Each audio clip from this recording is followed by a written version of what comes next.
Good morning and happy Monday, Mega 15. I am so excited about this week. This week we enter week 4 of Mega.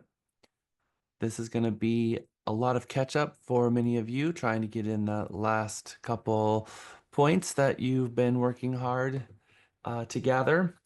I saw a lot of fun stuff coming through this weekend in our Mega 15 chat. I've seen yoga and open houses and contracts memorization and C2EX designees and Fairhaven designees and open house skits and all of these amazing income producing tasks, as well as um, all this hard work that is going to land you as not only as a mega graduate, but help you fill your pipelines for 2025 so that we can blow this year up and meet your income goals, whatever those were that you wrote down. Would anyone like to share some success stories from your weekend?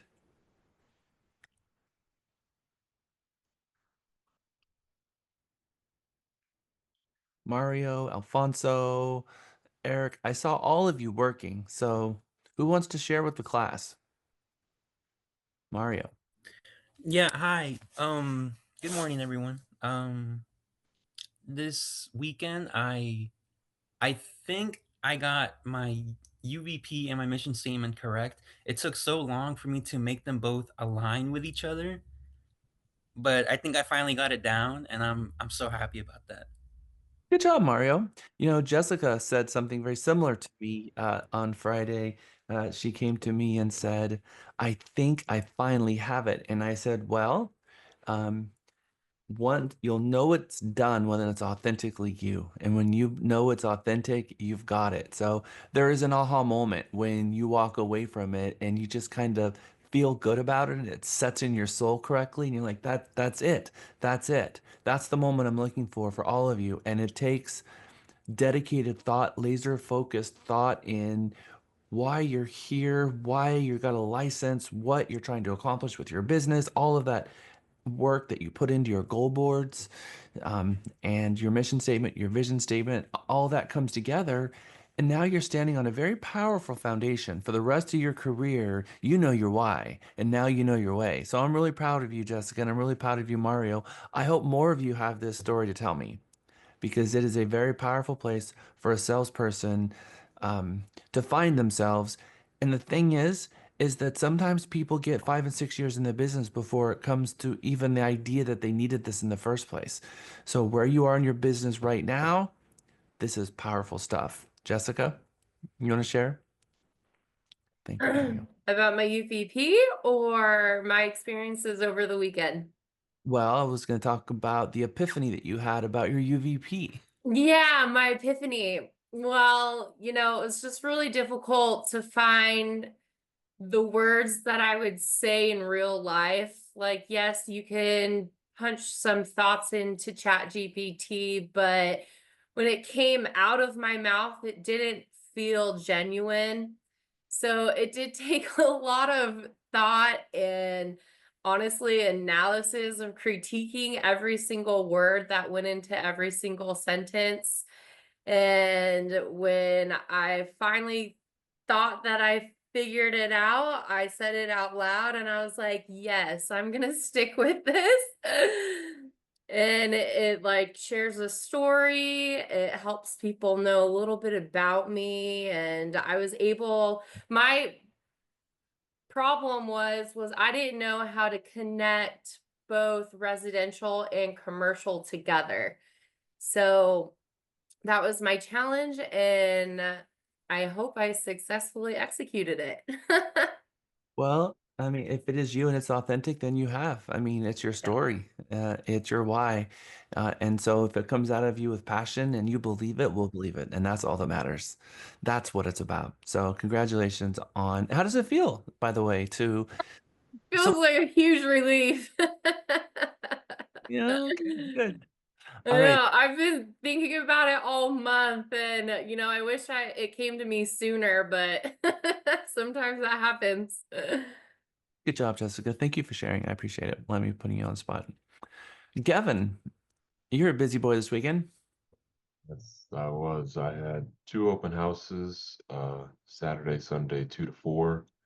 And so on Saturday, I got there around 11 and door knocked for about 2 hours. Got in front of some people and talked to them, invited them to the open house. A few of them came. And then the next one on Sunday, the open house, I may have picked up a buyer. And That's awesome.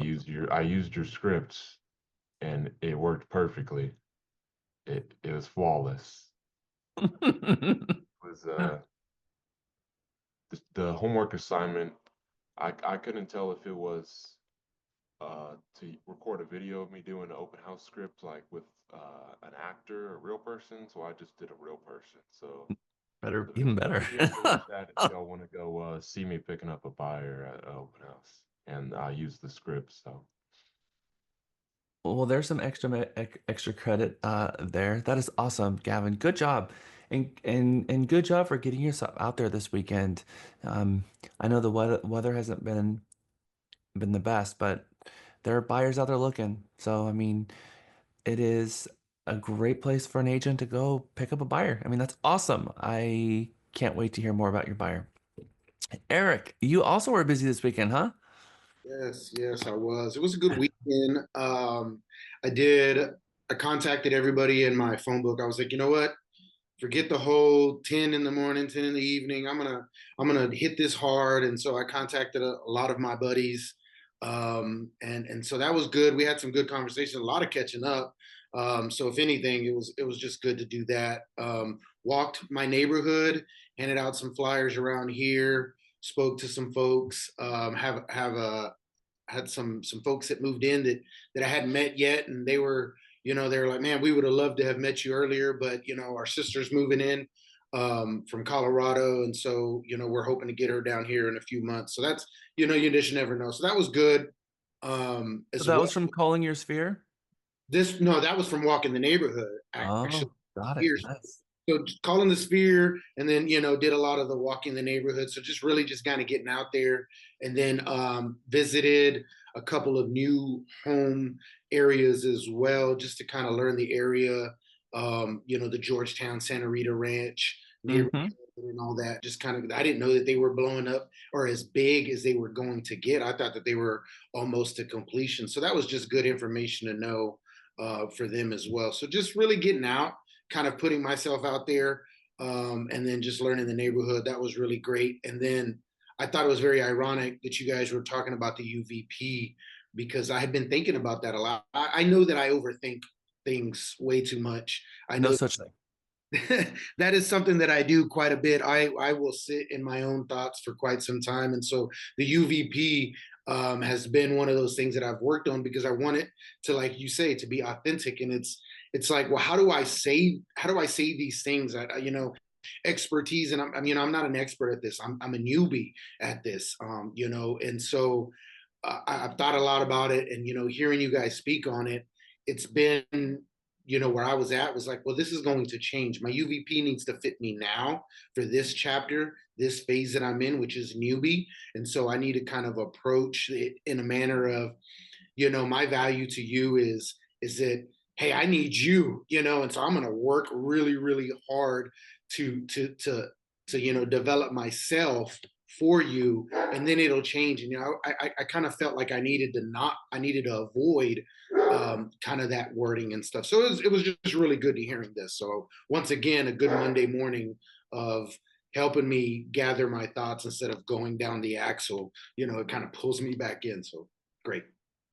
Well, thank you for sharing, Eric, especially about you wanting to stay away from something in your UVP that you don't believe is real or true.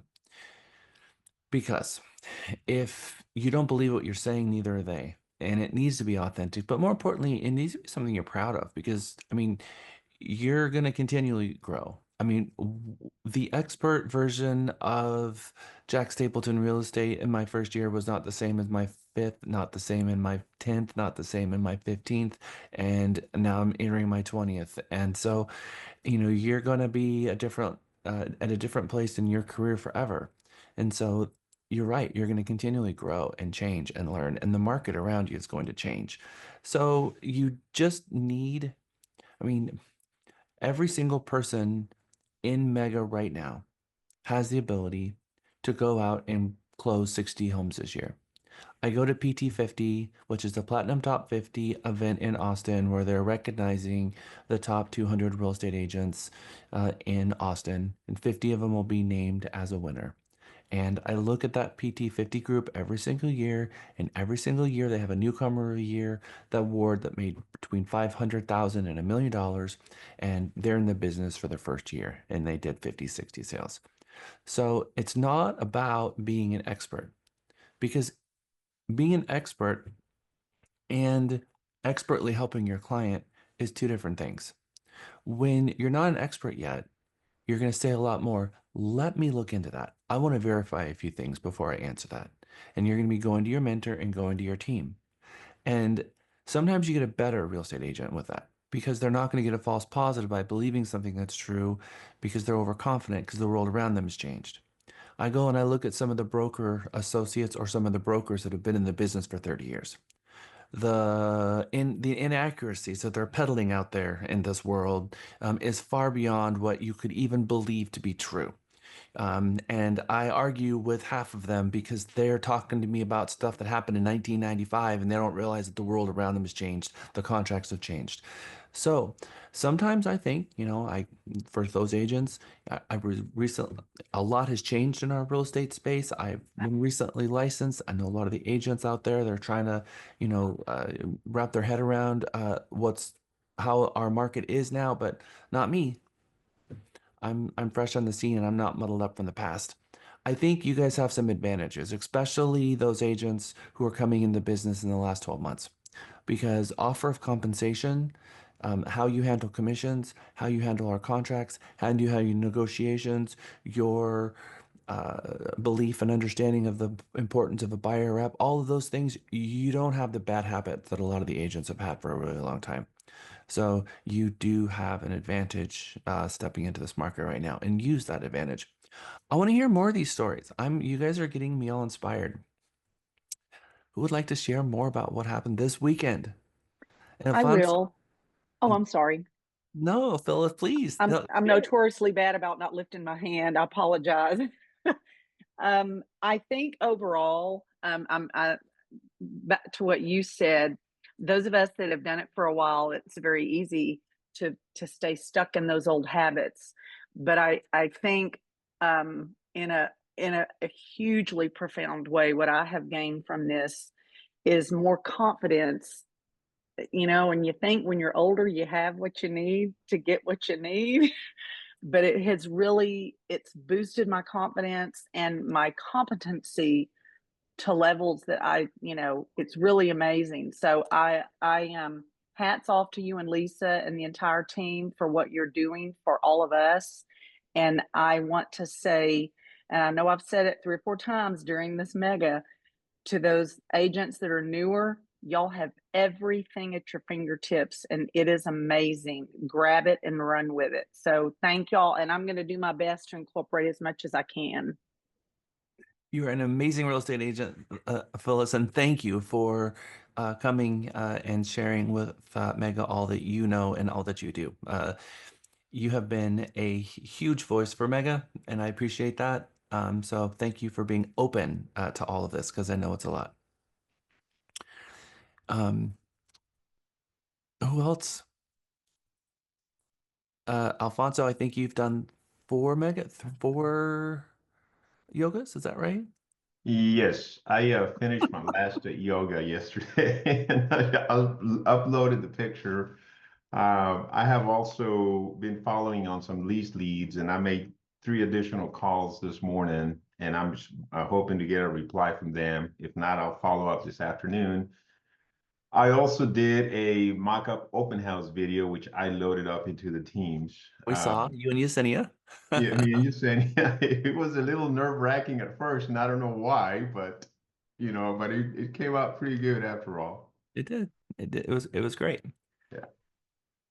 Being able to practice in a safe place and kind of wrap your head around it really makes you prepared for when you're out in the real world in front of people. So that's what's one of the great things about Mega is we get to be silly in here and figure it out and cut our teeth on scripts and practice, and then get out there and feel a lot more prepared, which is needed, I think. I'm also I also want to talk about what you guys did on Friday because I was pretty impressed with that. But go ahead, Jessica. I saw you put your hand up. Oh, I just wanted to mention some things that I learned about open houses.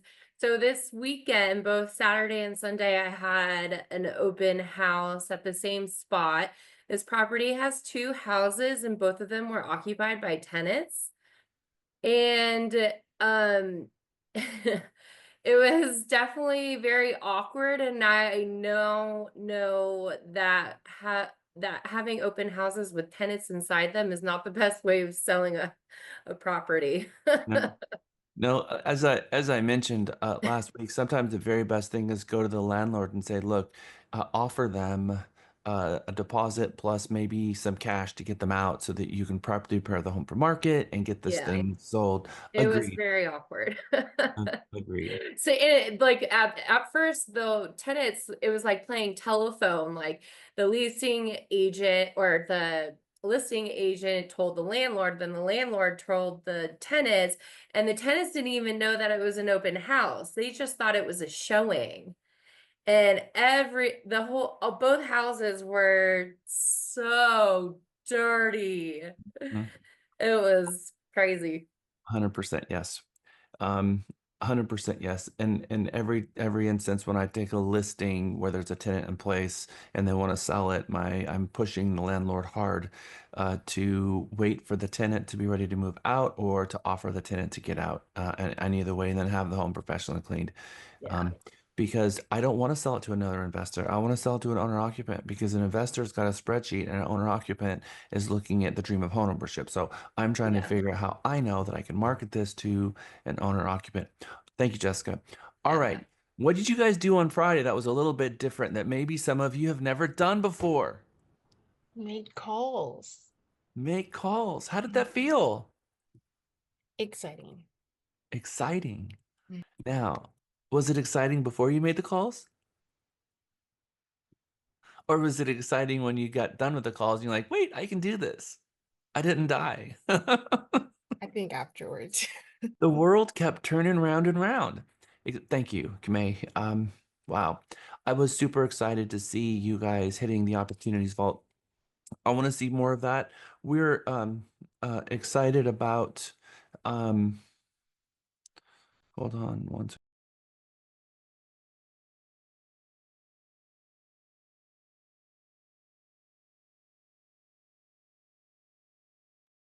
Sorry guys. I had to answer my phone. All right, so I want to see more of that. I want you guys to be making those opportunity vault calls because if you've after you have called everybody in your phone and you've talked to everybody in your sphere, they know you're a real estate agent. You've contacted, you you've connected with your village. You've asked them for help. You've humbled yourself and got a little bit maybe vulnerable with them and said, this is my gig, and I think when we are in real estate school and we're getting our license, we're thinking, if I just sell one home a month, I'll be a millionaire, right? This is going to be easy. And then we realize that finding the client is the hard part. And if finding the client is the hard part, then we can get help with that. And our village is where they can help us with that. So calling the opportunity vault, you can get extra business. That's just true.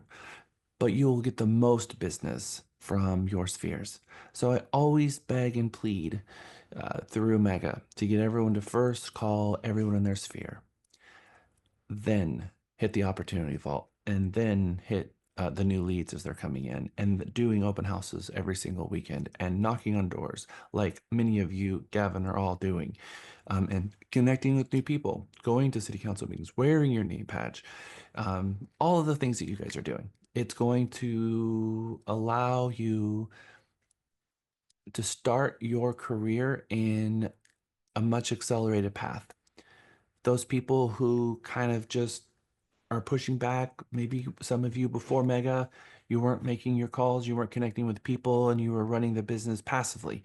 Um, Now we realize there's a lot more action. So we're going to come out of Mega and we're going to keep up that momentum. We're going to be doing a call-a-thon at Realty Texas on a regular basis.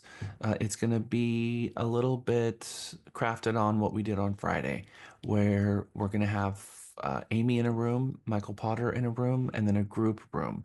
And as people have a question, they're going to get pushed into the Amy McAllister room. As they want to break down some script stuff, they can get into a room with Michael Potter and then go back to the main session. The main session, the one rule in the main session is no talking in the main session. So everyone has to be muted. If they want to get pushed into the room, they can raise their hand. This way you feel part of a community making those calls. We're going to be starting that this month. I'm super excited about it. But we used to have a call-a-thon, and I've been looking for a way for us to do a call-a-thon that works. And I wanted to beta test the call-a-thon idea in your Friday class. And I walked away from it feeling pretty good about it. So we're going to be doing that on a regular basis. Who is going to attend the call-a-thon? Cool. All right. So, and thank you, Gavin. I was able to take away from that a couple of tips to make sure that there is no talking in the main session because I knew that threw some of you off. So we're going to fix that. And Andrew is going to be at the helm of this as well. I want to make sure I'm seeing. Where is Ken? I'm right here. There he is. So, what did you do this weekend, Ken? I went to Houston. Uh-huh. And what else you do? Worked on my homework. You said you were going to memorize your 23 paragraphs all the way to Houston. Oh my gosh, I had to play it. I think I've got a lot of it, but I'm working on it still. Well, I'm very excited to hear that you have got. I know you did your code of ethics. That was awesome. And so we've got our 23 paragraphs, and I can't wait. My goal for this class is that all of you have your 23 contract paragraphs. And so Lisa is going to be giving me a list today of those who have not, and we're going to start reaching out to you because I really want all of you to memorize your 23 contract paragraphs. Okay. As you know, we are starting our week 4. Today is working with builders. Friday is bulletproof contracts, and our Wednesday is bulletproof contracts, and Friday is financing and negotiation. Thursday will be your UVPs, so be prepared for that. Friday after class will be our mega graduation. Lauren is putting that together, so I hope to see all of you. Graduation is going to be somewhere north of 5 o'clock ish at the end of day after class. We have an entire day on Friday, and I don't want to lose any of it because financing and negotiation is a huge part of what we do. And I know people are usually pretty excited to go to graduation, but this is a day that I don't want to skimp on, and I don't want to get out early because I want to make sure that you guys have all of the financing and negotiation portions of Mega done. But Friday will be a little bit less stressful for many of you. Why do you think Friday might be a little less stressful than Monday and Wednesday for you? This is the last day. And We get Congratulations. We have our completed our UVPs. your UVPs will be in the rearview mirror, so you won't have to worry about that. So we used to do it a little bit differently, and we just kept pushing that forward all the way through, sometimes till after, right during the day on Friday. But doing it on Thursday means that you can get through your day on Friday and have your graduation and all that be done. So I am happy that we're doing it this way. I see the relief in the students doing it this way. And also, it's not taking a huge chunk out of Mega, so that is good. Today is working with builders. Working with builders is going to be a big part of your career moving forward. I mean, a lot of inventory comes from the builders, but how we interact and how we work with builders is very, very different than we work with resale. Before we go into our working with builders class, Lisa Ormsby. Can you believe it's 9:30 and I'm asking you for points and it's not like 10:45? Are you ready for points? Well, I don't know. if I am or not, because I'm trying to find it. I was not ready for you, and I did not have it pulled up. Can you please make me co-host? Because I was trying to text everybody, get their videos on, and it's easier that way. All right, so leaderboard, we had Phyllis in first place with 17,000 points. We had Akila with second points, 15,500. Cindy Bell in third place with 13,900. Juru in fourth place with 12,650. And Alexa is in fifth place with 12,525. That is how we left our leaderboard on Friday. And a lot of points came in over the weekend. I know Lisa's working on her points. So let's see where we are. Well, actually, I spent a lot of this weekend helping everybody understand what they needed to do to get to graduation. So I have not updated the points, but I will have that at the next hour. Okay, then we will come to you at after lunch. We have a guest speaker coming in after lunch, which I'm very excited, all of you. One of our top producers has agreed to come in and talk with you about new construction. You're going to absolutely love her. She's going to come in and give you some tips and trips after lunch. So be prepared for that. So after that, Lisa, you can do the points then, I guess. Okay, today is an NHC, is a designation from NAR called NHC. For those of you who have taken the ABR class but not yet received your designation because you needed the elective portion of the ABR designation, ABR accredited buyer representative. That is a really great first designation for real estate agents. In order for you to obtain your ABR, you have to take the ABR class, which I teach here. You also have to have an elective. This is an elective for the ABR class.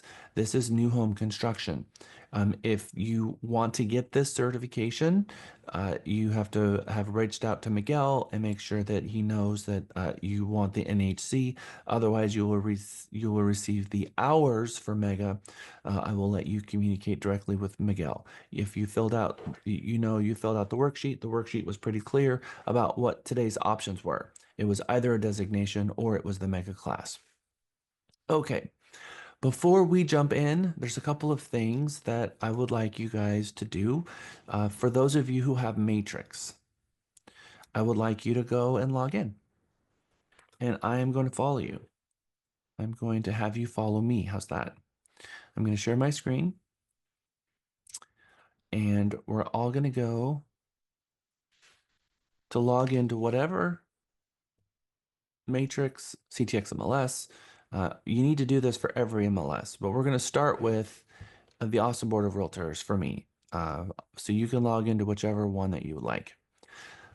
Does anybody know what this particular screen is called when you log in and you haven't logged into the MLS yet, but you're kind of on this landing page? Do you know what this is called? Not yet, because this is the MLS. So we've logged in and we see all these different products. Your portal. Dashboard, homepage. So this is called the single sign-on. And the reason this is called a single sign-on is because I've logged in using my credentials for the MLS, but now I have access to all of these tools and I don't have to log into any of them because I've already logged in to Actress. So this is what they call the single sign-on. And then you can log into each one of the different portals from here, because each one of these kind of has their own portal. But this is the single sign-on. The reason I'm telling you this is because I would like you guys to go to one of the apps here called Builders Update. It says search new homes.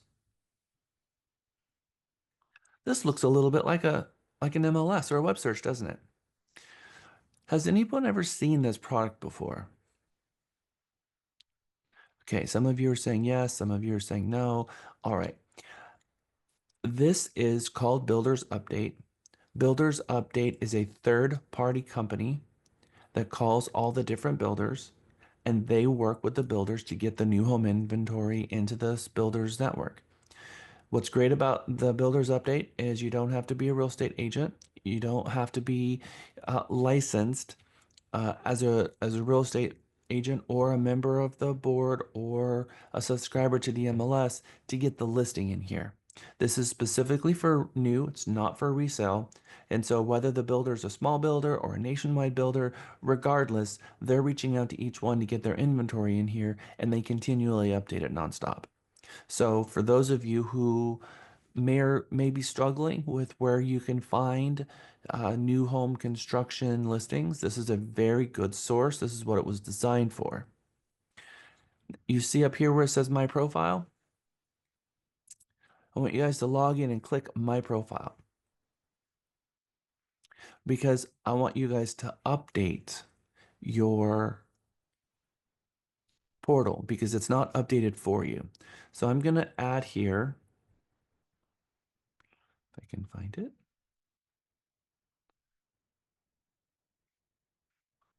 Construction, today's class. All right, I'm putting in your chat a logo for the company.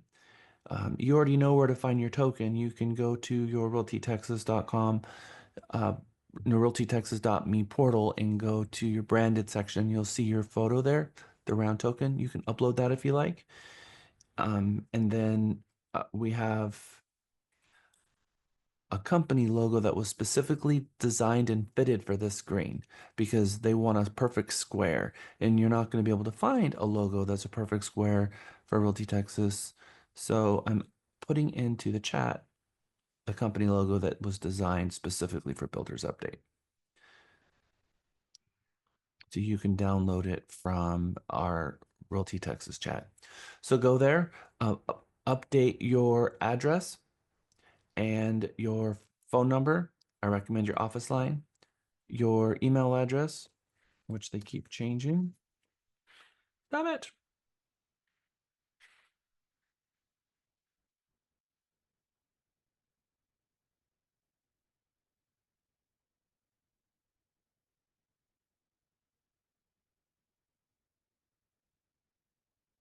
You can tell I've had this for like 2 decades.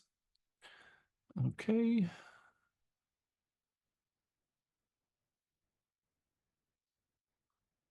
So upload your photo, upload your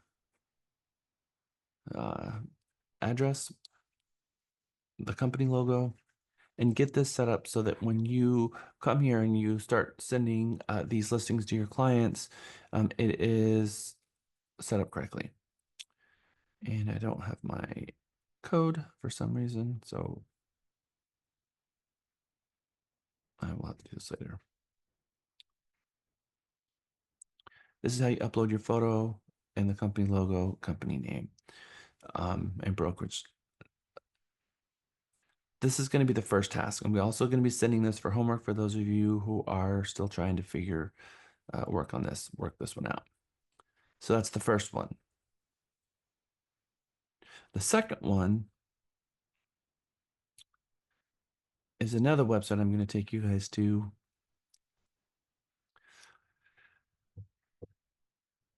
So everybody in this group is a member of the National Association of Realtors, and you're a member of the Texas Association of Realtors. And somewhere in the state of Texas, you have a local association, whether it's Houston, whether it's Austin, whether it's Williamson County, you have your local. So it's the triad.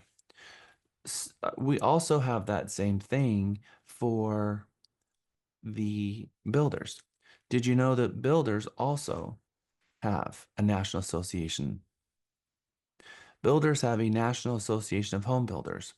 And for the Austin area, they have the state or the local chapter, which is the Home Builders Association of Greater Austin.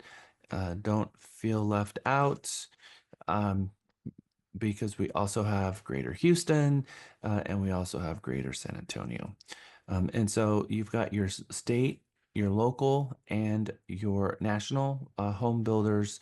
This one is San Antonio Builders.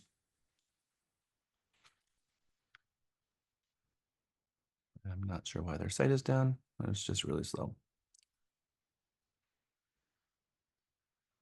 Well, while that one is coming up, we're going to take our attention to the National Association of Home Builders for a moment. there are some incredible tools on this that you guys should be paying attention to, especially as it relates to statistics. So if I go to news and economics, and I click on housing economics, there are some incredible reports. I'm going to go down to state and local data, and I'm going to click new and existing homes sold by region. And there's some really cool reports here that you have access to. You also have access to the metro area dashboard. Now, I've been showing you guys this really cool product from Texas Realtors that is the relevant data project from Texas Realtors. But how many of you know that there was a separate one done by the builders? But this one has demographic data. And this is demographic data that you can share. And all you have to do is come up here, type Texas, and pick your market. So I'm going to pick Austin Round Rock. So we are up 28,000 from a year ago. Median family income 123,000, and all of the data in terms of demographic data, housing starts, housing supply, building costs, and then you've got these really cool dash infographics, they're called, but you can click this download button and you can share this information as an image. And so I just downloaded it. I'm going to put this into your chat so you can see. So if you guys are looking for really cool content to share, or you want to do a video about content, this is great. So you don't have to go and try to figure out where that content is going to come from. So I just shared that in our chat, so that you can see what this dashboard looks like. And again, you can do this from any metro that's in Texas. So very cool statistics and data, but that's not all. I also want to take your attention to news and economics and look at their their news. I'm going to click on their news. I'm going to click view all. I'm going to come over here to filter and I'm going to click more. And there are thousands of articles, hundreds of articles, thousands of articles on what's going on. Everything from um, the cost of lumber, new home styles, new home energy efficiencies, new types of building materials. There's a huge push right now to make homes out of fire retardant materials. And so they've got huge articles that's really timely about that. Sustainability and the type of products they're building homes from, everything from 3D printed homes to compact sand, repurposed plastics, all kinds of really cool stuff. All kinds of stuff about housing affordability, and economic trends of what's going on. So, National Association of Home Bids, National Association of Home Builders commends the House passage of the forestry bill to start helping the forestry industry plant more trees for the future and earmark specific trees for home building. Very interesting article, January 2025. More young adults opting to live with parents. Get out of my house would be a fun video for you guys to run. So they've got really good articles and really fun articles that you guys can use and share. So if you're looking for information regarding planning and zoning, there's no better place than this, because this place knows more about planning and zoning than probably the National Association of Realtors and anything in Texas. So I highly recommend you guys go here and also look under education and events and look at their education history. Land development and site planning bundle. There's a class that they offer for the specific thing.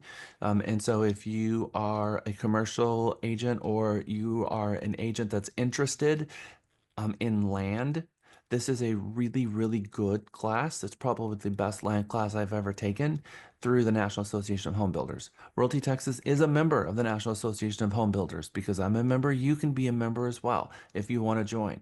Again, the education and the statistics that you're going to get from this is pretty incredible. And I'm going to share this website with you guys, but I do have them in your slides here. So I'm going to take these websites and I'm going to share them into your chat because today is everything builder related. So in your MLS, you have a separate MLS specifically for new construction called Builders Update. And remember, there's a National Association of Home Builders, and they've got reports and statistics and graphs and economic trends and even education classes that you can take that will help you understand more about building and how land is transformed from a huge field into sticks and bricks. Everything from the developer and the development and impact fees and gutters, curbs, and streets and the naming of streets, all of that. They drilled a dig deep into the National Association of Home Builder classes because that's more of a builder competency than a real estate competency. But we need to know that stuff. And so as I've taken classes with the National Association of Realtors and teach classes from National Association of Realtors, I'm very impressed with the caliber of classes that they have at the National Association of Home Builders. There just seems to be it's at a whole different level. It's at a whole different level. Okay, questions about any of that? How many of you went and opened the National Association of Home Builders and clicked favorite and added it to your favorites list? Thank you for doing that because this is going to help you one day. Okay, pop quiz. Don't you love pop quizzes early in the morning on Monday? We're going to have one. The features that enhance resale value the most are upgraded kitchens and bathrooms. What do you think? True. True. I agree. And the answer is yes, true. The longer it takes to build a home, the better the quality of construction. 100% not true. False. False. 100%. The longer that home is exposed to the elements, the more that home is going to have long-term problems. And so and plus those people who build the same floor plan over and over again become experts at it. And they do it quickly because they know it. All right, so false. The most expensive component of a single family home is the kitchen. False. What do you think it is?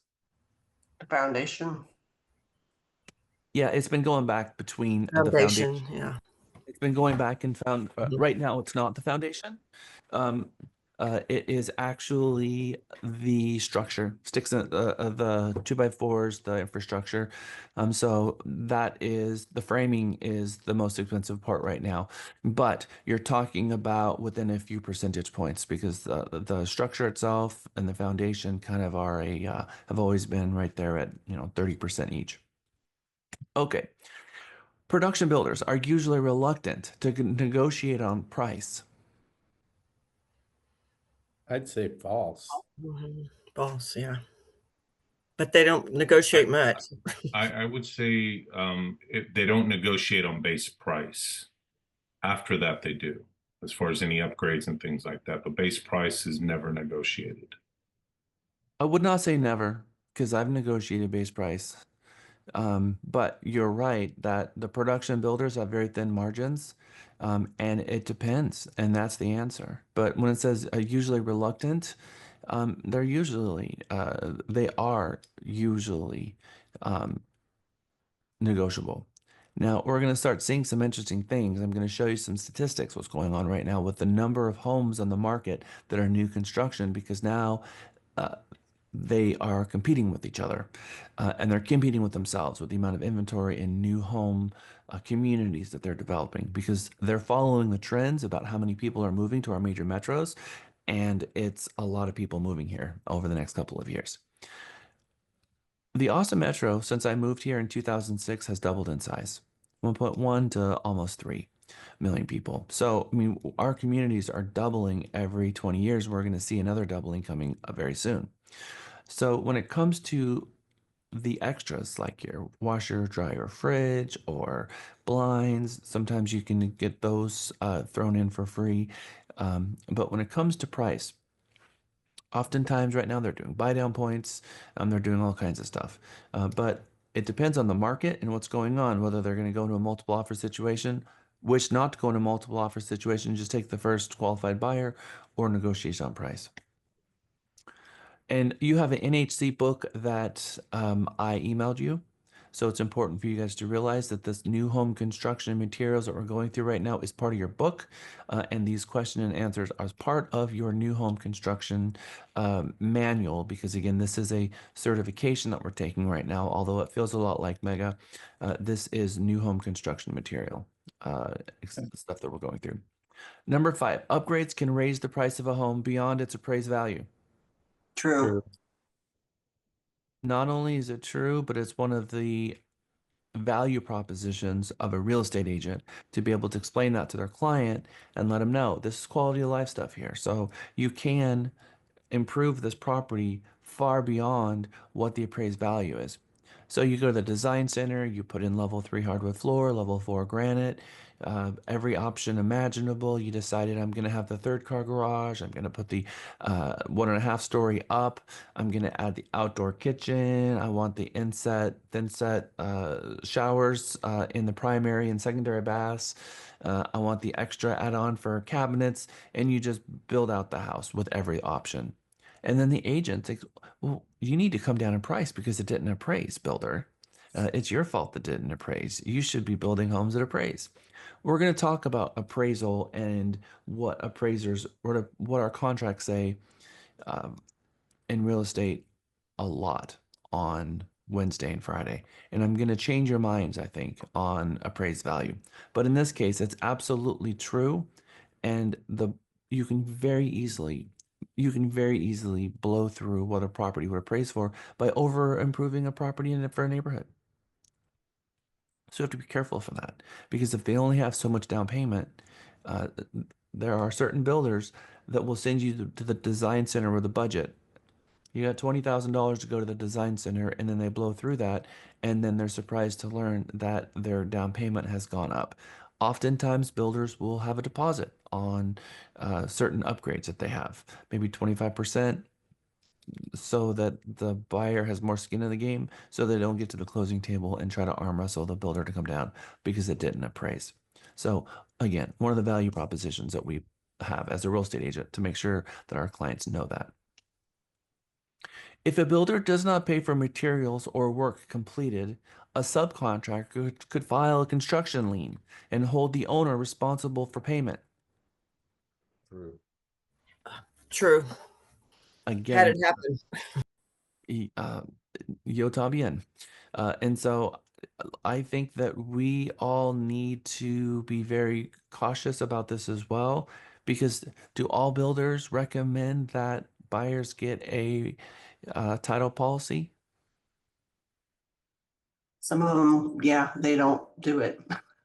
They don't recommend it at all. Zero. They don't have an opinion. Now, typically builders won't even pay for a title policy for the buyer. If the buyer's getting a loan, they understand that the lender is going to require it. So often they will pay for OTP and MTP. These are 2 title policies. Your title policy comes in 2 parts, OTP and MTP. Does anybody know what those 2 are? Owner's OTP's policies and owner title policy. What's that? Cindy and Lewis were talking. You guys cut each other off. OTP and MTP. Owner's title policy and mortgagee title policy. The owner's title policy is expensive. Mortgagee title policy is very affordable. The lender will often pay for the lender's title policy, but they won't pay for the buyer's title policy. And if the buyer wants one, they have to pay for it separate. And oftentimes the lender won't tell the buyer that they should have one, or that they need one, or that they can even pay for one. So oftentimes when a buyer purchases a home through a new home builder, they won't even get a title policy. And so you guys need to know as a real estate agent to be looking out for that. Builders always own the land they build on.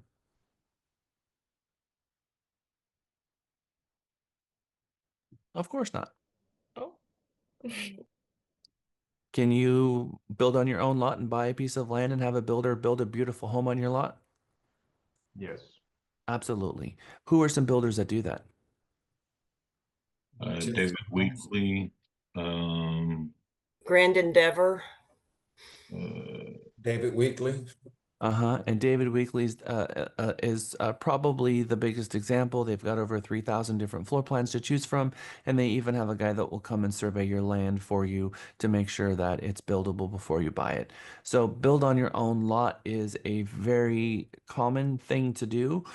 We're going to talk about the pitfalls and the things that agents need to help their clients with if they're going to be building on their own lot, specifically some insurances that they should purchase to protect themselves in the event that someone gets hurt on the property, as the owner has the liability in a situation like that.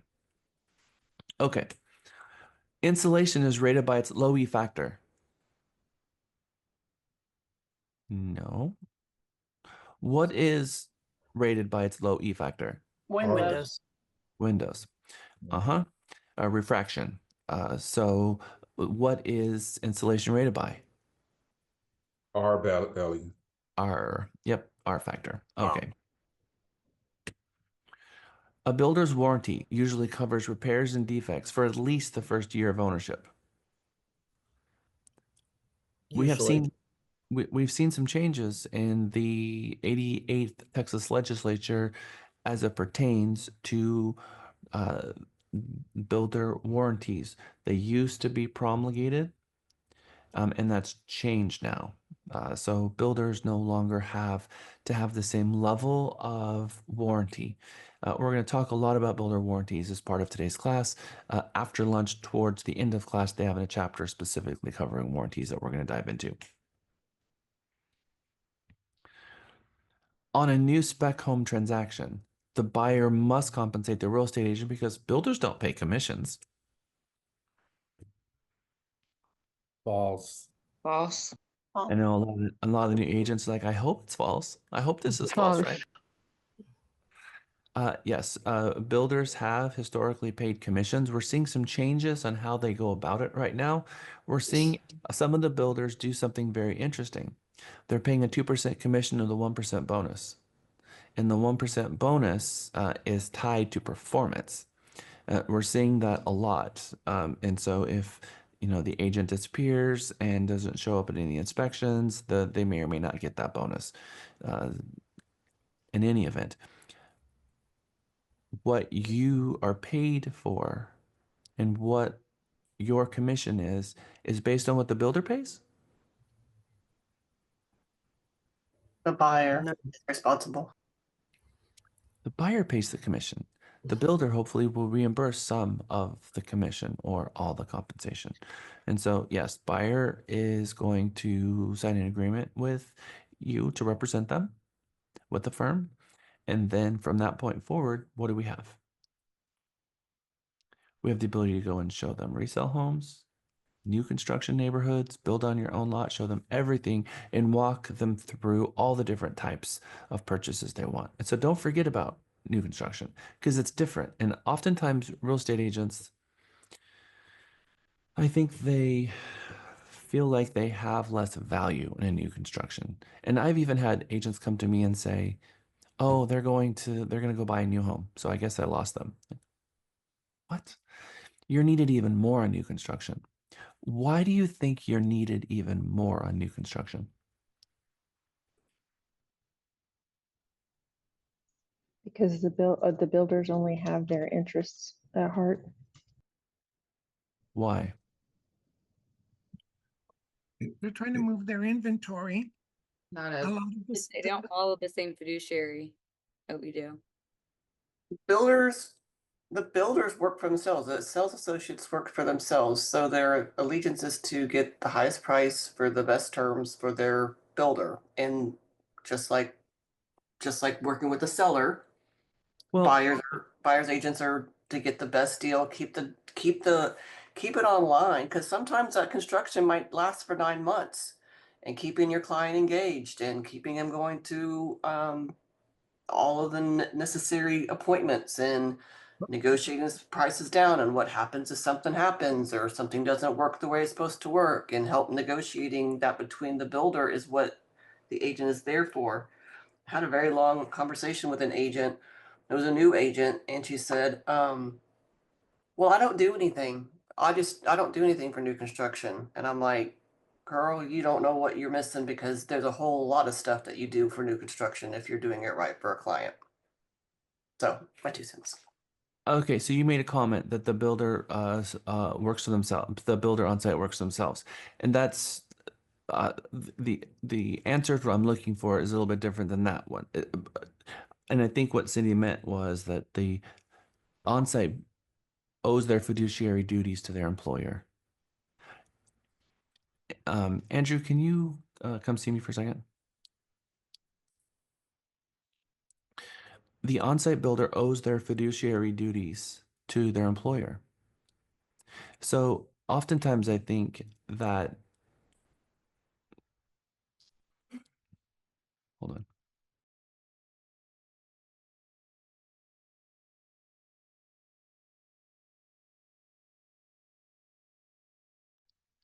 Sorry, there's this echo and it's throwing me off because I hear myself talking. Okay, so oftentimes people think that the person that's representing the builder is a real estate agent. And they think that they have a code of ethics to comply with and a license act to comply with. And more importantly, they think that this listing agent somehow has to be fair. And they don't. They are an employee and they have to put the builder first. So let's talk about fiduciary duty, where who do we have to put first?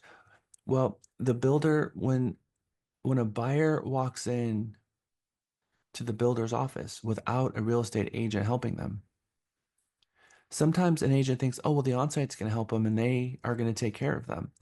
And the thing is that not only can they not take care of them, but they have a fiduciary duty to their employers to put the employer first. So in a new home construction situation, if they don't have a buyer agent, nobody's looking out for them at all. And so that's a really good value add that you can have with your clients and let them know. So, what can you do with helping me with the builder? Don't tell them that, well, my value is being able to negotiate the builder down. Because there's 3 value propositions that you have with working with a builder. Number 1, the builder can only sell that product in that neighborhood. Maybe other product for that same builder in other neighborhoods, but they're selling in there. Number 1. Number 2, they owe their duties to the seller. And so they can't offer a bunch of incentives and things to that buyer unless it's been approved by their seller. And 3, that on-site can't make any promises and they can't approve anything because you submit an offer to them and they can take it to their VP and their VP signs it and gets it back to you.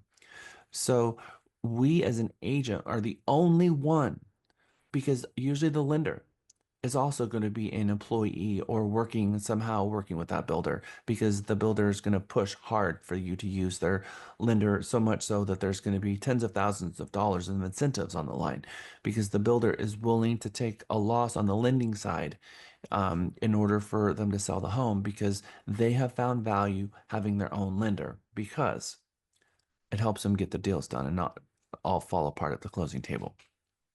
So I would say that we have as much value helping a new home construction client, if not even more. Andrew, I saw your hand up.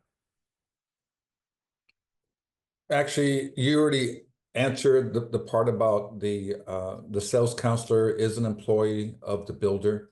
So that's what I was going to say. And that they do have to go and get anything approved by their VP or sales manager. And they are experts of that community. They know everything about it, the taxes, the HOA, the amenities around the area. And so they're our best source to work with. But as a realtor, they don't have a license. We have a license. We have a license for the state of Texas, and they are an employee for that particular builder.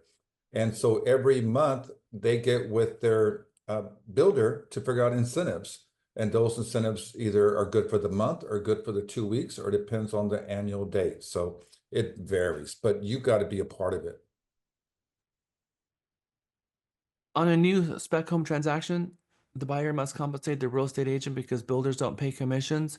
I am going to say that this is true and false. I'm going to say that that because the buyer doesn't pay commission, that part is false because the buyer does pay commission, but the builder is going to reimburse them. So it's a bad question on how it was written. But don't think for a moment that the builders aren't paying heavily on commissions. And one thing that I love about this question is it reminds me to tell you guys the builders understand commissions better than real estate agents do, and shame on us for not understanding commissions because they use commissions as a tool to sell the home. If they want to sell a home, they increase the commission, they don't lower the price because they don't want to mess with the comps for the other homes that they're going to sell in that neighborhood. So they're going to offer a $25,000 incentive on a commission because they know that, hey, there's an entire sales force of agents with clients. If we can offer them an incentive to sell the home, there's going to be more agents showing up at the front door to sell them, which is we're going to come out of this class looking at commissions differently. And for you, when you have a home that is not selling, offering the buyer agent side a compensation, a bonus is a huge win in helping your client sell more, sell the home for more. Because you can offer a half a point commission. You can offer 3.5% or 4%.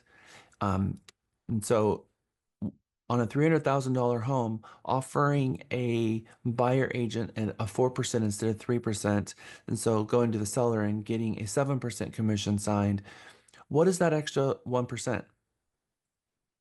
How much dollars is it to the seller? $300,000 home, 1%. Really easy math here. 3,000. Okay, so how many of you think that a $3,000 price reduction is going to send a huge signal to the marketplace to just generate a whole bunch of people out in front of that house? Probably not going to be very effective, is it? A $3,000 price reduction probably isn't going to matter much. But a $3,000 incentive to a buyer's agent, that's a whole different story. So that $3,000 is more meaningful often if you offer it as an incentive. We're going to talk more about that later, but the builders know that they use the commission as a tool. And when you go and explain that to your seller at your listing appointment, the light bulb goes on. Number 11, a buyer will always get a better deal purchasing resale. False. Why do you think they asked this question? What is the assumption here that they're trying to myth bust? They're trying to imply that builders don't negotiate the price that they have. That and that when you go buy a new home, it's a really expensive proposition that's much, much, much more expensive than resale. I think even sometimes new agents come into the business and they're thinking, oh, buy a new home? I can't afford a new home. We're going to go to resale because new home costs so much more. Is that the truth? Is there oftentimes that you can actually get a better deal price per square foot on a new home than resale? Yeah, because builders have the ability to offer incentives and other things that a resale home does not. And why is that, do you think? Because they're a Because business. they've got the budget for it, and builders can do buy down They have the rates. margins. That's right. And So also a lot of because they own the lending company, they own the title company, or at least a subsidiary portion of it. So they're able to market it and manipulate it. They're up against the resale market. So the resale market could have bought that home 2 years ago. And so they might have might be sold for 300 now and they bought it for 275, which means they're all in for 275. The builder might have cost them $100,000 to build that home. So the builder might be making $200,000 profit, whereas the homeowner who's selling that home might be bringing money to the table and they have absolutely no ability to reduce the price. So the builders can reduce the price and still make a whole lot of money, which is why sometimes when you're the first person to sell in a neighborhood and the builder is still building, and if we're having some changes going on in prices, it's very difficult for that person to break even. And we're going to talk about that as well. All right. Good job, guys. I was going to add one other factor, Jack, is that the builders, they not only have competition against other builders, but their other competition is resale as well.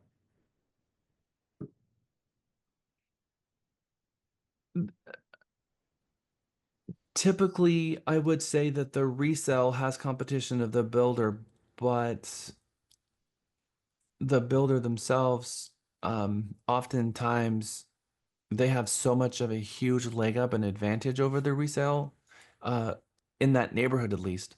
But outside that neighborhood, yes, I would say that the builders' competition is other resales in the marketplace. But inside that neighborhood, builders have the ability to manipulate and offer incentives that the homeowner can't even touch. Yeah, Things like no, buying down rates and offering closing costs and offering incentives to the agent and offering washer, dryer, fridge, blinds, all kinds of incentives, and then even reducing the price. We're gonna have a Fourth of July sale, and everything's gonna be $15,000 off, right? So they have the ability to do things that a owner occupant cannot. And in the 5 years, 7 years that a builder is going to be building out a neighborhood, um, depending on when that first one sells, that first one is going to have to try to figure out how they're going to stack in all the closing costs, because they're going to have 8.5% closing costs, and they will have just purchased the property. And has the market gone up that much that soon? How many of you have tried to sell a home in a neighborhood where you're competing against a builder? And I can tell you sometimes it's really hard. Now, one advantage is that maybe there's no other property on the market that can close in the next 30 days.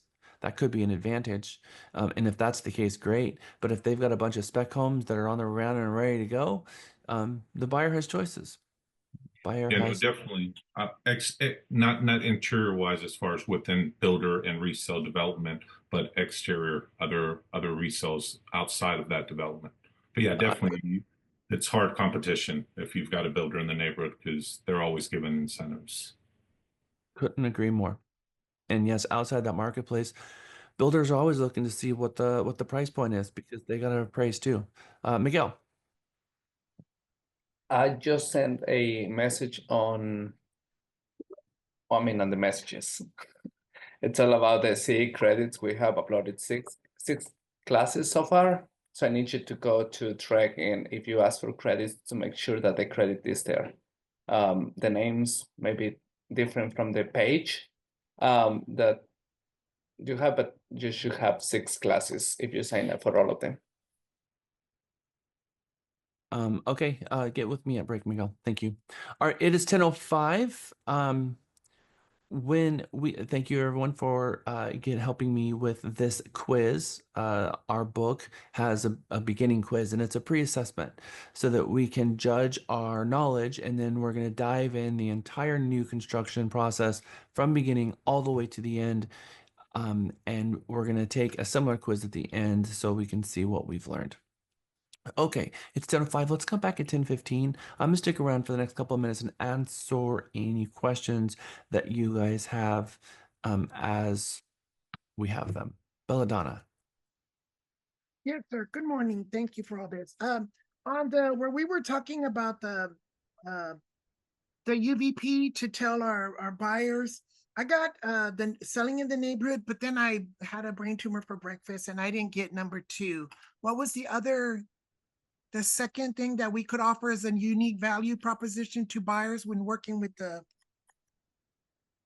third one was they can't offer without asking the VP. And Belladonna, I have an entire list at the end of the day today where there's going to be 25 things that is your value proposition. So Awesome. hold on for that. And there's a lot. It is that no one represents the buyer in that situation when they walk in the front door. So they don't have a fiduciary relationship with anyone. The lender has a fiduciary duty to the lender. The onsite has a fiduciary duty to their builder, or the builder. Company. The only person with a fiduciary relationship is a buyer agent. And if the buyer doesn't have one, then there's no one looking out for their best interest. Gotcha. Second is recommending inspections. Third, it's recommending a title policy. Fourth is knowing what extras to ask for and how to negotiate the transaction. Fifth is going to be the 1 year mark inspection, and we're going to go on and on and on and on in all the value propositions, and also recommending that they have a third party, give them a good faith estimate so that they can shop against the builder. There's going to be a lot of things that I'm going to be rattling off through class, but I'll give you a list at the end that's on the screen of your value proposition. So that's coming. Okay, thanks, Sunshine, yep, Sunshine and Giroux. Okay, yes, sir. First of all, those things that you sent on the chat, can you send them to us so that I can do? I couldn't keep up with you on adding the stuff on the site, like my name and all that. It's part of the homework at the end of the day today, so it'll Okay. actually going to be in the email that I send out. Okay, awesome. And then secondly, I took a buyer to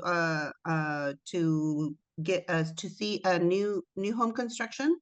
Nice. And what the lady told her was that she had to apply with her lender, even if she had her own lender. Is that True. correct? Yes, it is correct. I guess because she wants to make sure that, like you said, it doesn't fall apart. That her lender tells them that she's going to be good to go. Yeah, so they can't force her to use them, but they can pre-qualify them to make sure that the pre-qualification letter that they have is worth the paper that it's written on. And so most of the builders are going to ask that the buyer get double apped with their lender. That's something that we should prepare our clients for when we're going out to the new home construction. There's an entire chapter on this specific question, so I'm glad you brought it up. We're going to dig deep on this one. I promise.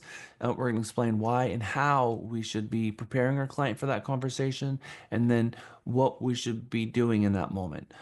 Obviously, before we get there, well, you should have had a buyer rep agreement. You probably already got them with the lender, probably already got them a pre-qualification letter, and now you can get a good faith estimate from the builder's lender, and then take that good faith estimate and give it to the lender they're already working with, and they can shop it to make sure that the buyer ultimately is getting the best deal. Okay. So, and Okay. the Those builders are often tie incentives to their lender, which they can do, which is there's nothing wrong with it. It's not a bad practice. It's a good one. They're saying, hey, if you use our lender, we're going to offer you, we'll pay your closing costs and offer a buy down point because because they have the margins to be able to do that with that lender. So then sometimes they're going to increase the rate to offset that. And so when your lender looks at it, they're going to look at the incentive and the rate, and they're going to just see, does it make sense even with that incentive? Can the other lender also increase their rate to match what the builder did, and be able to offer even more incentive than what the builder is? So not all lenders is giving them a better deal, even when they're giving $25,000, $30,000 to pay all their closing costs. So you really need to have another lender look at these side by side and do a loan estimate side by side to see who really is giving the best deals that the buyer is properly informed. That is one of the okay. value propositions that you bring. So in the end, they apply at two places I if they want recommend to. before you brought them out to the new home construction that you had a buyer rep agreement and already had them with a lender, Yes. and that lender already have given them a pre-qualification letter, and then they apply at the lender because the lender's going to the builder because the builder is going to require them to ask that builder immediately for a loan estimate, and then give that loan estimate to your lender and shop it and look at them side by side to find out who's really going to give them the best deal. And if Okay. your lender is your preferred lender, that they're going to understand that they're going to lose some. Okay. Thank you. Yep, Giroux. Hi, Jack. I have a question regarding the listing appointment from last week. So I've seen how some houses have big defects, such as like the sloping foundation, or the electric grid, or the cell signal tower is very nearby, close by. So those kind of stuff like make the buyer like no matter what a lot of buyer like no matter what I don't want it. If I face that kind of property, talking to the client, like what can I do to help them sell the house? Like when you talk about the increase the commission for the buyer for the new builder, so I was kind of like thinking, oh, maybe we can do that's one of the way to ask the seller to increase the buyer commission. but I'm not sure. So there is a segment of there is a segment of the population that's worried about electromagnetic interference, EMI. There have not been any conclusive studies showing that it's actually an issue. So there's no study that you can point to that says empirical fact that there is an issue. Sometimes, though, buyers will see high power lines and they won't want to purchase that home because of it. Or it Yeah. could be backed up to a retention pond, or it could have a material defect in their property. And so when it comes to pricing that property, the homes on that same street will have those same power lines. And so then we need to start looking at the comps on that street to look what were they listed for, how long were they on the market? Because now you're gonna, because other people are also gonna back to that retention pond and other people are also gonna have those same high power lines. We need to see how those affected those sales. And so go back, even if they sold 6 months ago, what was its original list price? What would you can do a CMA at that time? So between this and this date, here are all the comps that sold and figure out, do a little CMA for it and see, here's what the median price point was.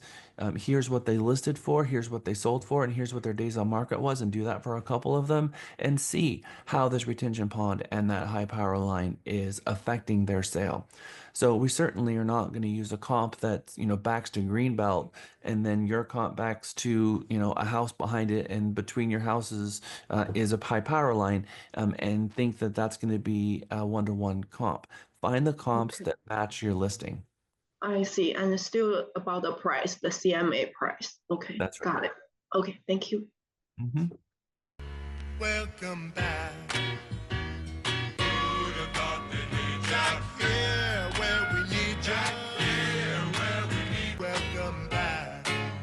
Welcome back. Welcome back. Welcome back.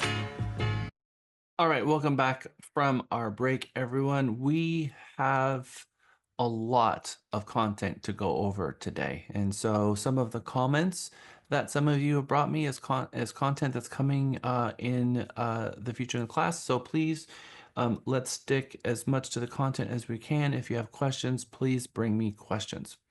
Market conditions.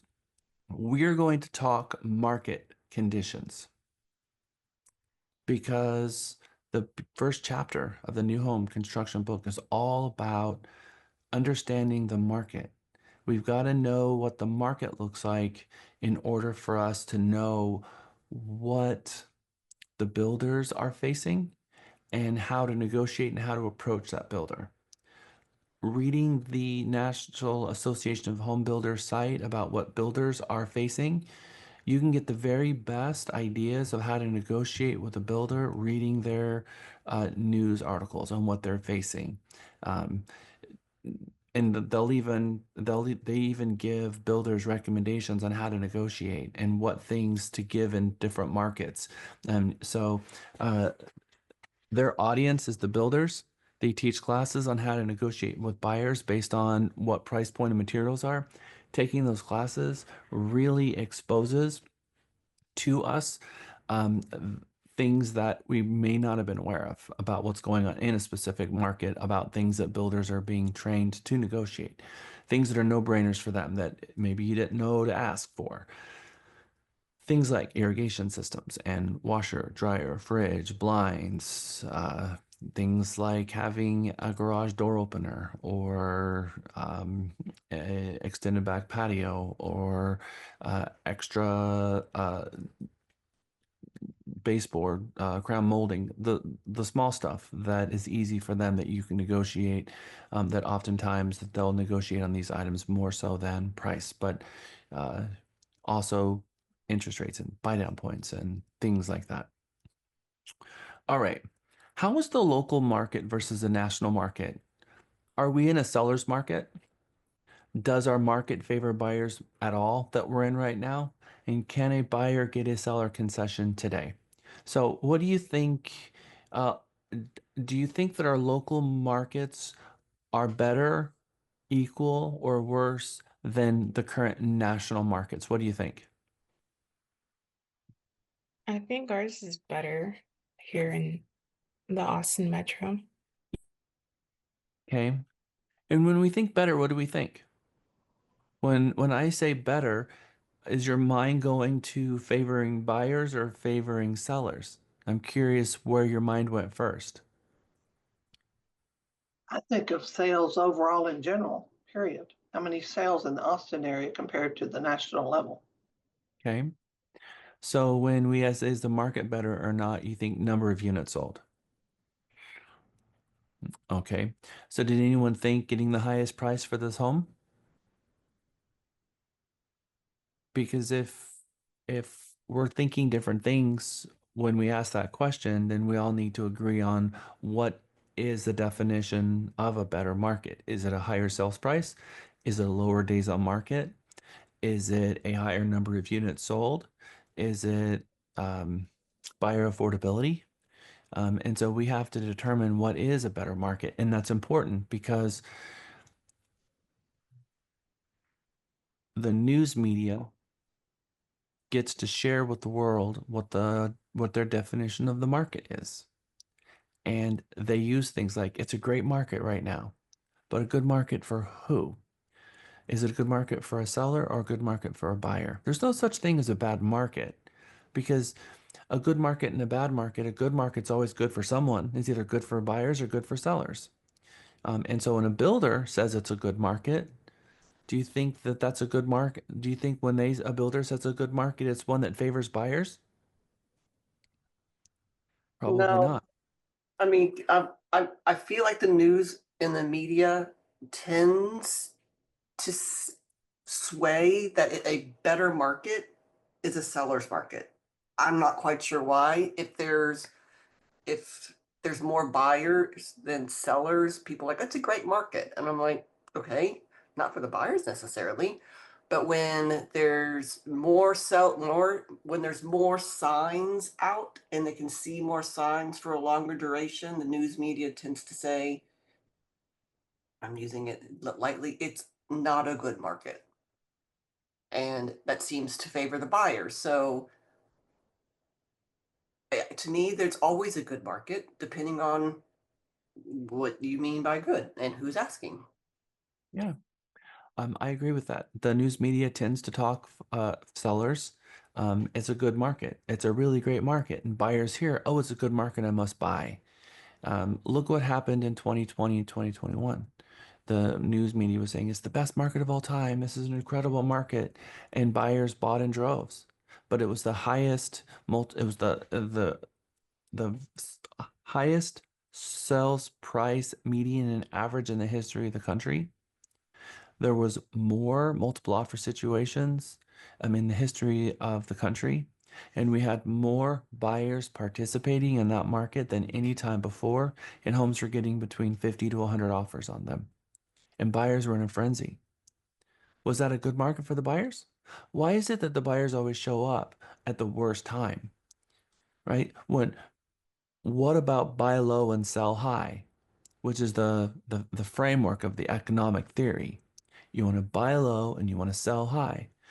But what buyers typically do is they buy at the peak and then they panic sell when the prices start going down. And so they do the exact opposite of what is recommended. Over the long haul, real estate always goes in one direction, up. So we have to be the voice of reason for our clients and try to figure out how we can help them. But one thing we don't do is help them decide whether or not they want to buy or sell. That comes from them. Once we have that, then we have to follow their wishes. But I'll tell you, in all of the frenzy markets that I've seen that favored sellers, there were more buyers to buy those homes than in ever time before. Because the buyers are thinking, oh, look how much money the sellers are making. I want to make money like that. Well, if you were to ask any one of those sellers if they were to buy that house for that price, every single one of them would say absolutely not. All right. So in terms of local market or national market, I think if we're going to look at number of units sold and just overall appreciation, I think that our local markets are definitely trending higher than the national. Are we in a seller's market here in Texas in our major metros? Let's just call it in the triangle. Is the triangle a seller's market? Yes. What is the day? So what is the traditional days on market for a seller's market, Cindy Bell? Um, balanced is 6 months. Over 6 months is seller. Less than 6 months is a seller market. That's classic. I would say in Austin is probably Over maybe 6 months is buyers, not sellers. yes. Yeah, I'm sorry, I had that reversed. Mm-hmm. Um, and I do believe it is still a seller's market in Austin, in our general area. What I see over and over again are people, when I say people, sellers and listing agents pricing it in mind in the past versus looking forward, and that lets them languish because buyers are smart and they're waiting it out. So if they price right, you get multiple offers. If you don't price right, it feels like a seller's market. It feels like a buyer's market. So it's kind of a weird setup. Andrew, do you have a question? I was going to add to what Cindy said, that I always think the market depends on what the new home construction is doing.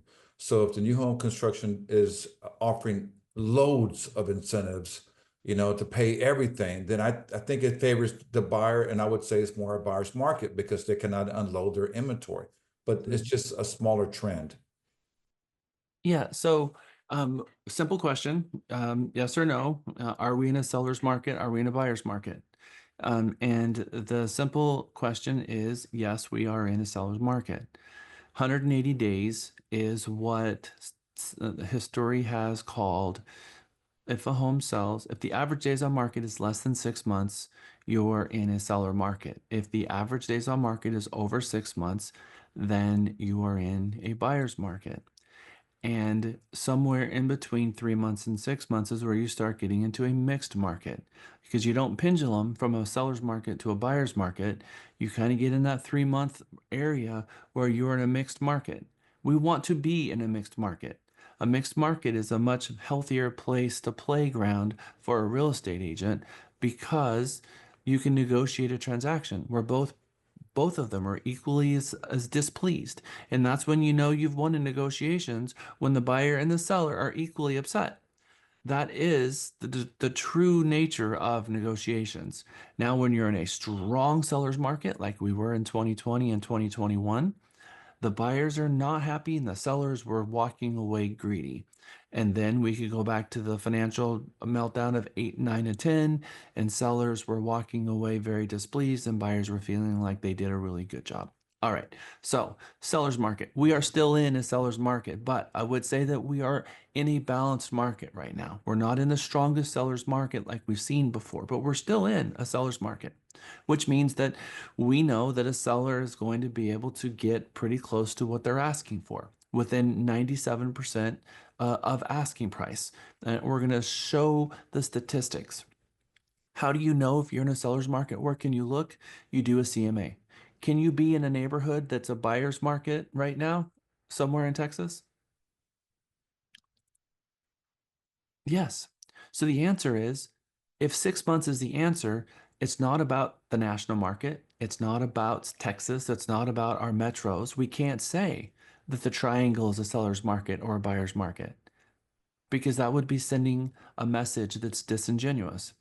We have to do a CMA in our neighborhood, and we have to look to see what's going on in that neighborhood. And that is going to tell you whether or not you are in a buyer's market or a seller's market. And could you have a property that is going to be a buyer's market for one specific property? How? Kame? Is it because of what the seller offers? Well, I no, it would be a stigma. A property with a foundation repair that the seller is unwilling to fix, or a stigma, it was a murder house, or something happened to this property. Giroux was talking about this a moment ago. Maybe there is some stigma around the house, like a retention pond or a rock quarry or something. Maybe you've got a brand new home and all around it is mobile homes, and you have a lot of buyers that's just not happy with that. So you could have a home that is in a marketplace that's a strong seller's market, that's a buyer market because of what's going on with that home. So we have to really look at our days of market and our CMAs. That's the takeaway that I need you guys to hear and want you to hear from this. Does our market favor buyers? So if we're in a seller's market, then does our market favor buyers at all?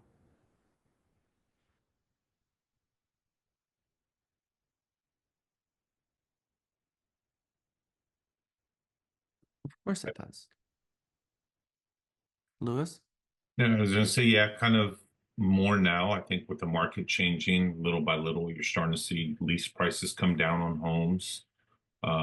Prices, you're seeing more price drops on homes as well. On average, from what I've seen, every month to 2 months that they're starting to do price decreases on the sale of a home. Of course, So where I push back on that a little bit because I look at a price drop as a property that wasn't listed right in the first place. correct. So in terms of does the market favor buyers at all? So we know that buyers are always going to look for the house that has the best of everything, priced right, all the upgrades, properly prepared for market, gives them a warm fuzzy. Buyers are always going to gravitate to that property first. There's always going to be the leftovers. The ones that the seller listed really high, they didn't properly prepare for the home. They go inside, it's dirty, it's just not prepared. Other homes are prepared, and those homes are going into multiple offers. So we have to look at the market. We can't look at the market and look at the fringe sellers who were not reasonable, who did not properly prepare that home, did not get professional photos, did not do video, did not price it correctly, did not prepare it correctly, and use that as the marker of whether or not we're in a buyer or seller's market. It has to be homes that were properly prepared for a market and had the right advertising and everything was done correctly. What happened with it? And we're seeing multiple offer situations. So I look at that and say, does the market favor buyers? Yeah, if the seller was an idiot, it's going to favor buyers a lot. Or if the agent didn't properly prepare the home and got iPhone photos, and a buyer's going to show up at the door and you got one buyer and you got one seller, then they're going to negotiate a transaction and the buyer's going to walk away. And sometimes the buyer walks away and then 3 weeks later, the seller is still trying to get them to come back to the table. And the buyer's like, nope, I'm done. You should have been more reasonable with me. So yes, our market can favor buyers. It absolutely can through incentives. But our market right now, if we're still seeing multiple offers on the homes that are properly prepared for home and they're selling for over list price, then we're in a very strong seller's market. When you have an event happen like 2020 and 2021, and you start seeing pricing a house of prices go from 400,000 to median price to go from 400,000 to 800,000, I'm here to tell you a secret. It's something that I shared with Cindy Bell real time as we were going through that market. That's not real appreciation.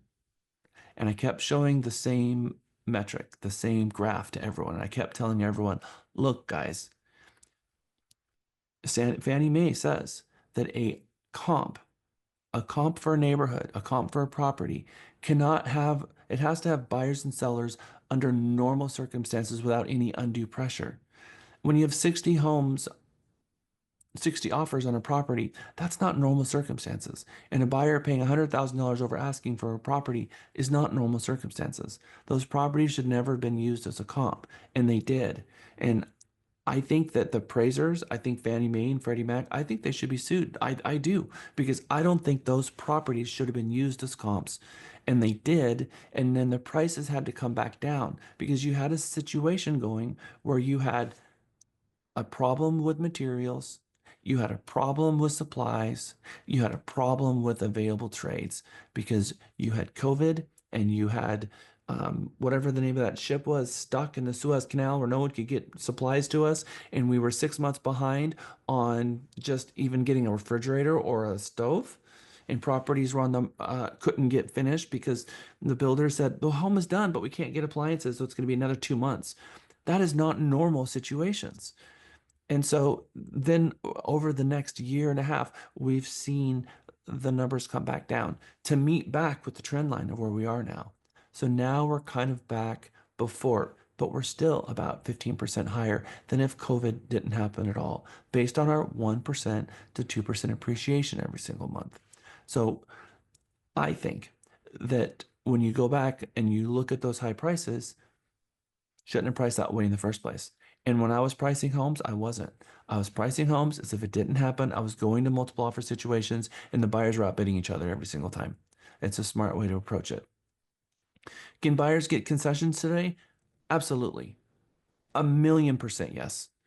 But are they able to get concessions if they're in a multiple offer situation? Maybe, maybe not. If they're trying to put their best foot forward, they're going to ask for as less as possible. It just depends on what's going on. Has the property been on the market for 30 days?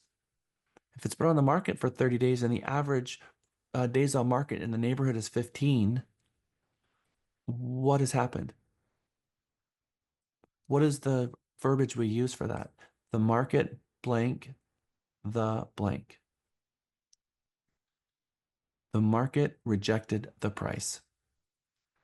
If your average days on market is 15 days and you're at 45 days, the market rejected the price because either one of two things happened. It wasn't properly prepared for market, or B, the property was overpriced.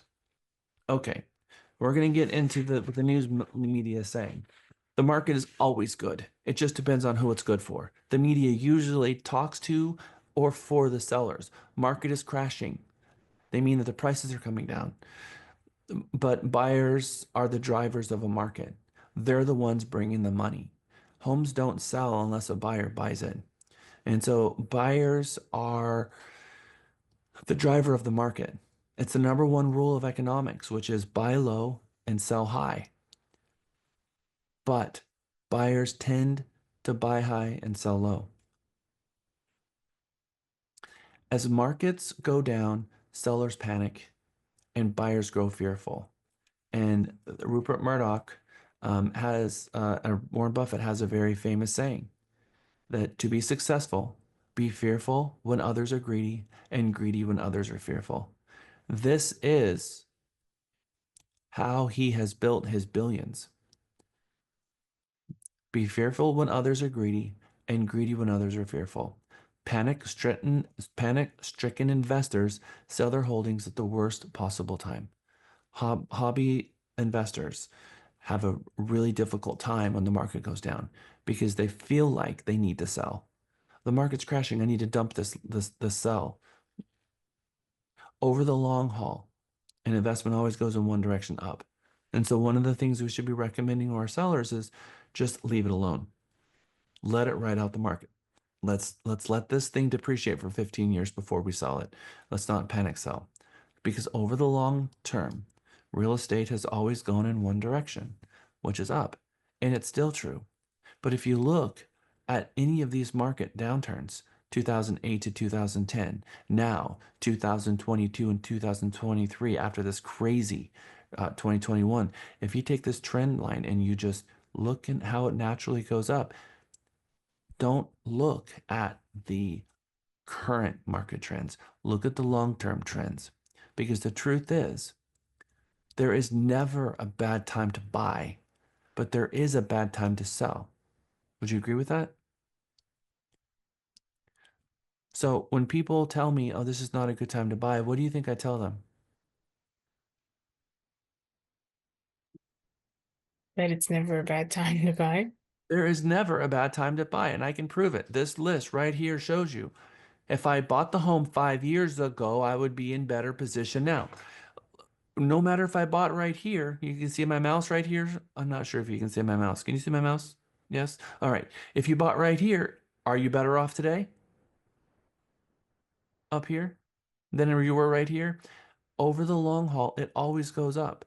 People in 2010, 2015, 2020, how many people were fearful to buy? And I always tell them, there's never a bad time to buy, but there could be a bad time to sell. And so over the long haul, real estate always goes in one direction, up. You have to wait it out.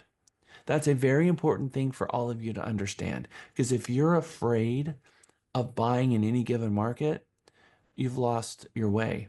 Because two questions I always ask people who are afraid to buy. If you're buying a home for your family, then how long do you want to be paying this thing off if you're getting a loan? Because the sooner you buy it, the sooner you pay it off. Because the reality is you want to pay the thing off and not have a mortgage payment anymore. So the sooner you buy it, the sooner you pay it off. And if you're buying an investment property, what do you care what the purchase price is? The tenant's the one paying it off, not you. Right? So we don't care what the purchase price is. We care what the cash flow is. So again, over the long haul, this is the median price for homes as they go up. The U.S. housing market boom is coming to an end starting in Dallas. This was originally shown in 2018. Did our market crash in 2018? I'm going to move this. Did our market crash in 2018? This was realtor.com. I put this little thing over here to show you because for every single mega, I put the year that's in there because every single year we're afraid the market's crashing. Oh no, the market's crashing. We were afraid of that in 18 and 19 and 20 and 21. The reality is the market is not crashing. And what's great about the Texas markets, what I love about it, is the number of jobs that are continually moving here. Housing slowdown is here, and these 10 cities are getting the hardest. December 18.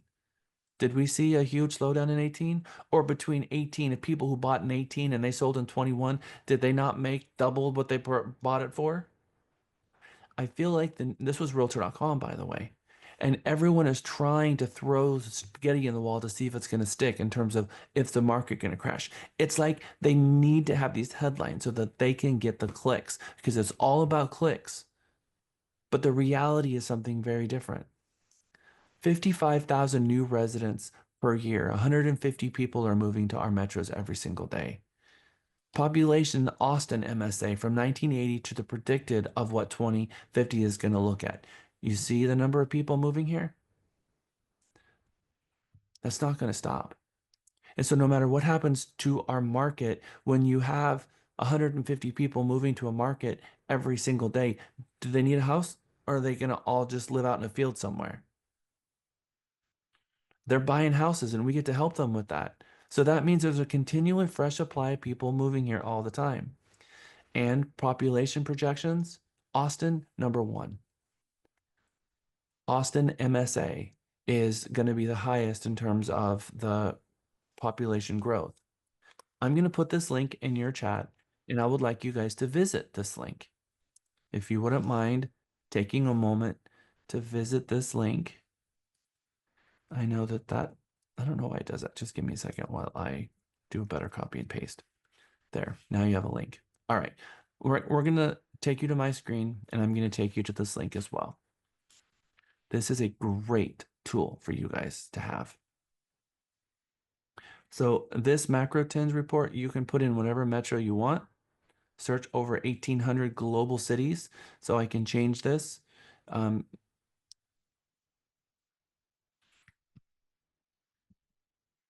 Austin. Boom. This is the year over year growth. If you look at 2006, 1.1 million people lived here. Currently, 2.3 million people live here. And that number is continuing to increase. And so we have seen the number of people moving here, and you can do this to you use this for any metro, whether it's Houston, whether it's Austin, no matter where it is, and you can see where's the growth projected.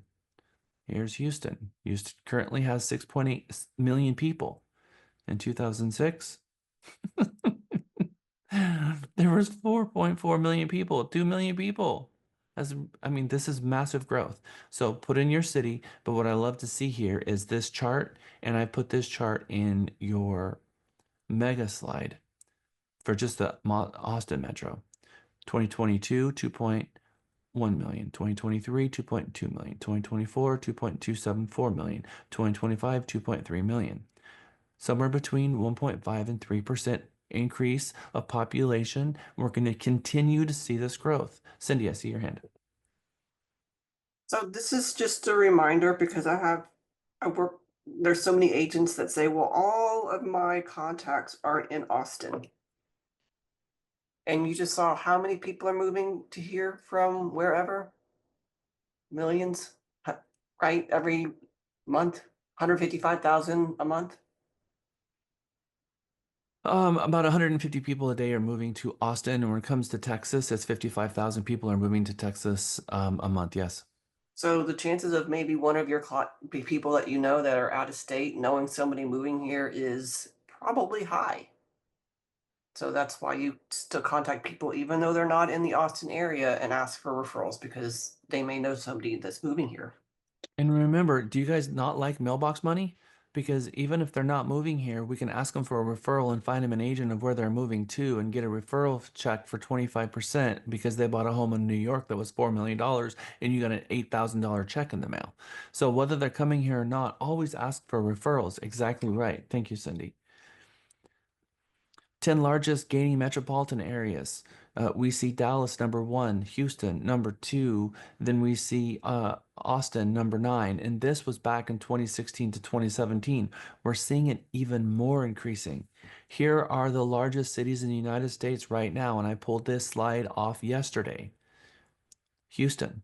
Here, these are the 20 largest cities in the United States, and we see Houston, San Antonio, Fort Worth, Dallas, and Austin on this top 20 list. We're going to continue to see people moving here, and we expect that by 2030 that the state of Texas will have more residents than the state of California. Now, here is population change. Texas will continue to grow. I want you to look at this orange line. This orange line is between 2040 and 2050. The green line is 2030 to 2040. The Northeast, their growth for 2010 to 2020 was 4%, whereas the South, where Texas is over 10%. Now, we're seeing the growth decline, but we're still in positive numbers. Look at Texas between 2040 and 2050. It's number 1 in the nation. Look at Texas between 2030 and 2040, the South. It's the number 1 in the nation. And we've continued to be. Now, the West is the second runner up, but we're growing at a faster rate than the rest of the nation. It's got to be drilled into your brain that a lot of people are moving here, and that is going to keep our markets healthy despite what happens with the rates, despite what happens with the job market, despite what happens to the stock market, despite what happens to the price of eggs. We're going to continue having people move here to escape the realities of where they are, to come here, and they have to buy a house. They have to be a homeowner. Now, they might be in an apartment for the first year, but ultimately they're going to end up in a home. And we're going to talk about what the job market looks like here too, and that's a game changer. Mario and then Cindy. Yes, hello. Usually when I used to look up like market trends, I would just Google top 10 fastest growing cities in America. And usually it was either Round Rock or Georgetown or Austin in those names being in the top 10. So I never knew about these numbers until now. I knew the numbers were there. I just didn't know how to find them. So thank you for that. Nice, Mario. I appreciate that. We're going to give you lots of tools to be able to take this information and share it on your socials and do little cool Instagram reels and TikTok reels, as long as TikTok will remain up and live, and YouTube videos about what's happening in our market to get your people inspired. What do people need right now more than ever? They need inspiration. They need to be told everything's going to be okay. They need you to share that with them and let them know you're insulated here in our markets. In the triangle, we have a micro market. What I love sharing this one statistic with people, it blows their mind. If Texas was a country, it would have the 6th largest economy in the world. If Texas was a country, it would have the 6th largest economy in the world, by the way, ahead of Russia. Cindy.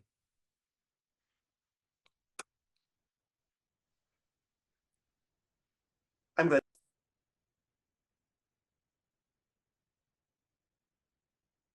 Okay. Texas, is the #1 state for net population gains from 2018 all the way until today. And you're going to see the same thing, Austin, MSAs. You're going to start seeing that same thing in the future. Now, this is a very interesting slide.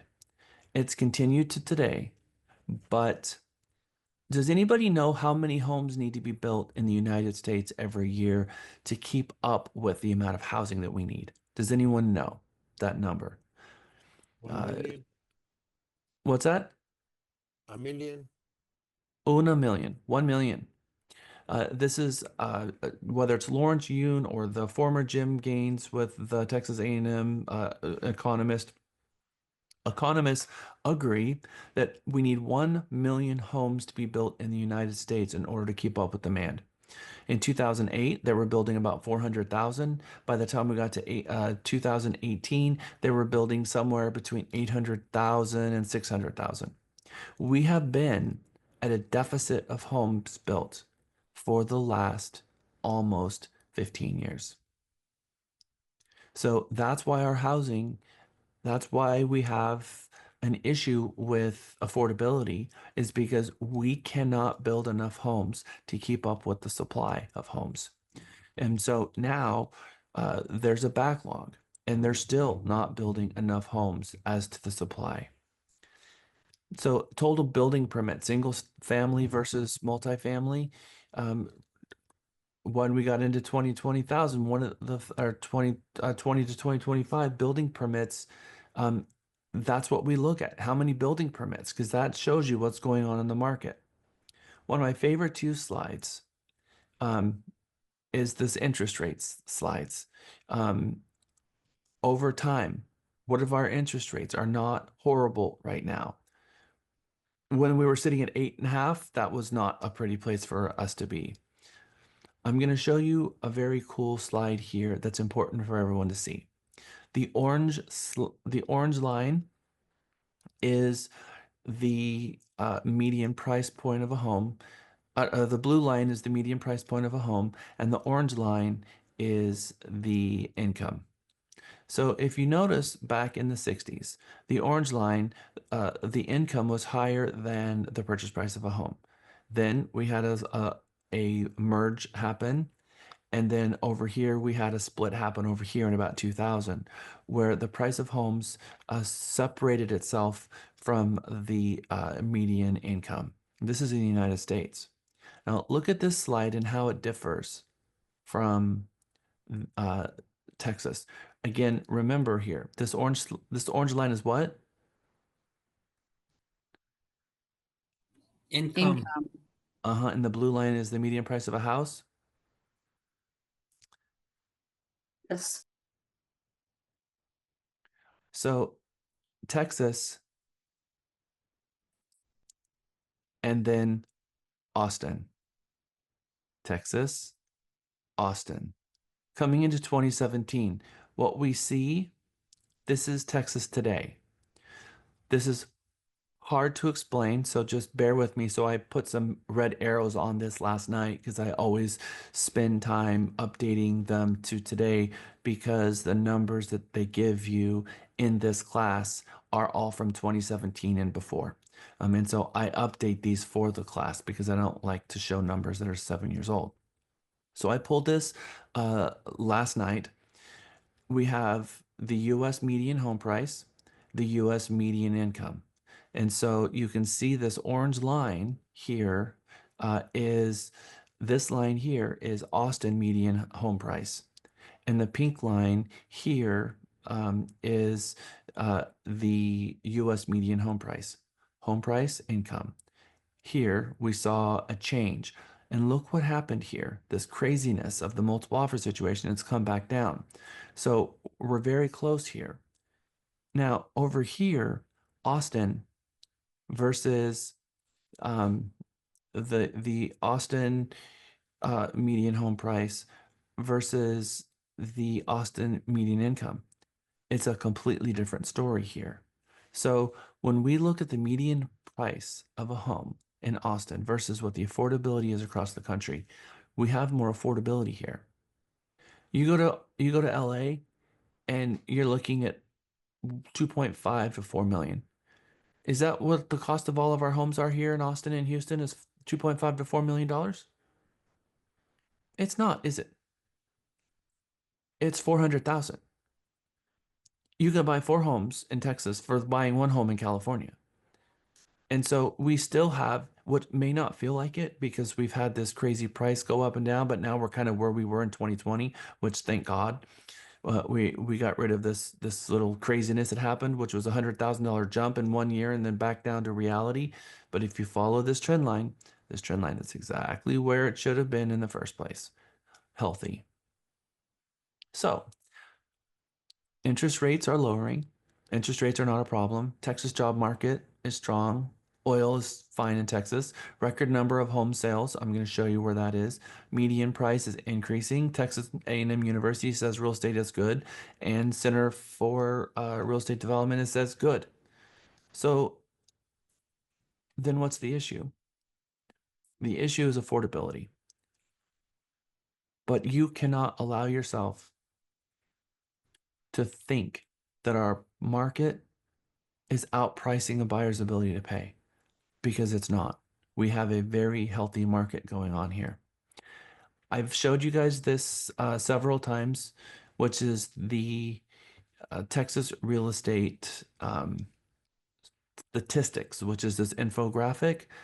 I showed you another one today, didn't I? From the National Association of Home Builders, which has a very similar relevant data program, but only new construction. But we also have a new construction built in Texas Realtors. So I'm going to take you back there, even though I updated these slides yesterday. I'm going to take you over to our browser. We're going to go to Texas Real Estate, Texas Real Estate. Oh, dang it. There we go. All right, we're going to click the Research Market Viewer. We are going to click the Texas Realtors Market Viewer. And you have to go through a board, but it has nothing to do with that board's MLS. It has to do with all the MLSs across the state. So I'm going to say, show me only single family homes. I want to see the market as the entire state. So let's just look at the state for a moment. And the market name is Texas. I want to look at what happened in 2024. So I'm going to say, give me a annual market ending on December 31st, 2024. I can see existing or only new construction. So let me see new construction. How many new construction homes sold in 2024 in Texas? 86,000. 86,000. And was that more or less than the year before?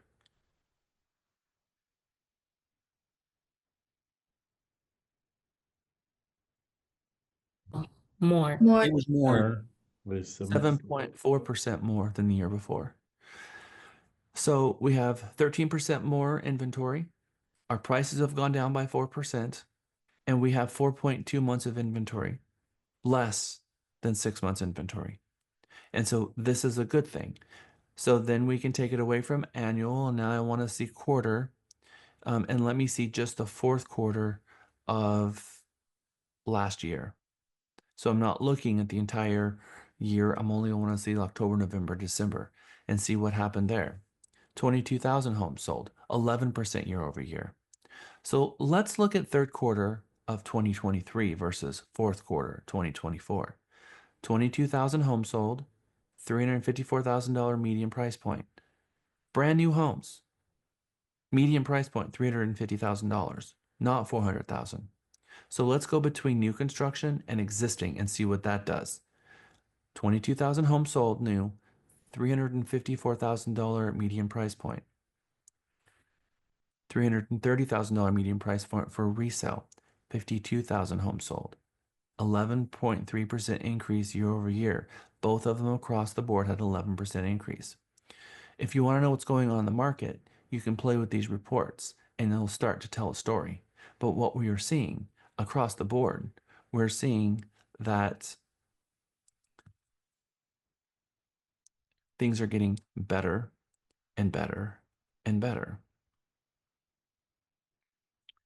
I want to now look at just December, November.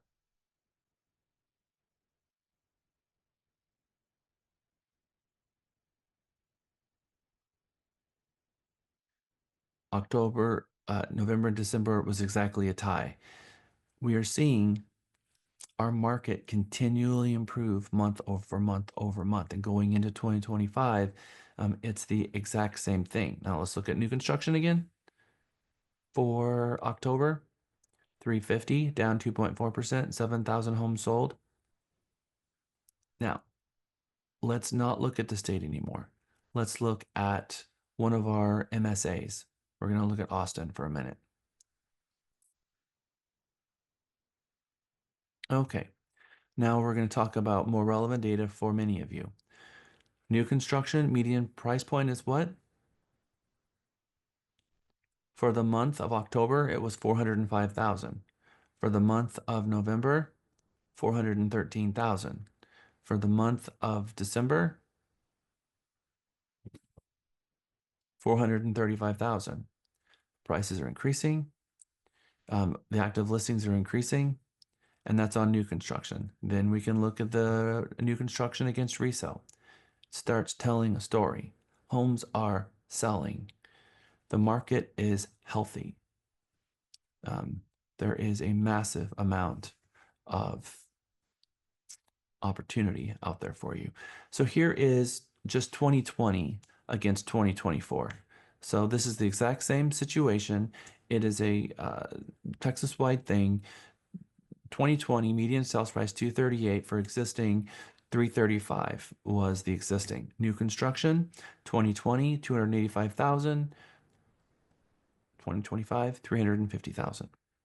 So our markets are increasing. National Association of Home Builders also has a similar report. I showed you that earlier today, which has its own infographic, and you can go and share both of those. They're very helpful in seeing that. So here's what the actual numbers are. In terms of days on market from 2020 to 2024, in 2020 it was 87, in 2024 it's 77. So the days on market has come down a little bit in those 4 years. And 2020 was 49, 2024 it's 53. The median days on market increased by 4 days versus it's come down by 3,000. Here it's come down by 35,000. So the average price is it's gone up by 80, 90, 100, 10, 20, 30, 50,000. And here it's gone up by 100,000. So we are seeing the days on market remain the same, the number of transactions increase, and the price is going up. All right, so that ends our presentation on what's going on in the market, exactly on time to go into our 11 o'clock hour with a break. We're going to talk about the advantages of buying new versus resale, and then some of the advantages on both sides when we get back from our break. Again, I'm going to stick around for a couple of minutes. It's 11:05. Let's come back at 11:15. When you come back from this break, we're going to power through until our lunchtime today at 1 o'clock. And again, at 2 o'clock, we have a special guest, and you're going to love hearing from her. Eric, I see your hand up, and then Jessica, and then Alexa. Hey, Jack. Can you help me understand the difference between days on market and inventory as far as referencing like buyers and sellers? Is there a difference there or? Yeah, there is. So days on market is how long it took a home. I look at days on market in two ways. If you look at the sold comps, what were the days on market for the last maybe 90 days for your sold comps? And then I look at the days on market for my pending comps and to see is it more or less than the sold comps. If it's more, then it's taking longer to sell a home, which means the market may be slowing. If it's less, then it may mean that the market is speeding up. So if you look at the last 6 months of sold comps and the average days on market is 30, and then I look at the pending and the average days on market is 10, and the actual days on market is 5, or they've all been on the market for about 5 days, I can see a trend of the market either increasing or decreasing. So I look at the days on market and the comps to see if it tells me a story. Now, there is a thing called the absorption rate, and the absorption rate is a math problem. Over the last 6 months, how many homes sold versus how many do we have active. You divide those two and it tells you how many months of inventory it takes to absorb them. So if in the last 6 months, 10 homes sold, and this month there's 3 homes on the market, then you know that those homes are going to sell very quickly because you've been getting about 3 homes sold a month, or an average of how much over that time. So if in the last 90 days 40 homes sold and you only have 3 on the market, you know they're going to sell quickly. But the opposite is true. In the last 40 days, only 3 homes sold, but you have 40 on the market right now, then it's going to take 9 months to absorb all that inventory. Okay. So that's the story, and that's the math problem. You have to pull the comps and do the math and look at it and help share that with your clients. It's called months of inventory and then days on market analysis. Okay. Thanks. Jessica. And then Alexa.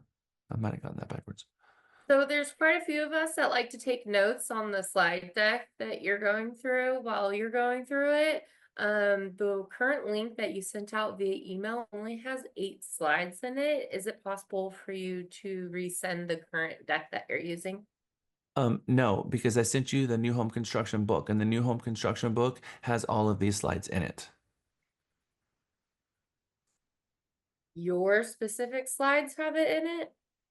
The part of that's part of the new home construction class, like this slide right here, and all of these, you can follow along in the new home construction book. Yes, I have taken my own slides, but the new home construction book we should be going through. Yeah. Okay. The book. Your It handout for just this class is sometimes the new. goes out. It just doesn't follow in order, but that's fine. Okay, thank you. I was gonna ask about the slides too, but she did it, so I'm good. Yep, the approved handout for this class is the new home construction book. I have made my own slides for this class on purpose. If you guys want me to send out the slide deck for this one, I can, but the approved slide deck for this is your new home construction booklet. Jack? Hi, Gavin. I had a quick question. So for the people I talked to at my open house and I signed them up with the gateway and stuff, what would be like the next steps? Because if they haven't looked at any properties yet on the gateway or checked it out.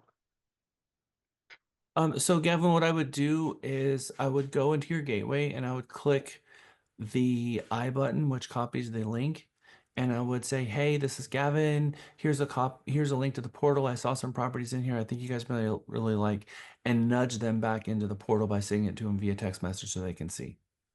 Okay, yeah, I sent it through text the first time when I was with them at the open house, but should I send it again or just give them a reminder? They didn't click the link? Not yet, I don't think, no. Okay. What were they looking for? So I would go back to your recollection of what they're looking for. I would go into the links that you sent them to properties, open up that portal, and try to find 2 of the nicest looking properties in there that are priced well, and send it to them and say, hey, I just went through your portal. I see these 2 properties that you guys might really be interested in. Take a look and let me know what you think. Use those properties as a hook, because your goal right now is to set an appointment with them. You want to set an appointment with them to go see them in the real world, whether that's at your office or whether it's a property. And the best way to do that is by getting them a property they're interested in. So dangle a property that you think is super nice, and let them know that you're super excited to be working with them, and how nice it was to meet them. Thank you. Assumptive close. Yeah, good question. But yes, we need to follow up. Remember, relentless following up. And that's exactly right that you're thinking that. Gavin, can you hear me? This is Phyllis. Yes, I Yes, can. Do you remember I was making notes where he said we can find those macro trends? Was that within our MLS? I've got the Texas Realtor for the market viewer, but where was that macro trends at? Do you remember? On the I home put it builder in, site? I put it in the chat. Oh, I'm sorry. Thank you. Welcome back. Who'd have thought that he'd Jack here where we need Jack here where we need. Welcome back. Welcome back. Welcome back. Welcome back. Welcome back from break, everyone. We're at 1193. Okay. So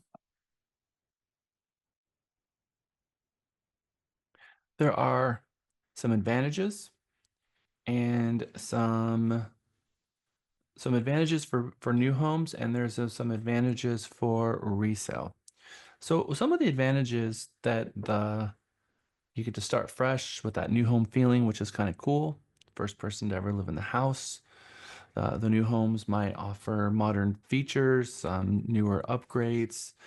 Sometimes you can customize the house to kind of make it exactly what you want sometimes, or you can maybe choose from different homes on the same street that have certain upgrades.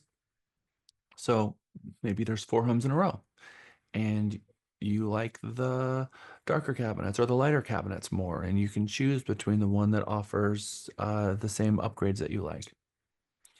You don't have to worry about big repairs right away, and the new homes kind of have a warranty that can help mitigate some of the expenses. Sometimes they can be more energy efficient, and if they're more energy efficient, then it's going to save you a little bit of money maybe on your utility bills and that sort of thing. What are some other maybe benefits of buying a new home that I haven't discussed?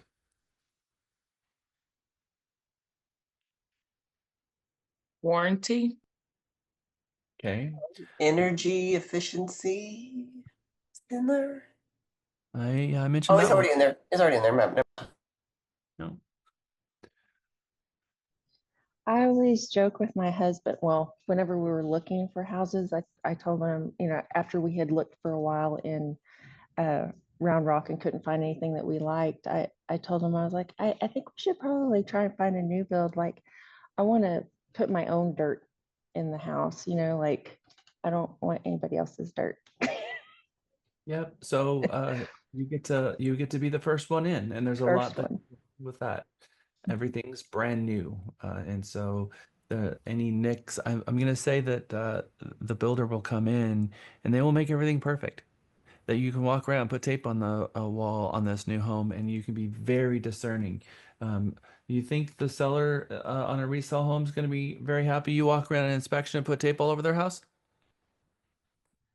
Imagine, so they'll lose their mind, wouldn't they? Mario, I see your hand up.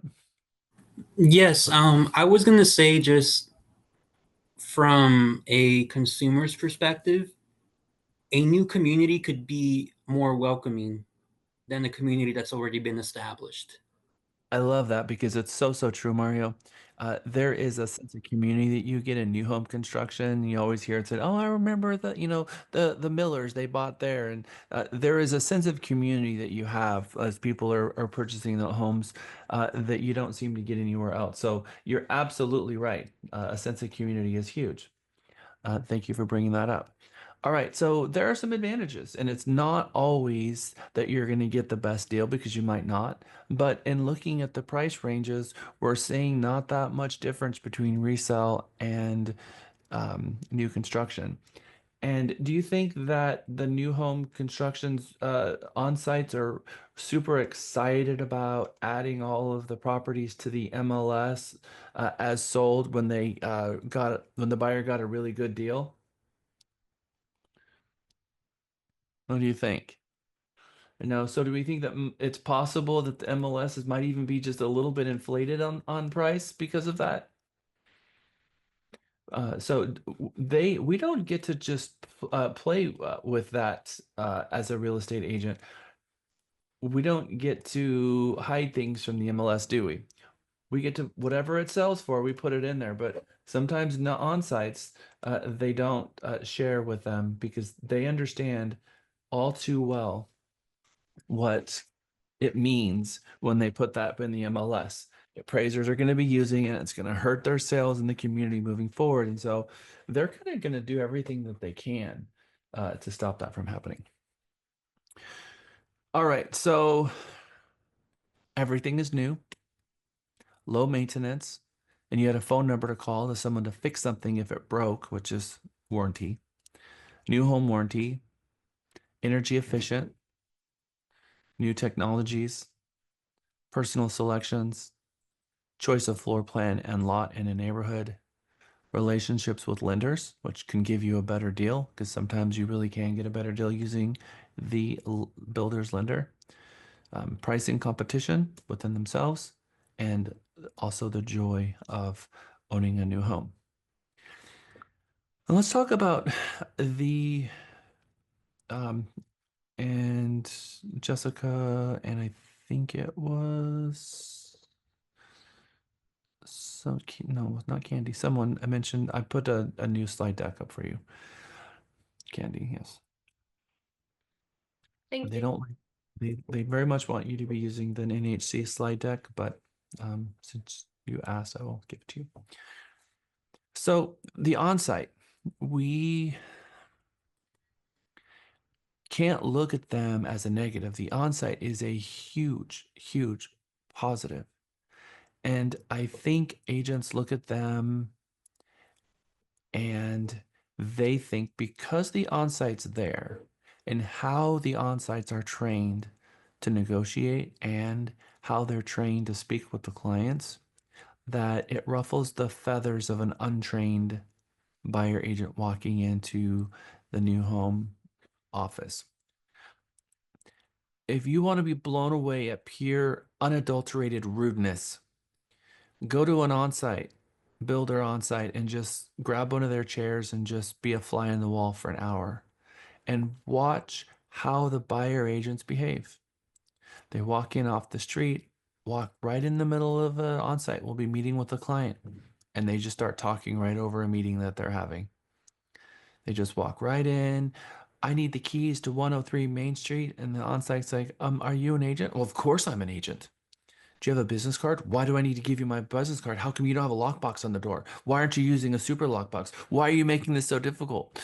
I'm not kidding. I've seen it, I've heard it, and sometimes I'm just like, I'm so sorry. I'm sorry.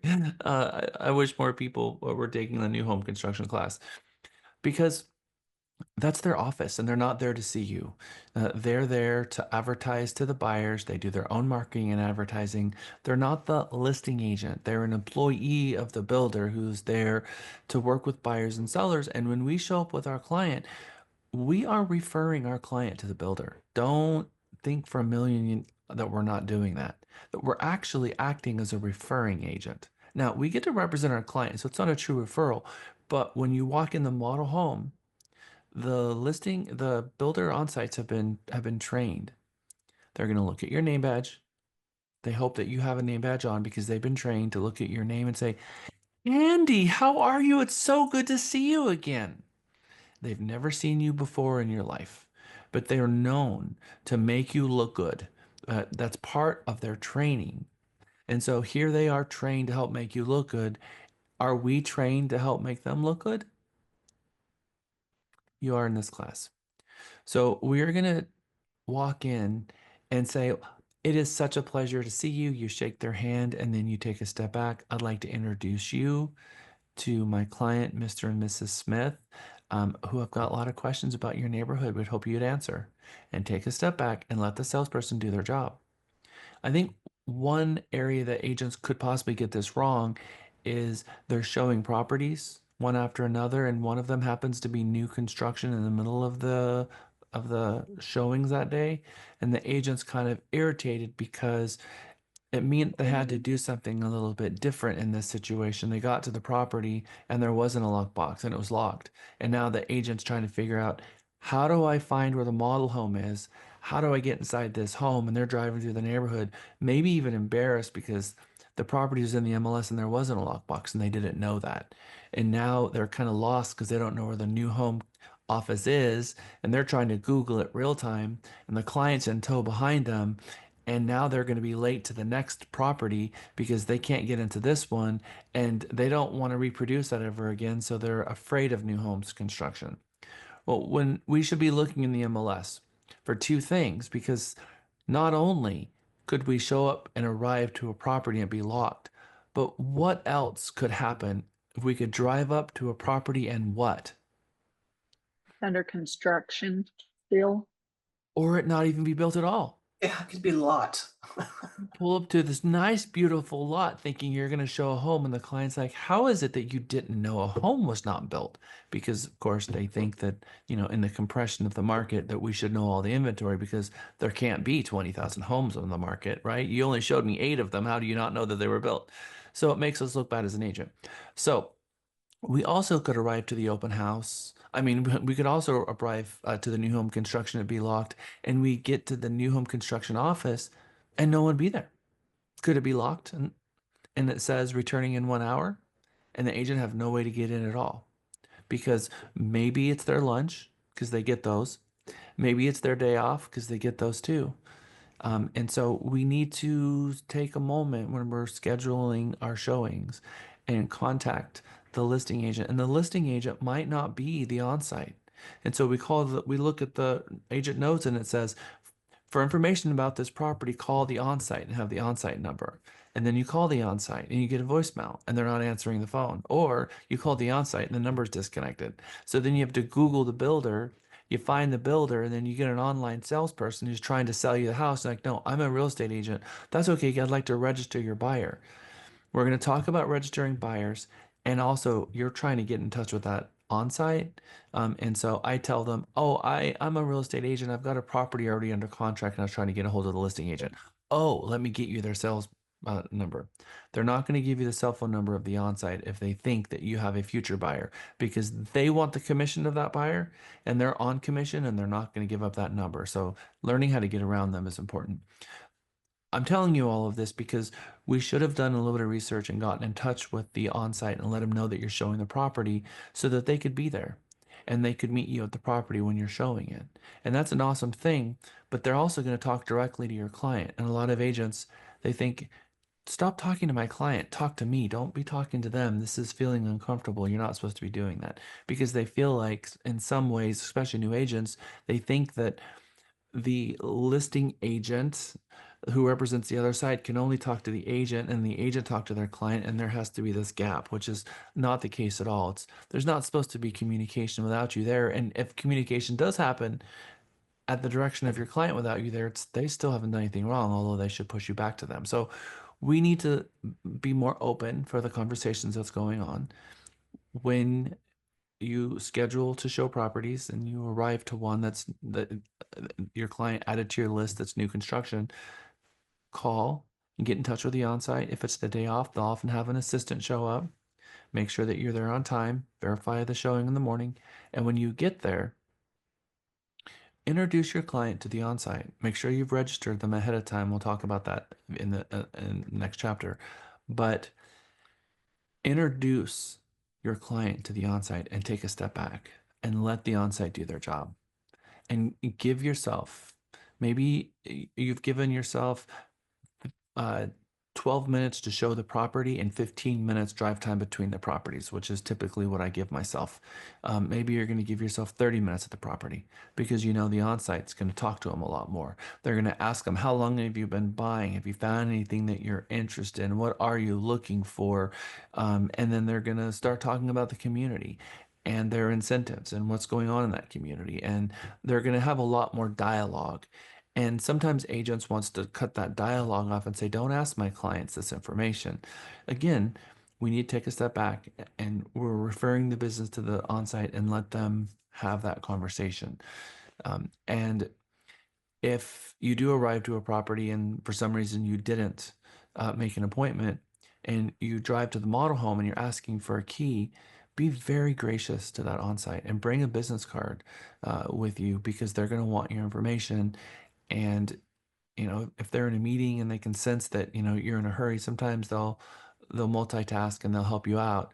But be kind and be respectful at that model home.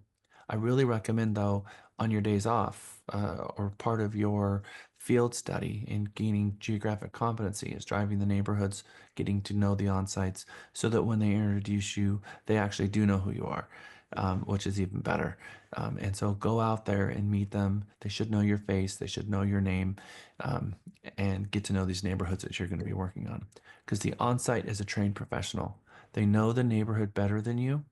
They know the tax rate, they know the HOA, they know the schools it's attached to, they know the comps for every single property that's sold, they know their floor plans, they know the lot premiums, they know what their standard features are, they know what their buy down rates are if they're offering them, they know if they're offering washer, dryer, fridge. And so there's a lot of questions in our head that we're going to have for them. And if we feel like at the end we didn't get all of our questions answered, we can ask them questions to make sure that they say things that our clients we need them to hear. Like, you know, they take us to the model home to see the model home. Is there anything changed about the homes you're building now that's different than the model home we're looking at today? Oh, yes, actually. We lowered the ceilings in the front and whatever it is, because sometimes the model home's no longer indicative of what they're actually building. Okay, so don't look at the onsite of a builder as an adversarial. They're actually someone that you're referring business to. The warranty reduces liability for your clients. Builder's insurance covers defects of the property.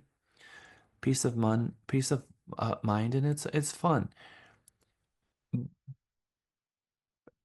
Control freaks struggle with new construction because they feel like their value is being diminished because the on-site's there and they know more than them. And because the on-site knows more than them, that they feel like they're going to look bad in front of their client. And so you look directly in your client's eyes and say, this is the on-site. They represent the builder, and nobody knows this neighborhood as good as them, and nobody knows the product better than them. And so I let my clients know this is the expert about this particular property. So whatever questions you have, this is the person that we want to ask because they're a walking encyclopedia of everything regarding this neighborhood. That is the approach we should be taking. So, best practice. All right, we're going to go through the next following 10 slides, which are in both books. Best practice assessment. The following 10 slides keep track, and I want you guys to keep track of this. So if this is something you do, give yourself a tick mark on the page. And if you've gotten more than 10 tick marks on the page, you are a rock star. If you've gotten 5, you're making progress. If you have only 1 tick, I'm glad you're here. And so let's keep track of the tick marks. And when we're done, let's put them in the chat and see how we all did. So for 1 tick mark, opportunities for real estate agents. I make it a practice to drive around my market area and check out new construction and new subdivisions. Now, Williamson County Association of Realtors has the East Side and the West Side bus tours, which is really cool. That bus tour is going to drive you through either the East Side or the West Side, and they take you to a bunch of new home constructions, and they give you swag bags when you go in. We also have Community Impact Newspaper, which is talking about new home communities. And then Facebook, we have, how many of you read Realty Line? They have a lot of events going on as well. So are you driving around neighborhoods? If you do, give yourself 1 point. Number 2, I suggest looking at new homes when helping my buyer set their search parameters. Have you considered new home, or are you looking at resale? And having a conversation with them. We have the Builder's Update and New Home Source Professional. Those are 2 different sites that is in your single sign-on. I have found that everything that I need is in Builder's Update, but New Home Source Professional does have some inventory that Builder's Update doesn't have, but Builder's Update is a much more sophisticated system. Both of these products are in your single sign-on in the MLS. So this morning, we gave you a homework assignment to go into Builder's Update and add your photo and the company logo and the company name and get all your information there. But if you're suggesting to your clients and you recommend new home construction as part of your initial conversation, give yourself a point. Number 3, I participate in networking events that include builders, developers, and builders, sales reps. PT50, Highland Homes, DR Horton events, KB, Realty Line. There's a lot of events. And in fact, Realty Texas has one every month, don't we? We actually go and together as a group, we go and look at a new home community with Lauren. And when we get there, DeAndre usually goes along for a ride, and she helps you guys do reels and TikToks right there at the property. So if you're doing these, whether it's with our company or with others, give yourself a point. Number 4, I accompany my buyer clients on their first visit to a model home. So you get a call from your client and say, "Hey, I was driving by and I saw Wolf Ranch and I wanted to go in and see some of those properties." What are you telling your client when they tell you that? My hope is that you're not only are you going with them, but you register your client with the builder, and you make an appointment to be there with them. That is best practice. Number 5, I encourage new home buyers to consider resale value when selecting upgrades and options. Again, this is another one of the value proposition options for an agent to really help solidify the relationship between them and their client, is letting them know some upgrades is not going to come back to them in terms of dollars, because some upgrades are quality of life. So let's talk about hardwood floors. Maybe there's a level 1 builder grade hardwood floor. Level 1 means entry level, and maybe it's a darker color. Maybe they've got a level 5 that's a much lighter color that is much more in trend in a wider plank. And it's instead of $250 a square foot, it's $650 a square foot. It's 3 times the cost. Are they going to get that 3 times cost back when they sell their home? They are not. Because again, we're looking at averages here. And so if they've really gone hard on every single upgrade and they've over improved the flooring for the neighborhood, they're not going to get that back out. But maybe they love it and it's quality of life for them. So we have to figure out, are you guys okay with paying extra and it be for quality of life, for peaceful enjoyment of your home because you're going to love it? That's worth it all day long. But if you want to turn around and sell it, you might not get it back. So you're going to leave money on the table. And if that's okay, that's okay. Um, just like going and buying a new home, buying a new car. You can go buy a brand new car. Let's say you're going to buy a Chrysler 300 2025. You can buy a 2024 and save eight, nine, $10,000, or you can go buy a brand new one. The one that's a year old maybe has, I don't know, 15,000 miles on it. Looks brand new, but you know that you're not going to be able to turn around and sell that brand new car for what you bought it for tomorrow. It's going to be the same thing. If they turn around and sell that home, they're not going to get everything out of it that they put into it if they over improve it. And your on-site can also help you. What's the standard of the neighborhood? What's going on with what are most people selecting in this neighborhood? Is a good question to ask. And if you're doing that, give yourself a point. Number 6, I'm familiar with basic construction terminology, the phases of construction, the build times. If not, we're going to go through it in depth here in class today.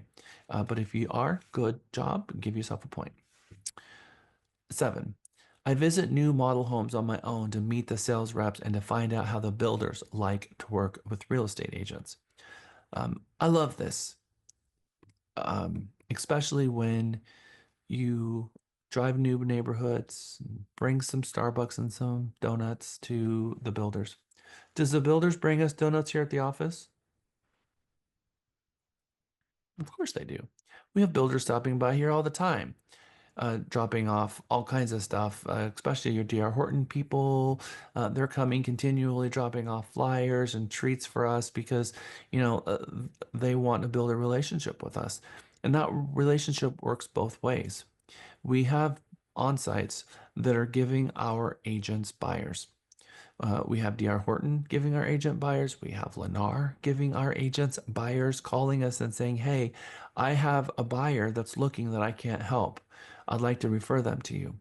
And we have them calling us saying, "Hey, I have a client I sold a home to 2 years ago and they're looking for an agent. Could you help them?"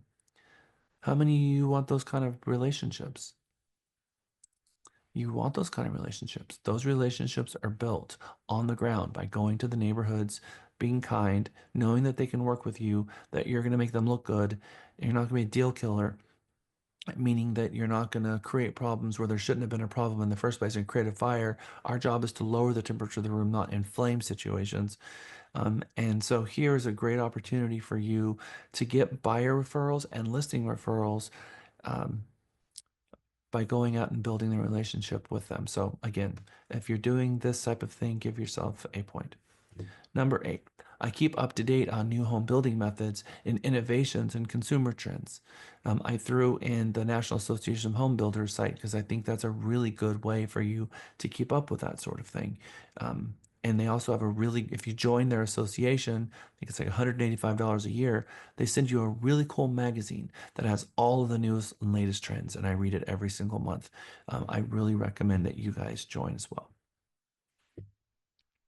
Number 9, when visiting a model home with a buyer client, I step back and I let the builder's rep present the sales pitch. Get out of the way and let them do their job. If you're doing that, great work. Give yourself a point.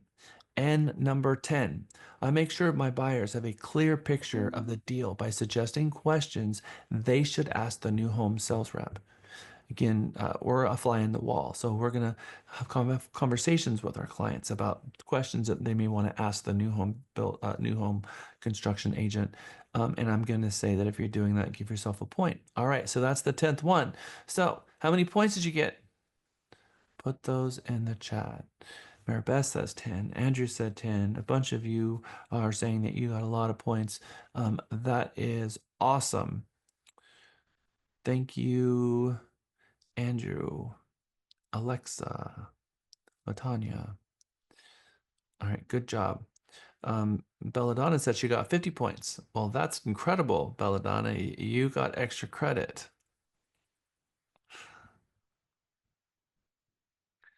Fat Perspective. fingers. It was fat fingers. I'm sorry. It meant 5. Awesome, awesome. All right, perspective for real estate agents. Have you ever worked with a real estate agent that was so awful to work with and said, I don't ever want to work with that real estate agent again? Have you ever worked with agents who you said they were so great to work with, you want to work with them again? So have you ever worked with an agent, you're just like, oh my gosh, I hope I never have to have the pleasure of working with them again? Now, that's our inside voice because we're not going to say that to other real estate agents or our clients. But sometimes we pull up into our property and we see a sign, we look at that sign and we say to ourselves, good grief. And that's putting it mildly, right? Okay. So what do you want people to say when they pull up to your sign? Oh, I What? love working with her. Yay, I Exactly. get to work with Candy again. Oh my gosh, I would love to work with this agent. She's really amazing because, if you pull up to a property and it's a horrible agent, you're probably not going to say anything to that client. But you pull up and it's someone you worked with before, you're like, oh my gosh, Candy, she's great. I've worked with her before, or she's a really great agent. That is positively upon positively. All right. So I just want you guys to put some thought into that because I want us to be on our best behavior out there and treating everyone with kindness and respect. We're going to really learn that a lot in the Master Certified Negotiation Expert class that we teach. Why do many real estate agents avoid? Now we're going to use the word realtor all through this class because this is an NAR realtor class. So you're going to hear me using the word realtor instead of real estate agents on purpose because this is an NAR designation. So we're being purposeful in our words here. Why do many realtors avoid new homes? Lack of knowledge. They Yep. think that there's competition, too much competition from the on-sites as well. Or And if I had to put it in a single word, this would the word I would use. Fear. Their fear that they're going to lose their client, that they're not going to get paid a commission, that it's going to take 9 months before they get their paycheck because they don't want that either. And they've had bad of experiences. They don't know the process. They use another contract instead of ours, and that doesn't make them feel confident. They don't like that the builder is going to try to take that transaction away from the lender. There's just a whole host of things. And so agents sometimes they get into the new home construction and they're like, yeah, no, I can tell you this, that once you get good at new construction, you're probably gonna only want to work new construction for the rest of your life, and that is it, because it is awesome. It is awesome, awesome, awesome. But if you're not getting it right, you could very well try to avoid it at all costs, because in every step you have some heartburn, or because you're trying to apply what you know to resell, and you're trying to apply that to new construction, and you're putting a square peg in a round hole, and the edges are getting shaped off as you're trying to pound it in, and it's just not working. Mary Beth. Yeah, I had one during the crazy times, and it was 22 months that you don't collect that pay, but you learn so much during that process by being involved and active throughout every step of the process. And then, of course, you're winners with your clients because they're just amazed at how much you hung in there, for them. So I Yeah. wouldn't say, yeah. So don't shy away from them. It's good experience. And for you as new agents, that is not the norm. 22 months is probably the showstopper. That's the example of the longest that it could possibly take, because it can to build a new home, it can be anywhere from 3 months to 6 months. Now, if they haven't even broke ground on the lot, maybe 8 months to 10 months. But right now, 6 to 8 months is what it takes to build a home. Now, a lot of new home construction, your client's not going to build from scratch. They're going to pick from an inventory home, which means that it can close in 30 days or less. So there's a lot of that as well. And so there's lots of options out there. Sometimes you have a client coming into town and they're like, I need to buy a home and they need to be in place in the next 3 weeks because my job starts and I just got transferred. Then when we go to the new home neighborhood and we're calling the on-site, what do you have on the ground? What do you have as an inventory? I got someone who needs to close in the next 30 days. I got nothing. Got it. I'm not going to have a conversation with them. My very first question is going to be, what do you have that can close in the next 30 days? And then they'll give you those inventory. What's the price point of those? Well, I've got two at 600 and one at 500. Got it. My people are at 450. Well, we have 450, but they have to build and our build time is 6 months. Got it. My people need to be in place sooner than that. And so that would be kind of the conversation I'm having if you have someone who needs to be in place, because a lot of people moving into town, they don't have the luxury of waiting.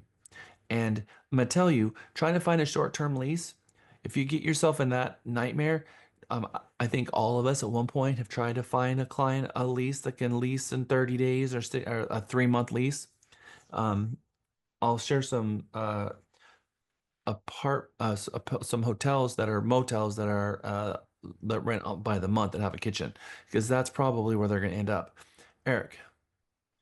You said that, and I thought that was very interesting. When I was touring in Santa Rita Ranch, they had told me there that they have short-term leases available within Santa Rita Ranch. And so very good information to have for those folks that are coming maybe from out of town that want to build. They'll say that they'll do 1 month to 6 month short-term leases in Santa Rita Ranch within that community. And I thought that was very helpful information to know. And I wouldn't have known that had I not been out there. Just thought I'd put that out there. Yeah, share information about that in the chat. I think that would be very helpful. All right. Perspective for real estate agents. Coming into this class, are these valid thoughts that you had with new construction? Risk of being undervalued, fear that you might lose the client because the builder, and you're going to think, why do they need me? Why are they going to pay me this huge commission when the builder's going to do everything for me? Risk of not getting a commission at all. So you're thinking, maybe I'm going to avoid new construction because I don't want to lose my client and lose my commission. Takes too much time. And you're like, I need this commission. I don't want to wait 6 months or 22 months, like Mary Beth mentioned. And it's a different business model that you don't quite understand. So many new home builders don't put their inventory in the MLS, so you're having a hard time finding it. The properties are often hard to find itself, especially the model homes. And you Google the model home and you drive out to the property and it's not a model home anymore. So now you're trying to figure out where the next one is. The on-site is not calling you back after days and you don't understand why they're not calling you back. The homes, you get there and they're locked and you can't get into it. Even sometimes you try to find the street and you're looking in the maps and the street doesn't even show up on Google Maps and you don't even know how to find it. So then you're trying to find a street near it, and even then, you can't find it. And to boot, you find out that, oh, well, it looks like I'm buying new tires today because two of my tires went flat from driving over nails. I can tell you that any agent that has been in this business for more than 5 years have had more than one flat tire driving through new home communities. I can tell you that Discount Tire is your friend because they will warranty that scenario. And so we all get our tires there because they will fix our flat tires because it's a part of the business. Do not be surprised. And don't come to me like you're going to be blown away at what happened to me. It's like, no, that's business as usual when you get flat tires because that comes with the job. Now, you can ask my mom because what's not usual is having a screwdriver in your tire, which is what happened to me. I ran over a screwdriver and I didn't notice it, and the entire screwdriver was lodged into my tire. That was a fun story. Are these, nope. Okay, moving on. So, has this ever happened to you?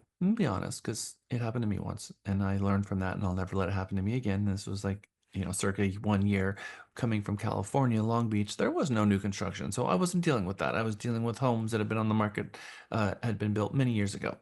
So, has this happened to you? Your client was very excited to see a property, and you arrived, and you come to find this.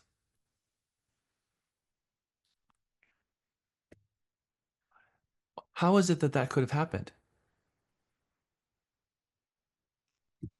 Well, like on the MLS, it'll show a picture of the house. So that's what they see. And then it's not actually real. Or it could be real, it's just maybe not what? It's not built yet. Complete. Not that house because it's the model home, right? So maybe they have and let's talk about this. It might not even be the price point of what actually can be put there. Um, if a builder has maybe 10 different floor plans, they have a repetition rule, meaning the same floor plan and elevation can't be side by side most of the time, and they may have a price in the MLS. And that price is FAKE, fake. Why is the price in the MLS 100% fake? To attract buyers. It's just made up, right? Because it's that price of the home doesn't exist. Because if they're going to have to look at the lot premium and the cost of the home and all the upgrades, they just picked something. PFA plucked from the air a floor plan with no lot premium sometimes, and they put that together and you contract with them and they're like, okay, well, let's build that home. And then it turns out that in building the home on that lot is not the price that was in the MLS. And you're like, well, but the price in the MLS was, well, I know, but we can build that floor plan anywhere, and they're trying to build that home. And so imagine trying to sell a piece of dirt. They have to be creative.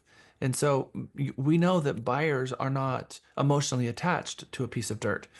So buyers buy a home when they can walk inside and they can feel it and they can see it and they can. It's much easier to show a property that's at cabinets or later. But even when it sticks and you're showing the property at sticks, that's really hard for the buyer to wrap their hand around what the floor plan or what room is going to be what. And so, uh, when you go to a new home community that's brand new and they're building the model, they have a really hard time selling those floor plans because no one can see it. So they're sending you to other communities that might have a floor plan, or you could have a situation where the builder is going around paying $50, $75, $100 to homeowners who have closed with them to show that property to a buyer who may be interested. And they're trying to gauge what is the interest of this buyer, how interested are they really in this floor plan before they're going to spend that money. So again, uh, you could say, hey, my client's really interested in this floor plan, and I think they're really interested in your community. Is there anybody in this community where we could see that property? Know that that is a question you can ask, and oftentimes the answer will be yes, especially if you have a client that they're very interested in. And when you pull up to a property that has a vacant property to it, and your clients were super excited about it, and they're disappointed, then you could be thinking, you look bad. But we should have called the onsite ahead of time, like Candy was had the phone up to ear signifying. You need to call. You need to call the onsite whenever you're dealing with new construction. You need to ask them, is this property still for sale? Have you got an offer on it? Is it been built? What's going on with this address? Oh, well, that one is expected to be done in December. December. It's January. So have you built it yet? No. Okay. Well, then there you go. I'm probably not going to be showing it right now. Do you have anything that my clients can see? So make sure you ask the right questions if you're going to show a property. Okay. Because there's huge opportunity in new construction, but it's a completely different set of rules, and you need to learn the set of rules for new construction so that you can learn how to play that game and play it better than anyone else. As Albert Einstein said, you have to learn the rules of the game and then you have to play better than everyone else. So we got to learn how to approach new construction because it's different. Now, we talked about it from the real estate agent perspective. We're going to go through a few slides from the builder perspective, and then we're going to take our 12 o'clock break. Knowledgeable builders, this is most of them, see real estate agents as their extended sales force. They like us. They know that we're going to bring them leads. They look at us like we look at Zillow. No difference. We are their sales force. Now, we don't like Zillow all the time, and they don't like real estate agents all the time because it is what it is. But there are real estate agents that they really, really like, and they want to work with them because the real estate agent has developed a relationship with them and they've got some trust level there. We're going to hear from one of them after break, and there's several of them already in this group in Mega that have a lot of experience with new construction. So knowledgeable builders, not only do they look at us as an extended sales force, but a lot of them, your commission that they're paying doesn't come from their budget that builds the house. So whether or not there's a real estate agent involved in that transaction, it has nothing to do with the costs of building that home. What is some builders' budget that they use to pay real estate commissions? What does that budget come from? Marketing. Marketing dollars. Marketing dollars. So you don't have an on-site that says, oh, you don't have a real estate agent? Awesome. We can reduce the price by $3,000, $5,000.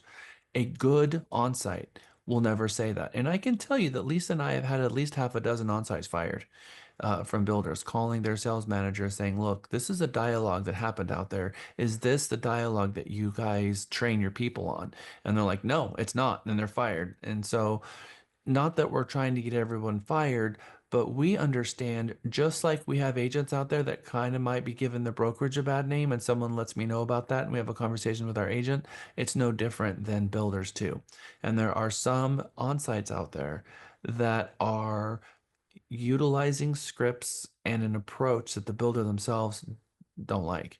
And so builders want to develop a relationship with us, like us, love us, and they pay us oftentimes out of the budget that they get for marketing and advertising, not meaning that if you hire a real estate agent, then you're going to pay more for this new construction home. They have created an entirely different budget. And I tell my clients that the budget, the commission dollars that come from the builder isn't the budget on the house. They pay us out of their marketing budget, which is a completely separate budget than what they did in the build a home. So my commission from the builder doesn't impact the cost of the home. And that's a huge light bulb that goes on from the buyers and new agents who are not familiar with a lot of builders. Builder sales reps are most often not actively licensed.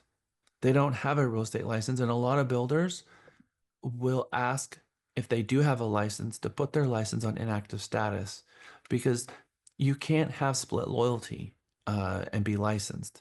If you're licensed, you have to put the client ahead of all else, including the real estate agent.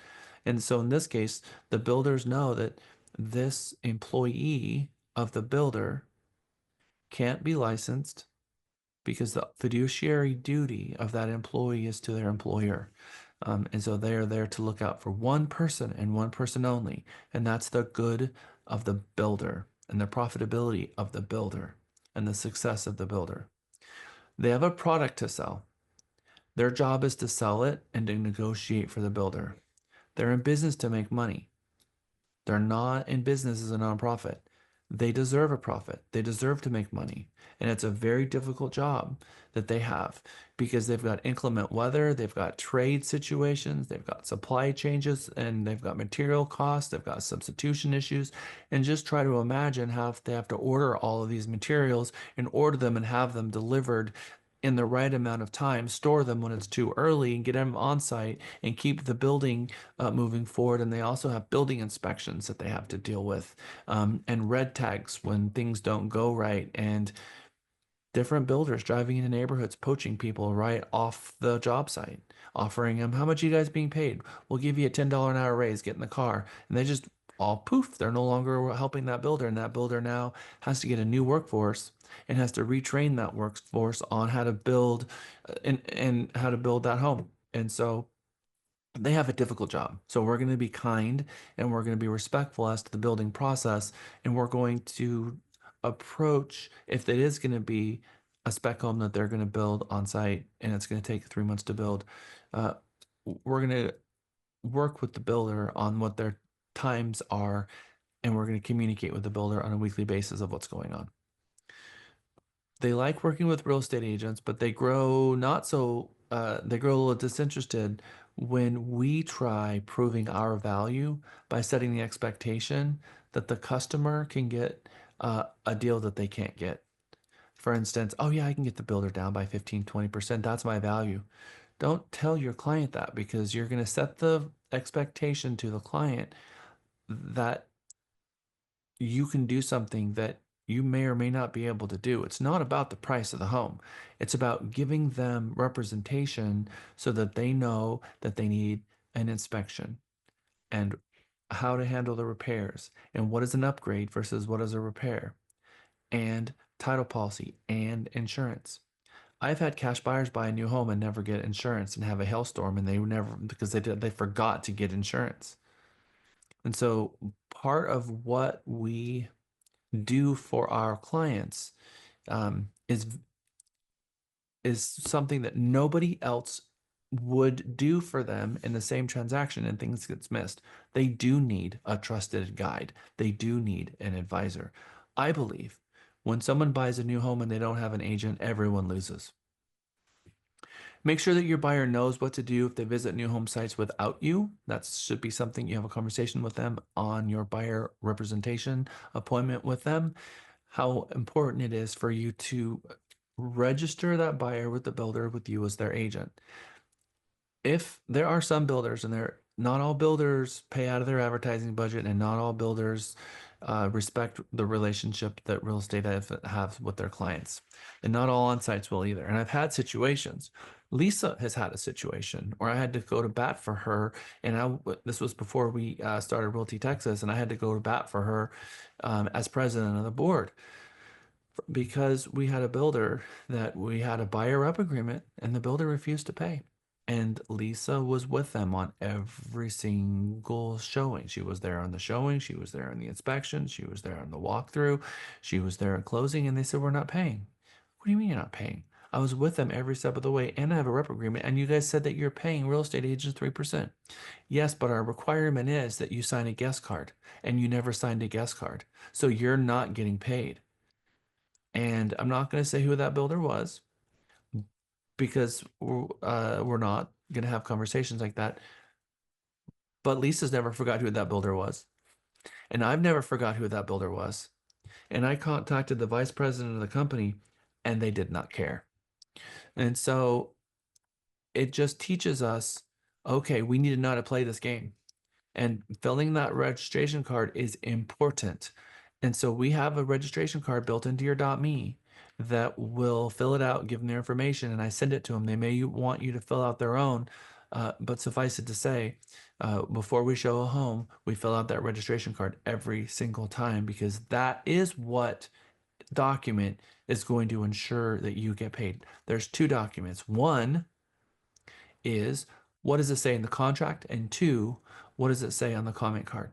So what you need to be there during the contract signing so you can review the contract to make sure that the builder is reimbursing. Because if they don't, then the buyer's stuck holding the commission, and the buyer's going to have to pay for that commission.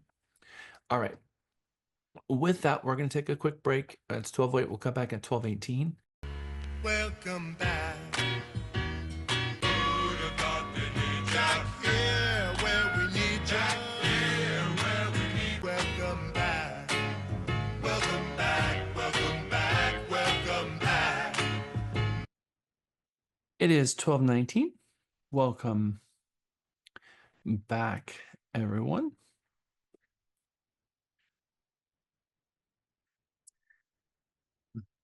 One of the things that real estate agents need to probably be more aware of, and this is not something that they teach in real estate school, it's not something they teach really anywhere, which what are impact fees? Does anybody know or heard of impact fees? That's what isn't that what when the community or the city charges them for all the work that they're doing? The builders, they charge the builders and then it's passed on to us, right? Or the buyers. It's yes. So local governments, municipalities on new home construction projects, they pass these things on to buyers. Otherwise, it would have been impossible for the community to have been built in the first place. Imagine for a moment the millions of dollars that it takes to put in the infrastructure for water and sewage and gutters and curbs and streets and roads. All of these things are massively inexpensive. And so a community may know that they need to bring in more housing to attract residents and more tax revenue. Then they will post a bond, and they will borrow money and they will pay for that infrastructure and now enabling developers to come in and start buying up tracts of land. And then the developer, they buy the property, they buy the land, they cut it up into lots, and they put in gutters, curbs, and streets. And then they have to have a resale lot that's going to be able to sell that land cost. And then the builder be able to purchase and all the materials and build a house on it that have a sticker price that's going to be in an affordable range that a buyer can afford to pay. And so a lot goes into this, but most communities will have been built out by a developer, and then that developer will, in a lottery, sell lots to different builders. Now, some builders are their own developer, like D.R. Horton and Lennar. In a community where you see D.R. Horton and Lennar, there won't be any other builders. They will be the only ones because they buy the land, develop it themselves, and build their homes on it. But not all communities. In fact, the master plan communities, the really large ones, are typically from a huge developer. There'll be 1,000 homes or more, and it's maybe 4 or 5 different builders in there, and they only have the lots that they get. And so it's a luck of a draw often on what they do get. So the impact fees is an important part of this because they are fees that will get pushed to the buyer, which makes things more expensive. And this is where MUDs, PUDs, and SUDs come from. Municipal utility districts, special utility districts, and planned unit developments. These things all have fees that make its way to the buyer, and that the buyer is going to be paying for these fees over time. And they call it indebtedness. And it'll be a percent per $1,000. Maybe they owe 15 grand, maybe over the course of forever. A buyer can pay that up front often and make it go away. Or they can pay it in their property taxes until its bond is repaid. But each person will have a certain amount that they pay. And it is a required disclosure that a seller disclose to the buyer what that buyer will pay as part of that indebtedness.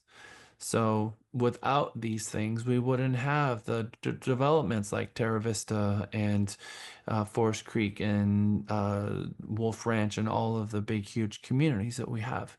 Without the use of MUDs, PUDs, and SUDs, we wouldn't have water. Water is $1 million per square foot of pipe. And so when you look at that massive amount of dollars, you get water to maybe Chandler Creek, right? Chandler Creek is on the east side of 130, and there is a lot of land out there to be built on. But to get water there is really expensive. To get sewer there from the city is $1 million a foot. And so if you've got 7 miles, you might have 20, 30 million. That's why in every session where we have when you go to the voting booths, people are voting for these bonds. 300 million, 500 million. And this money is in order to get the infrastructure there so that they can put homes in the ground. Mary Beth. It's also important for resale too, because like out in Cimarron Hills, out in Georgetown, there were certain sections that got built later and they had these PIDs attached to it. Well, some people, because they had the money, maybe they were paying cash for a $2 million house and they paid $35,000 for whatever their house. If you're reselling a house, you need to be asking them, is your PID paid off or are you making monthly payments in the mortgage, so that you know when you're doing that for resale that you can tell that to the buyer or the buyer's agent. Yep. And I taught this class about 5, 6 years ago, and it put an antenna up for Kim, and Kim started having conversations about this with her clients. And she told one of her clients this. And so her client went to the city of Hutto and said, I want to pay off. They did them research and found out she was an attorney. And it was like $15,000 that she was going to pay if she included interest on her PID, and found out that she could pay $7,000 cash and it would go away. So she was going to spend $7,000 in interest over the course of many years. So she opted to go ahead and just pay the $7,000 and walked into the city offices in Hutto, and they had no idea what she was talking about. They told her no. And then we got involved, and the answer was very much yes, and paid it off. So it was the first person to actually do that, which just shows you how few real estate agents are properly advising their clients as to these things, because there's a massive amount of interest that people are paying on these PIDs that they can pay off. And to Mayor Beth's point is, when you know that there's a PID, what does the balance do? And that's why we have the PID disclosure and the mud, PUD, and SUD disclosures. How much is due? And how much can a seller or buyer go and pay this off, which will reduce the amount that they're paying. Okay, so good dialogue there. Thank you. Builder definitions. The builder between the spec home and the custom home. Spec homes are usually pre-designed already. There can be some customization, but oftentimes there's no customization at all, meaning that the on-site was the one that picked the floor plan, picked the colors, picked what was going to be built on that particular 123 and 125 Main Street. Building out that home and the color selections and the floor plan and the repetition, all of that was designed by the on-site. Versus custom, which is someone sits down with the on-site and they build a true custom home, which often spec home builders don't do. Even spec homes are not going to do custom, because they're going to have a set of floor plans. You can pick this one, A, B, or C, and you can have this elevation, meaning the front of the house can look like these three options, and you're just putting options together. The builder knows exactly what materials to order in that scenario, and they build it out. Versus custom is, I'm going to sit down with an architect and we're going to build plans and we're going to build a house from scratch exactly the way we like it, and scrutinize over the width of the entryway and the walkway and the height of the room, and all of these things are going to be discussed with an architect. True custom, if you're going to fall into that, I recommend that you get a mentor of someone who's done a true custom before, because a lot can go wrong and you really need to have access to a good architect. But David Weekley does true custom, and they have 3,000 floor plans that they built from the past, of floor plans that they can choose from to give you ideas. But your custom build, you will own the floor plans. Whereas a spec home, you ever ask the builder for floor plans? They're going to say, nope, nope, these are copyrighted and these are ours and you don't get them. And so they're not going to give you a set of floor plans for a spec home. Buyers may feel slighted about that. I know that I have a buyer in my neighborhood who purchased a exact same floor plan as mine. I bought the model home, and they're asking the builder for the floor plans because they didn't put in a loop for a water softener, and they're trying to find out where they could put in a loop in the garage because it wasn't in there. Now they're exploratory drilling into the walls, trying to find someone in that neighborhood that A, had a water softener loop, or B, find out where it is. And they won't even share that piece of information. So builders are keep their plans close to vest. So build on your own lot is another definition. Build on your own lot. This means that the buyer goes out and sources the land, then goes and finds a builder to build a home on that piece of land. And David Weekly, Will Shirkian have these types of programs. Your custom builders, Toll Brothers, Pulte, Partners in Building, Verde, some of actually one of them out of business now. Spec Homes, who built a home on the ground for you to go, is KB, DR Horton, Lennar. These they have built the floor plan, and you're going to buy either a home that they're in the middle of building, or you're going to pick one of their floor plans and put it on a lot and contract with them. But when it comes to DR Horton and Lennar, you ask them, hey, can you run some extra, maybe add some extra insulation in the garage? Because I'm going to use it as an office or a band room. No, we can't do that. No. Can you add a cable to the garage for a TV? No, can't do that. What? No. Can you put in? And the answer is no to everything, because they're not going to make any modifications to those types of properties. Some builders will, but your spec home typically will not. Spec home builders sell move-in ready homes. They make all the selections from the floor plan to even the color schemes. Upgrade costs. This is a fun one because upgrades are a really big deal. And guess what? That's where builders make their money. This is a huge profit margin for builders, upgrades. Not only are they making money on a increase in cost of materials, but also labor as well. It's a huge value add for the builder.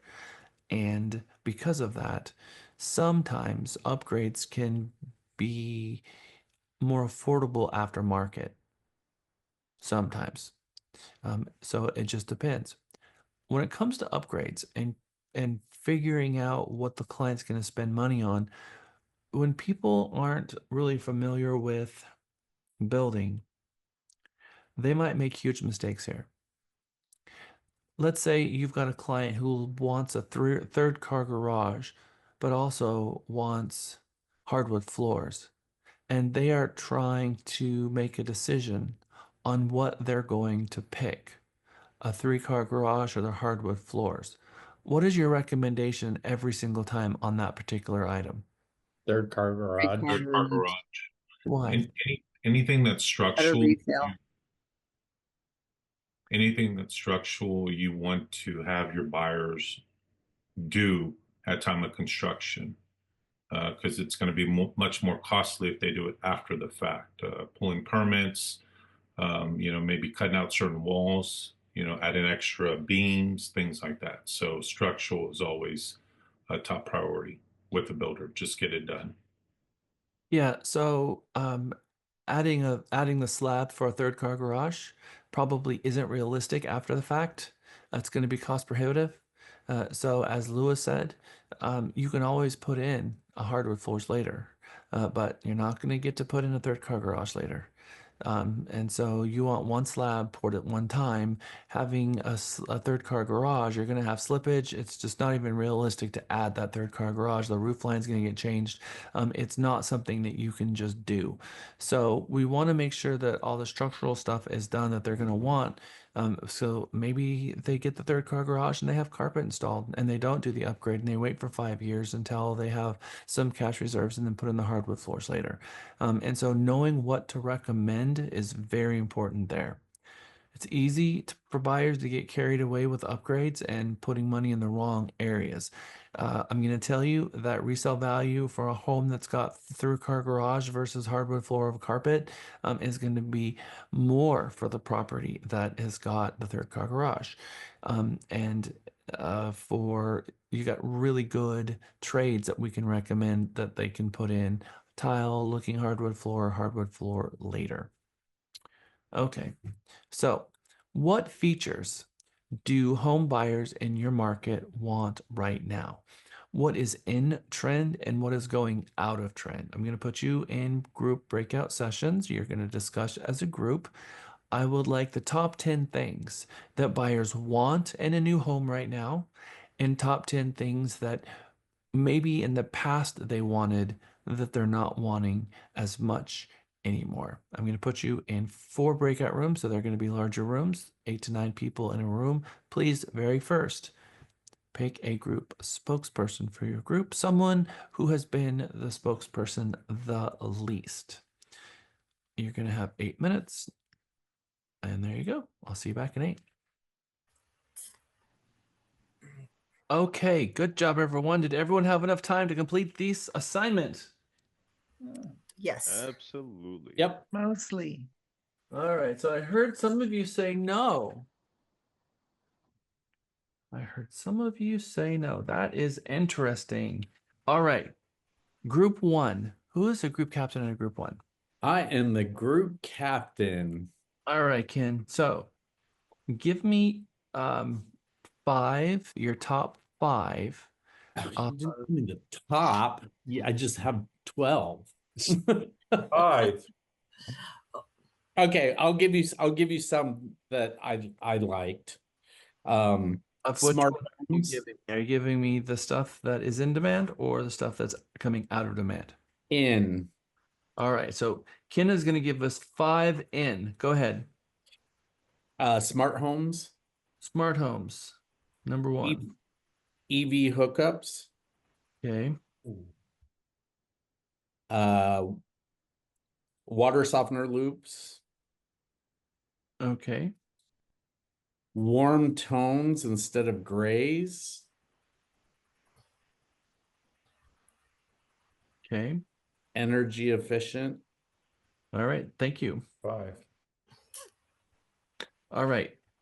Group 2, are you going to give me the ends or the outs? I'm gonna do the ends as well. Okay, give me your top 5. So we got kitchen, gas stove, the primary bedroom on the main floor, a mother-in-law suite, office, and then hardwood floors. Or actually the covered back patio. All right. The primary bedroom down, mother-in-law suite, office, hardwood floors, and covered back patio. Group 2. Thank you, Monte. Group 3, who's my captain? Am I in group 3, Jack? Oh, I think that was us. No. Savion. Savion, you are. Yeah. Yes. Okay. Are you going to give me the ends or? I give you the outs. Nice. Thank you. Top. Yeah, so things we were saying for sure. Phyllis was getting it done today, some great paint. So she was actually taking that out. We said open walls, so people don't want like too many walls anymore. So we want to knock out walls, so more open space. Also the shower bathtub combo, people wanted that separate. So we wanted to have those separate. Just so they don't want those combos. Another one was subway tiles. All right. So you're talking about ends, but you said you were going to give me the. So those are outs that people don't want. Like we don't want the shower bath combo. They don't want gray paint. Okay, fine. They Sure. don't want to have like cramped spaces such as like extra walls in the way. They don't want black countertops and also a media room. Mm-hmm.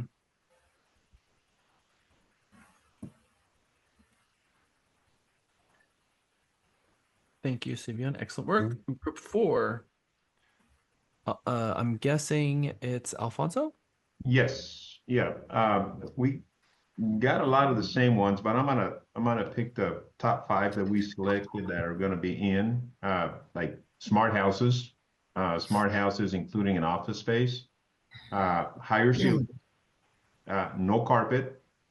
We're looking for spacious backyards and a lot of natural light.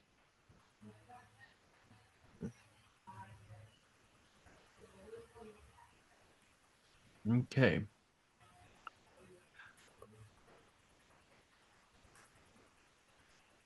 EV hookups, smart homes, water softener loop, warm tones, energy efficient, primary down, mother-in-law suite, office, hardwood floors, covered back patio, smart homes, office, high ceilings, spacious backyards, and natural light. All right. Is everyone looking for a big backyard? No. No. Okay. So what are some things that we have that are, so a lot of you matched these up. So what are some other things? Let's open up to the group. Some of the other things you had on the list. If you raise your hand, I want you to give me one. Ken. That's in space or in office space. I don't understand what you said. What's coming in is office space. Okay. Yep, for sure. People want separate office. Work from home is kind of in flux. All right, Mario, what do you got? Yeah, so I was thinking of things going out of style. I don't know, it's a recent trend I've seen. People are moving more towards like a compact house. It's a smaller home, and they're purposely doing it. And I Yeah, found that very interesting. all the way down to tiny homes, don't we? Yes. Cool, thank you. And container homes. All right, Phyllis. The color of fixtures. Mhm. Going away Going from. from, yeah, going away from like the dark Aura bronze. Yep. And it may even been, what we've been seeing a lot is the the nickel, the bright nickel and all that kind of stuff. So 100%. We're even seeing whites come in and even some color stuff too as well. Thank you, Phyllis. Latanya. I was actually gonna say the white cabinets, but I would say loft areas. Lofts. Okay. Yes. Thank you. Indu, what'd you got? I think first of all, I think the oven and the gas stop on a cabinet sections, they used to be in like all compacted, like on gas, cooktop, and a microwave on one section. Now they are more on a cabinet section, and then the tankless heater system, and also the high ceilings. They're all in. Okay, thank you. Debbie. Debbie, Alfonso, Lewis, and Felix are going that order. Debbie. So I mentioned this in our group that I have some younger buyers and two groups, and they're not loving the complete open concept anymore. Mm-hmm. Yeah, so when you've got kids and the whole house is open, you have nowhere to escape. That is true, Debbie. Alfonso. Yeah, another one of the things that we mentioned was the counter level islands. They said that was coming back. That they wanted more island as opposed to the higher level ones. Mm-hmm. Yeah, we're seeing a lot of people cut the island off so it's one flat island. Lewis. I was saying things that are probably not coming back or starting to slowly fade is formal dining areas. Most people aren't using those anymore. Yeah, those came in, went, and they came in and went again. When we went into COVID, people started needing a separate dining room again, and then so it's just sort of that's a tough one. I'm still waiting to hear about fireplaces. Felix.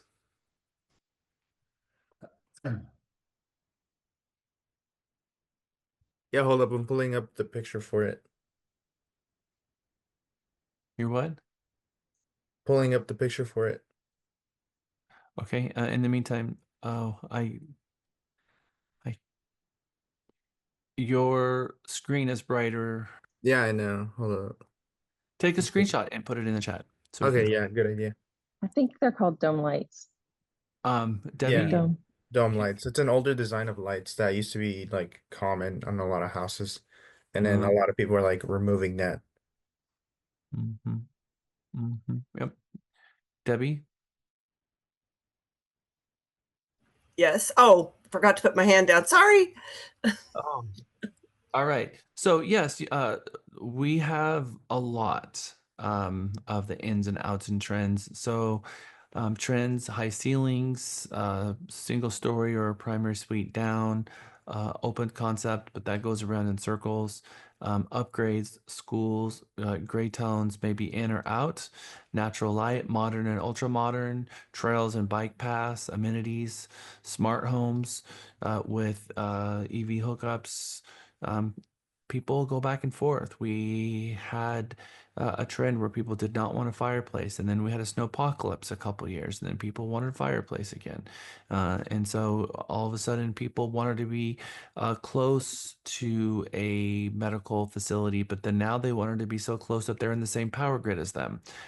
So, you know, these things happen and events happen, and it changed the behavior of the buyers. Energy efficient homes to everything from energy efficient homes to homes that have built-in batteries, homes that have generators, homes that have some type of solar panel, larger covered patios, outdoor kitchens, outdoor lighting, um, uh, a complete absence of carpet. And some people want carpet in the smaller bedroom. Some people don't want any carpet at all. And then third car garage, privacy. What are some things that are not on this that we didn't talk about?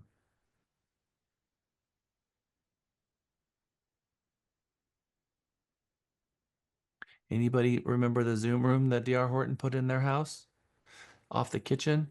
And people look at that and say, what is that room for? And then I say, it would make an excellent pantry or wine cellar because there's no real good use for it other than those two things. Mario? Yeah, sorry, I read it just now, the trends, but I did want to point out back then in history, people would purposely build their house for the light to naturally hit them to save more on energy. Mhm. And yeah, They used to also have pier beams and they would have open um, windows above the rooms and open up glass windows. And so it would pull heat from under the house and circulate it through the house and it would cool the house down without the use of HVAC. And the houses would be in the 70s, even when it's 100 degrees outside in the 1800s. So all kinds of really cool stuff, ins and outs. Uh, what else? Lewis? I would say in-law suites or a separate room since you've got a lot of multi-generational families living together. Mhm. When they're kind of off to the side, they've got their own restroom, their own shower, sometimes even own access to their specific area. So I know Lennar was doing that for some time. Yeah, they called it their next gen product. DR Horton and Lennar both have communities where it'll have a separate entrance. It will have its own, sometimes little vignette kitchen, its own primary suite, and a living area that opens up into probably the main room of the other house. So it's a way for aging parents or kids to live next to you on property and not have to have a separate property tax bill. And so the property taxes really save a lot. And sometimes people will rent out these as well. So those are very, very popular.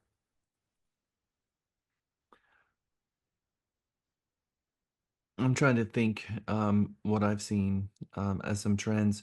I've seen some smart homes in that um, Alexa, lift the blinds, open the blinds, and the blinds raise. How many of you seen that? So smart homes where Alexa will open the blinds and what are some other smart home features that you've seen? Have you seen the Lennar homes that automatically shut off the water if it thinks you've got a water leak somewhere? They do that in even Gerald. Gerald has, what about internet for the entire community? So you get it as part of your HOA bill. Have you guys seen that? Yes, in fact, I actually live in a neighborhood where it's part of the HOA dues where we have internet. Of course, they want you to upgrade if you want to, but the basic plan is excellent. Yeah. And so we're seeing that become a utility, less a custom add-on. And so the buyer demands are pushing changes. Um, Energy efficient homes, low flow waters, and I think that you're going to see more and more properties coming off the grid option. We're seeing a lot of that happen right now with off the grid option, where they've got a generator and a whole house battery and the Tesla shingle, not the Tesla shingle, but the solar shingle versus a solar panel, where it's the actual shingles itself is a way to charge the batteries. And Mario, and then we're going to take it to the next. Hi, yes. I also do want to think that if I was a consumer and somebody presented me a home that was a smart home, it would feel like it should have more security. So a safety thing also is in there. Okay. 1,000,000%. And I think a lot of homes come pre-wired for security systems. I think some of the best security we have today is the Ring doorbells recording people coming up to the doors, because people know that they have less anonymity, especially cameras in the front of the house. How many times are each of us seeing people trying to steal someone's car in the driveway? We only saw that video because they had security devices and outdoor lighting and all that stuff. So I think security is a huge concern for a lot of buyers. So energy efficiency is a really big deal. We're going to talk about energy efficiency when we get back from our break, the different types of energy efficiency and what the certifications are.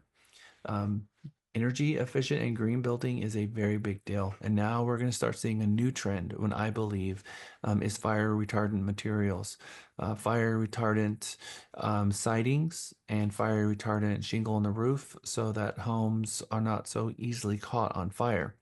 But as it stands right now, there are building codes for energy efficiency. There's the IBC, which is International Building Code, and then IECC, International Energy Conservation Code. New homes built in compliance with the 2017 International Energy Conservation Code are approximately 30% more energy efficient than those built in 2009. And so that is a 30% reduction on utility bill. Utility bills is a big concern for buyers. I don't know how many buyers have asked you this question, but as a listing agent, I get it all the time. Can you share with me the utility bills? And the buyer wants to know, what is the cost of the utility bill every single month? And the seller is thinking, wow, really? I got to go do that now? I got to go log into my utility provider and figure out what my average costs are? That question comes up so much that most utility builders will have an average, and they can print out one sheet that will give you your average cost through the year. So we're going to continue on with the energy efficiency things. Energy efficiency and green building are top concerns for home buyers right now. 65% of people who bought a National Green Building Standard certified green home stated that energy efficiency was a major factor when they decided to purchase the home. They also have they have special loan programs that will give a buyer a preferred rate if they buy a home that has certain energy efficient standards. Homes with energy saving features command a higher price. And so the lenders are willing to be a little bit more generous in the DTI, as well as having special lending programs on the federal level. So the HERS index, if you go and buy a KB home or buy certain energy efficient homes, there will have an index at the home and uh, a study done on that home, where they will have a energy rater come in and rate that home. And it's between 0 and 150, and they will guarantee a utility rate as long as you don't change out the LED lighting, as long as you don't make any changes to the envelope of the home or swap out, a water heater or something for a different type of model. As long as you leave it alone, they will guarantee the utility bills. Don't go over a certain amount for the property. Currently, there are 1.6 million Energy Star homes in the United States, with about 100,000 new energy homes constructed every year, 15 to 30% more energy efficient than standard new homes. After a home has been certified, an Energy Star label is affixed to the circuit breaker box, and a certificate is provided to the homeowner. You'll see Energy Star on your washer and your dryer and your computer, even maybe your range water heater as well. For electric units, Energy Star houses means the entire house also has been certified. Not that it has Energy Star appliances, but an Energy Star house. And that house will come with a certificate. If you list one of those houses, you're going to have to ask the seller for those certificates, because those certificates will have to be uploaded into the MLS. And when you open the circuit breaker, an Energy Star label will be affixed to the circuit breaker, deeming it an Energy Star home. We are going on break. We're going on lunch. Mary Beth, take us to lunch. I just wanted to know that when I'm listing a house, if the seller tells me they don't know, and obviously the house is, let's say, 3 years old, you know it's probably got some energy efficiencies, but if they can't or don't provide you with something, then we technically shouldn't be listing any energy efficiency in the MLS, or what do you recommend? Yeah, so an energy efficient home is very different than a home with energy efficient appliances. And so typically they're going to know, because they will have gotten a massive amount of documentation from that builder regarding it.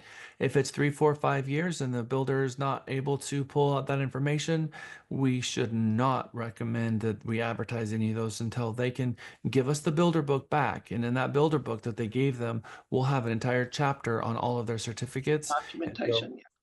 Yeah, that's what I Get thought. back Yep, those want it documentation documented. so we can upload it in the MLS. And actually, the MLS, especially Actress, will require us upload that proof.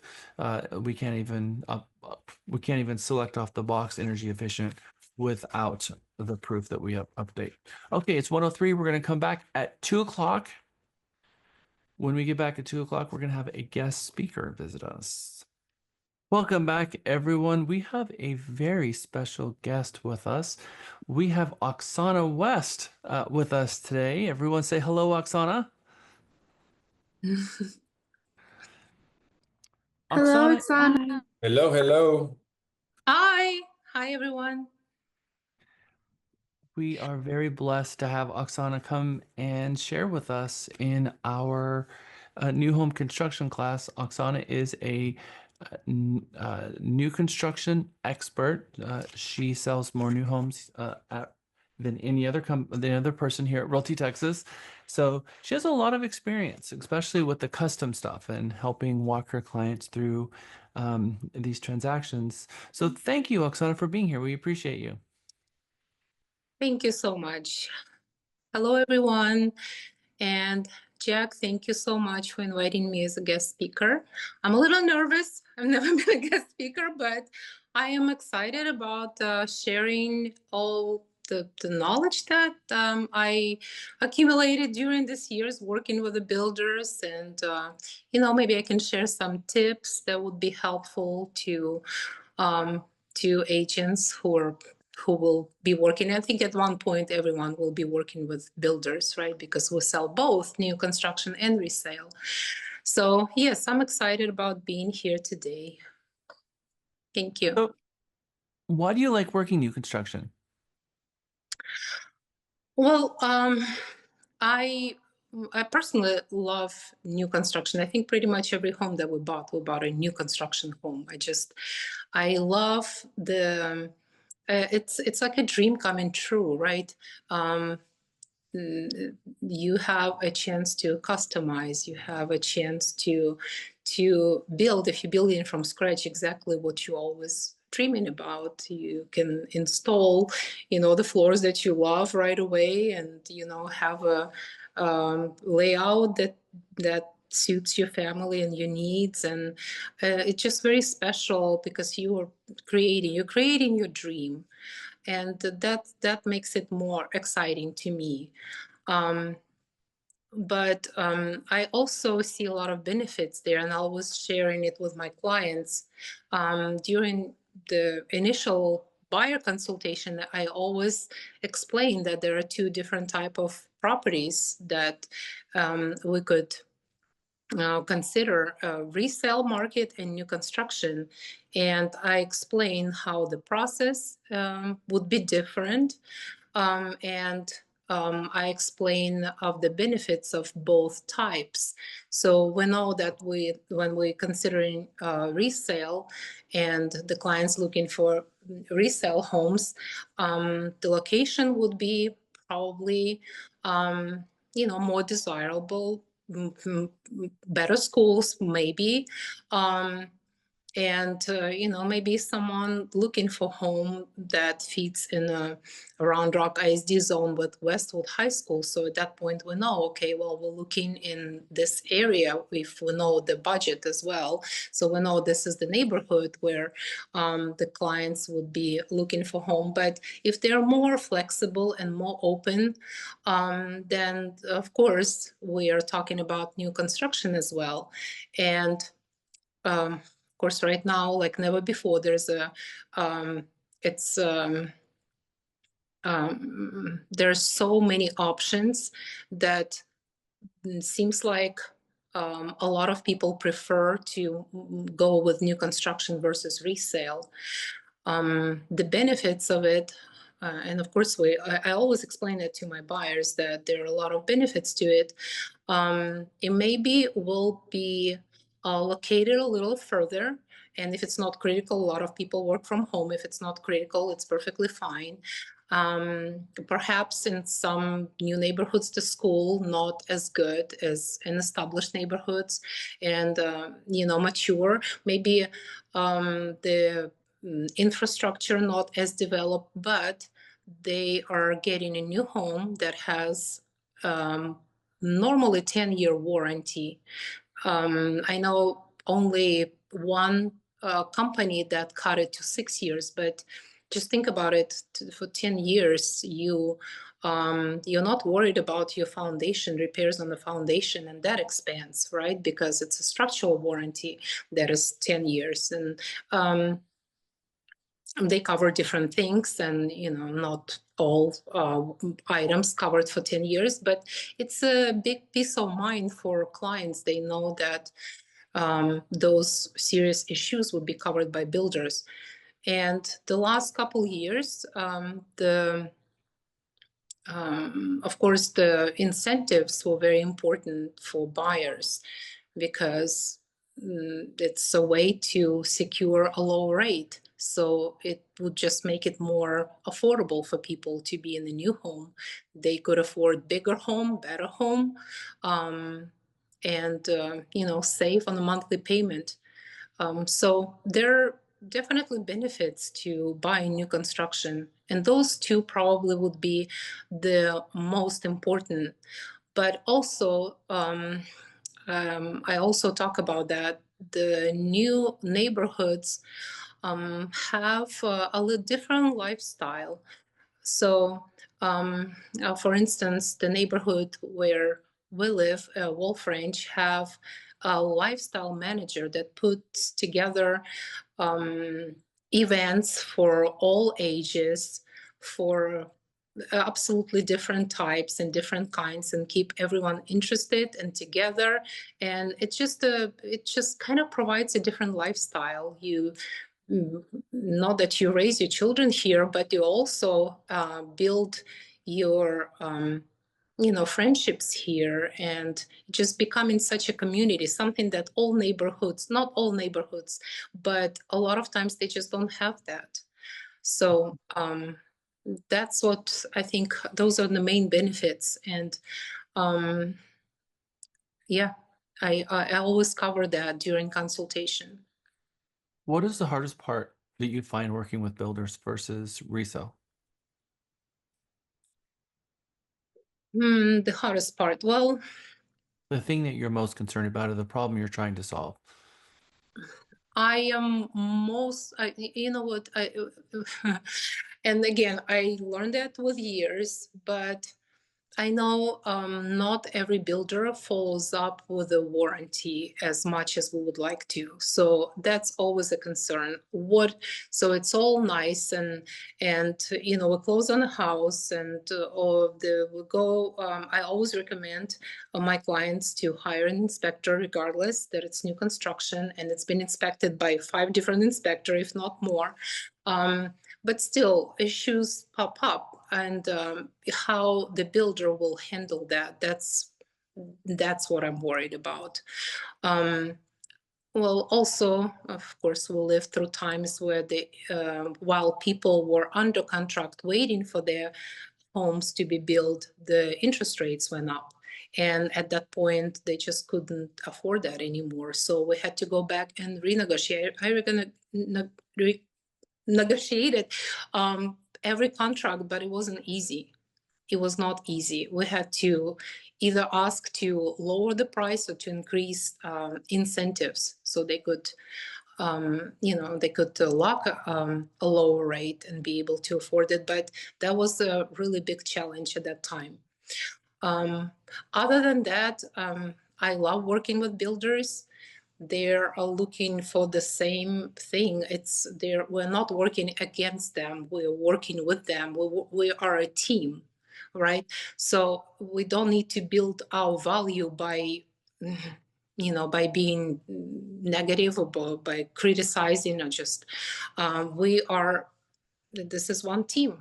We are interested in our buyers to close on an amazing home of their dream, that's built to all the standards that suits them and that they love. And I see it as a team, as a teamwork.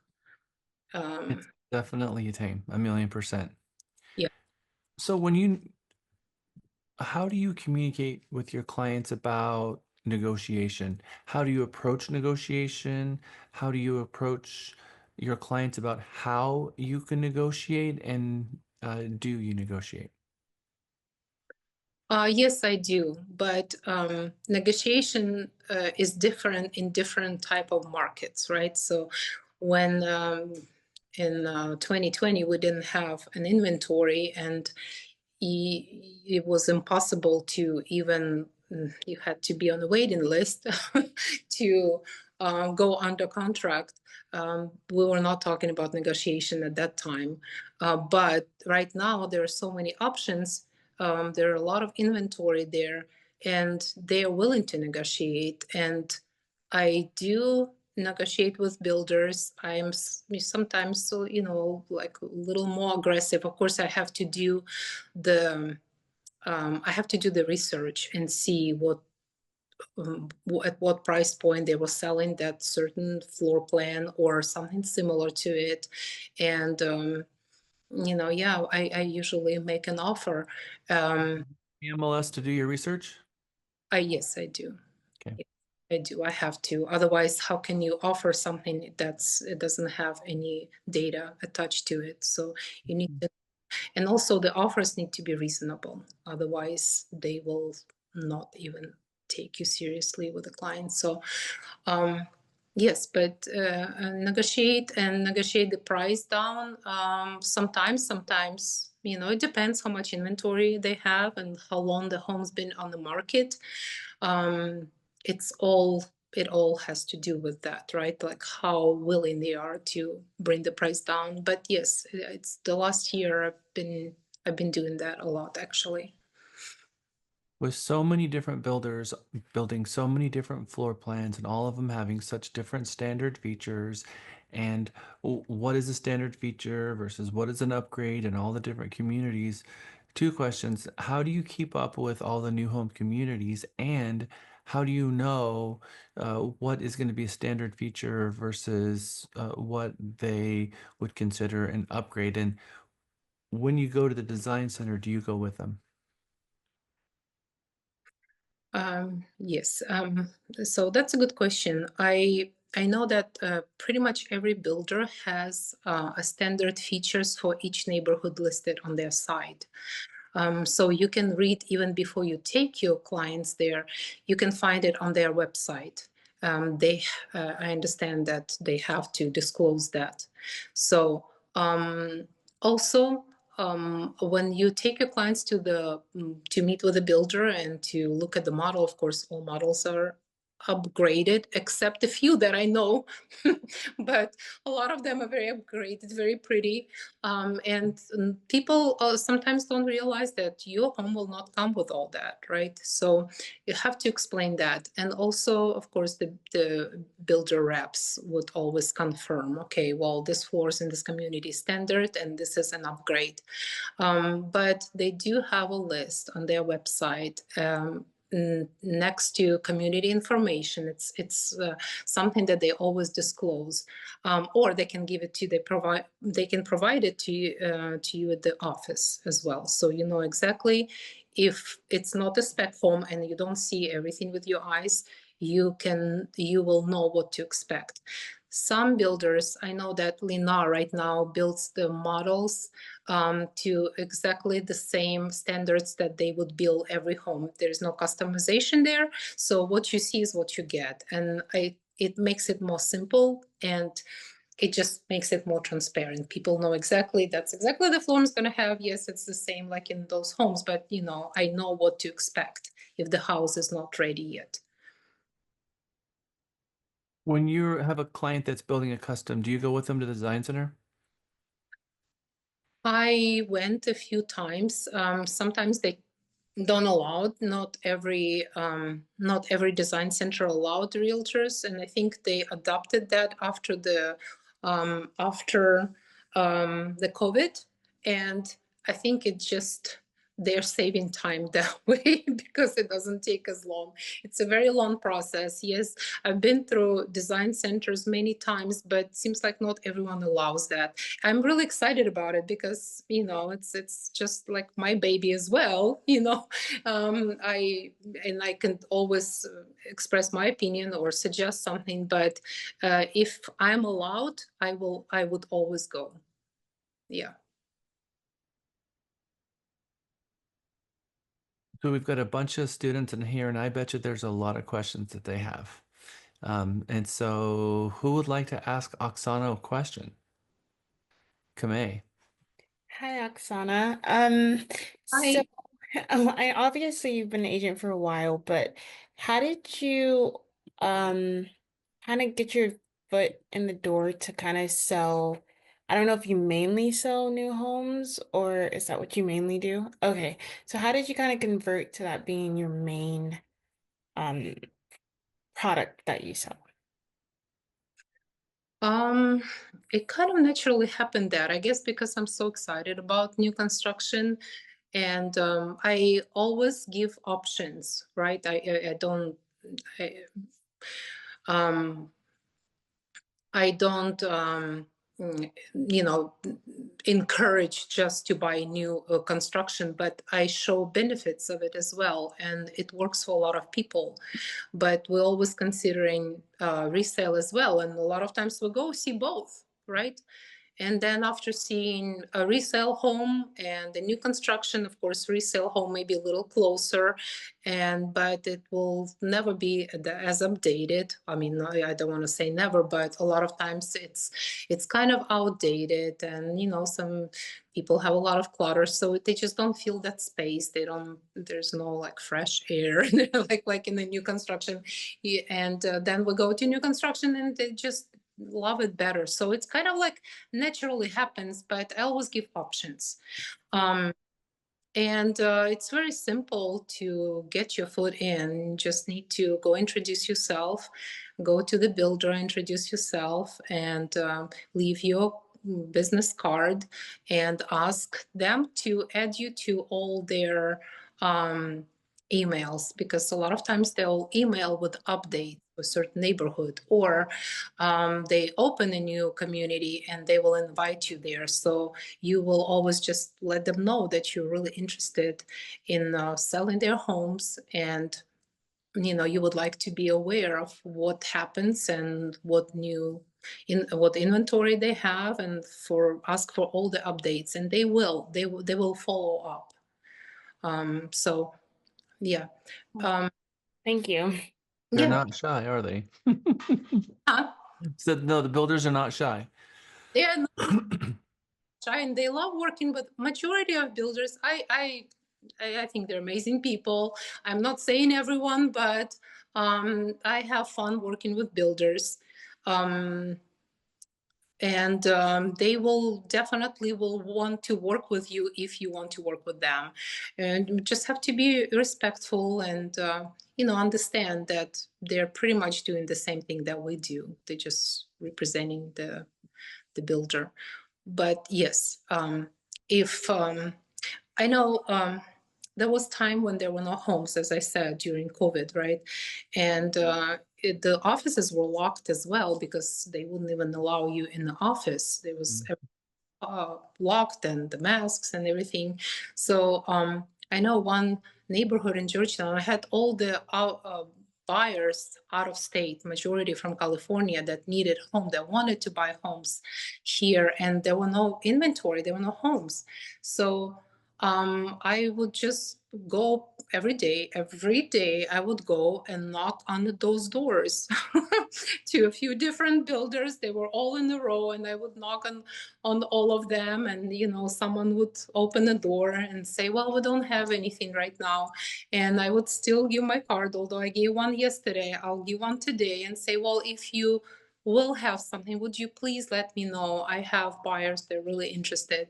And then they started, so someone called me back one day. I'm actually still a good friend with her. We became friends after, but she said, you're working so hard.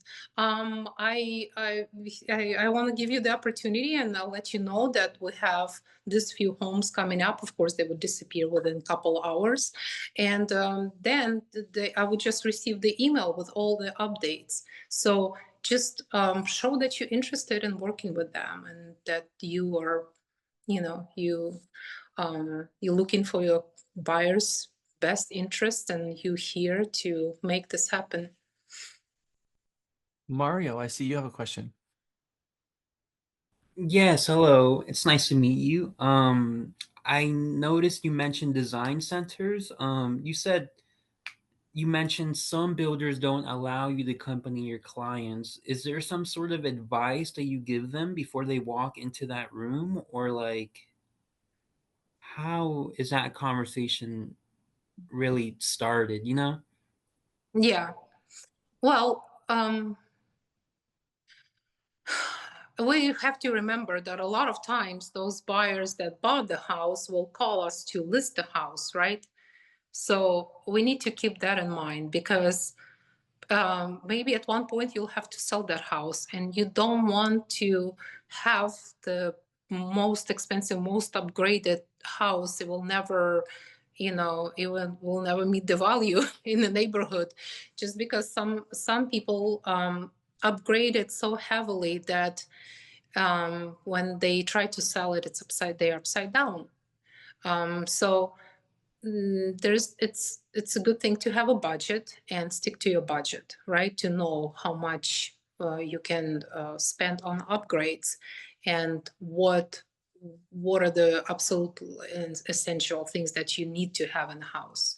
Because people get so excited, they forget about the money, right? And they just upgrade to the point where it's really hard to sell it later.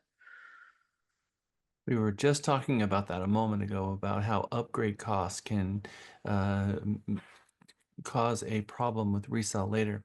All right, we got a few more hands. First, it was Mary Beth, then Phyllis, and then Cindy. Mary Beth, you're up. Hey, Thank you. Oksana. So I've had this happen in the past, but this weekend I had buyers in from out of state and were looking, and they were seriously interested in one of the completed new builds.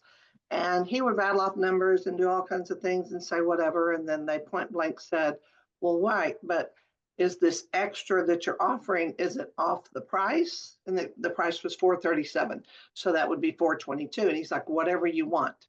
And so we kept trying to nail him down. And then finally, in a phone call that I had with him, I said, no, they want to know, is that going to be the price, or do they have to use your lender? He kept saying it was up to them. But when I asked him for it in writing, then it all changed. And what I wanted him to give us was, I said, when was your last closing? He said, last week. And I said, so what were some of the fees? Was it a 1 point origination fee, 1 discount point, one? Because some of that can add up to just that right there. No title, no any of that. And that made a big difference for my buyers because they wanted to know, are we looking at this price or are we looking at this price? Obviously 15,000 difference in those closing costs. And he would never, and I asked for a fee worksheet. He would not provide that either, where every other lender they were talking to immediately gave fee worksheets. So I just wondered, how do you deal with builders in that situation when they don't want to nail down exactly how that extra quote discount they're going to give? In this case, it was 15,000. We'll have to know ahead of time, right, how the money will be used, because they have to write it down in the contract exactly this how the money will be used. It has to be in contract and it has to be signed. So the client cannot move forward blindfolded. He needs to realize, but usually the lenders give a few different scenarios, right? And they are saying, so if you'll take it off the price of the home, this is what your monthly payment will be. And if you'll use it for rate buy down, this is how much you will save or not save. But I usually ask for the lenders, and every builder has their preferred lenders, and clients usually move forward with those lenders, right? Because the incentives tied to their lenders. I asked for a few different scenarios, and it's between the lender and the buyer. I can only maybe say my opinion, express my opinion about it, but the buyer decides for itself what's the most beneficial way for him to use that amount. Okay. All right. Thanks. Phyllis. Hello, thanks for being with us today. My question has to do with talking to the superintendents. I know pre-COVID, it was easy. We could just pick the phone up and call and say, hey, what's going on? And we could speak to that person instead of having to go through the on-site agent, which they have a lot of information most of the time, but how do you navigate that now? Because like I said, it's completely different what I have seen.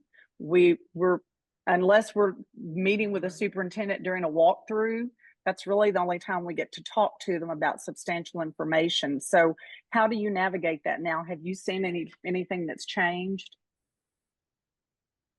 Well, I know that some companies have a weekly updates, and they call their clients, and they update what's been done, what's been installed, what's going to happen next week.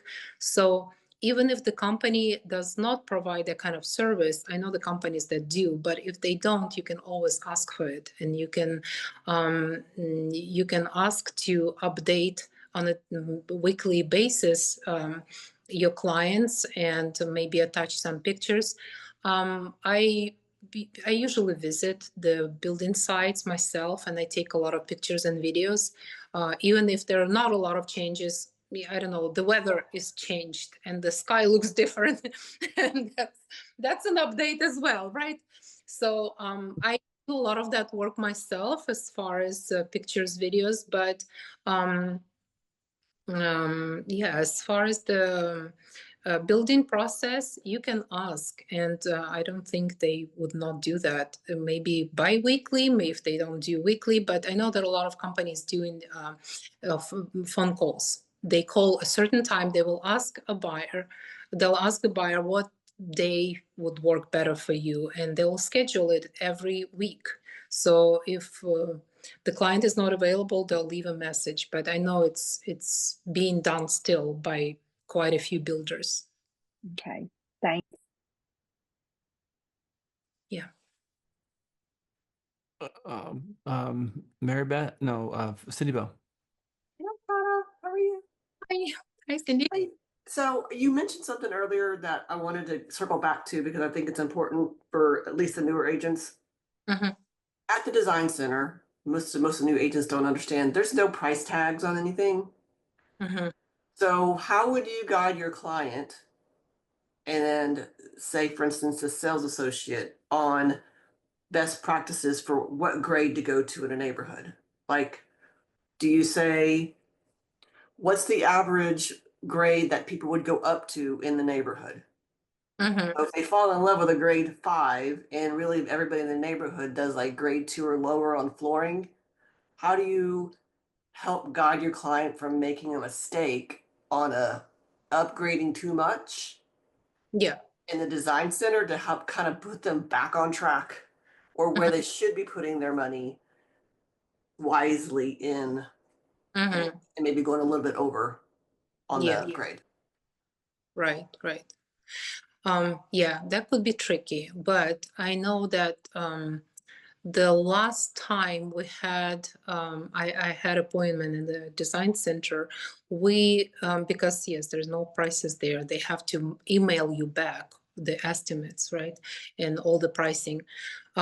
So we would have option A and B, and we would have something from the higher just in case if it was absolutely so important for them to have a certain countertop and we didn't know how much it will cost. We would also select, okay, so what is from a lower grade you would like if this is way too much, if this is completely out, out of um, your price range. And I know we've done that before. And there is also when you receive the email with all the pricing, you can always go back. And I know that we went back and I scheduled appointment and we went back, not on all the items, but on few items and look at something. Flooring is pretty pricey, right? So we looked at the different style, lower grade, which was really similar to the one that they originally selected, but it saved them money. So you can always go back and reselect. But it's just important if they went up on one item, they could maybe save on something else. But they have to stay within. They don't have to, but it's really helpful when they have a certain amount in mind. When they don't go and put 200,000 upgrade in a 450 home. Thank you. Sure. Thank you very much, Oksana. Does anybody else have any questions? Oh, it looks like Luis has a question. Hi, Oksana. How are you today? Good, thank you. Well, thank you for taking the time to speak with us on new construction. So, had a quick question. Typically, do you set up an interview with the construction manager for that new build, just to give your clients peace of mind as far as how long they've been doing construction for, how long they've been with that builder or the industry? Because I know that's a concern some clients sometimes have with me. It's like, I want to know who's building the home. Are they competent? How long have they been in the business, and so forth? Yes, that's probably the information that you can provide, but they also it's really helpful to show them the new community and to show them the model homes, because a lot of times, although I understand they're more upgraded than homes that they sell, the spec homes, they will get an idea what kind of what standards they have. So it's really important to show them around and maybe take them to spec homes as well, so they don't just see pretty upgraded model all furnished, but also the homes that they're really building, because they will be able to tell, and they will be able to tell if it's up to their standard. Some companies that new to Austin are not new in general, right? So I guess you can do the research, but they also have to see. They have to see how the homes are built, and a lot of times talking to builder reps help as well, because people get a feeling, if it's their if it's their builder or not. Mhm. Thank you. Thank you very much, Oksana. I know you spent an entire half hour with us, so I really appreciate that. One last question for the group, because I think for them, they can wrap their head around going into the MLS and doing a search and having the MLS pull up properties that match their criteria that is splattered across all the different subdivisions. But if they have a client that's looking in a specific price range, how are you keeping yourself abreast of the different neighborhoods that are around so that you know where to take a buyer and what price range? Some builders are in the 800s in a community versus another one's in the 400s. So you mentioned Lennar, right? Lennar has communities that are in the 150s and the 500s and even up in the 800s. So how do you match the client with the neighborhood? Yes, so that's you just do your homework and go look at the new communities and just make it a point. Visit a new community every day. You can visit on the way, I don't know, to the appointment, to your hair appointment, just see what's there new, what is new. And then if you are in touch with the salespeople, normally when they open a new neighborhood, they being moved there as well. So they'll let you know, well, we are opening this community and I will be selling there. So keeping in touch with the builders, but also, I mean, we have all the resources. Just go visit it and see what amenities they have, because a lot of times that's a selling point.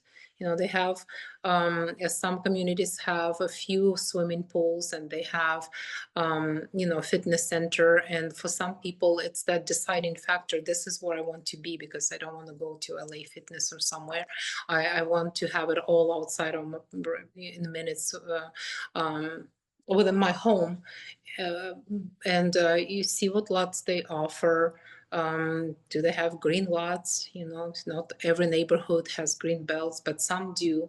So then when you're talking to a client, you kind of like put, you know, the dots together. Okay, well, that's that neighborhood. It's that price range. And they have, you know, heavily wooded lots, and they have trails, and they have pickleball courts and things like that. So you already know, but just go out and just, it's fun.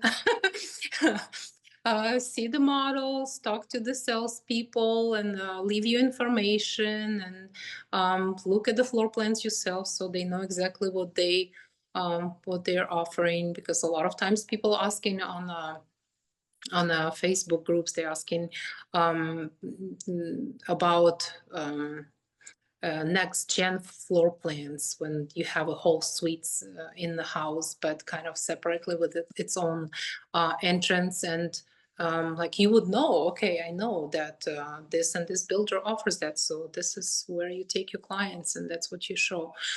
So just do the homework, and you know, put it in your daily schedule. It doesn't take that long. Just have it as a, you know, like part of your schedule every day. Amazing. I heard from you relentless, be relentless with the builders, and you were going during COVID and knocking on the doors and going there every day and trying to advocate for your clients and driving around the neighborhoods and going to the model homes and getting inside of them and talking with the on-sites and just boots on the ground, seeing with your own eyes what's there so you can share all of that amazingness with your clients. This is all good stuff, Oksana. I really, really appreciate you. You Any final thoughts for our mega group?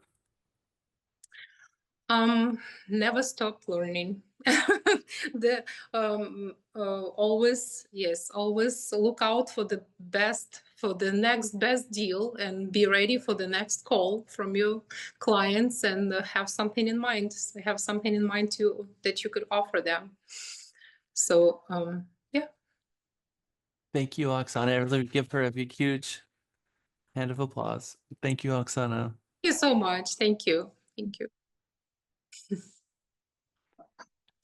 That was amazing. That was a treat to get to hear from Oksana. She is a fantastic agent. She is out there going and visiting model homes and making relationships with on-sites and learning where the inventory is. And That is exactly what it takes. I love what she said. If you're on the way to get your hair done, stop by a new construction community. Some of you asked, how did you convert your business to new construction? And she said, well, I just am passionate about it and I talk with my clients about it. And so she's sharing with her clients new home construction. It puts their plant in the ear. It may not be that all of her clients called her and said, I know that you're a new home construction expert. I would certainly like to hire you. It's, I got a referral that you're a really good real estate agent. I'd like you to help me. And she has a conversation with them about resale and about new construction. One of the things that she said that was very powerful, which is she can get a better deal in resale right now because of the rates. And that is so, so true. Because if they're going to buy down the rates to 4% and 5%, that is huge. You can buy much, much, much more home for 4% than you can at 8.5%. So you can get a nicer, newer home that has a warranty and that has all the amenities and the lifestyle stuff for less than what you could buy a smaller home that's resale for at 8%. All right. So amazing. Amazing, amazing. All right, it's 2:38. Anybody want to share your big takeaway from Oksana?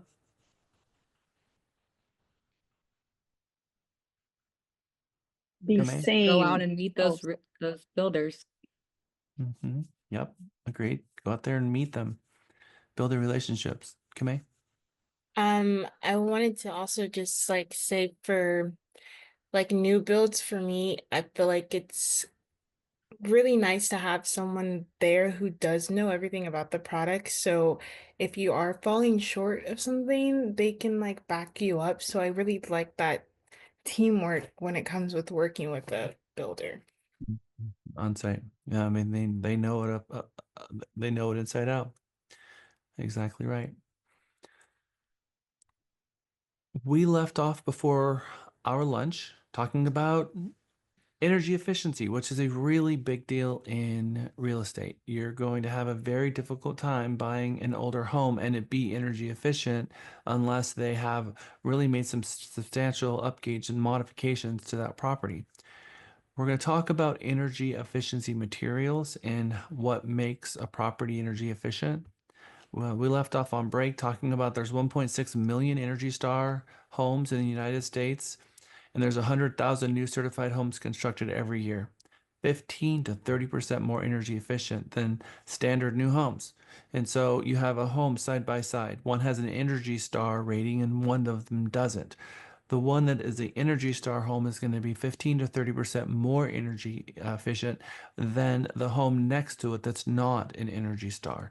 So it's not that all new homes are Energy Star efficient homes. That's not it. It's that new home construction, yes, new homes are built with a lot of modern, better upgraded, more insulation, more efficient HVAC systems.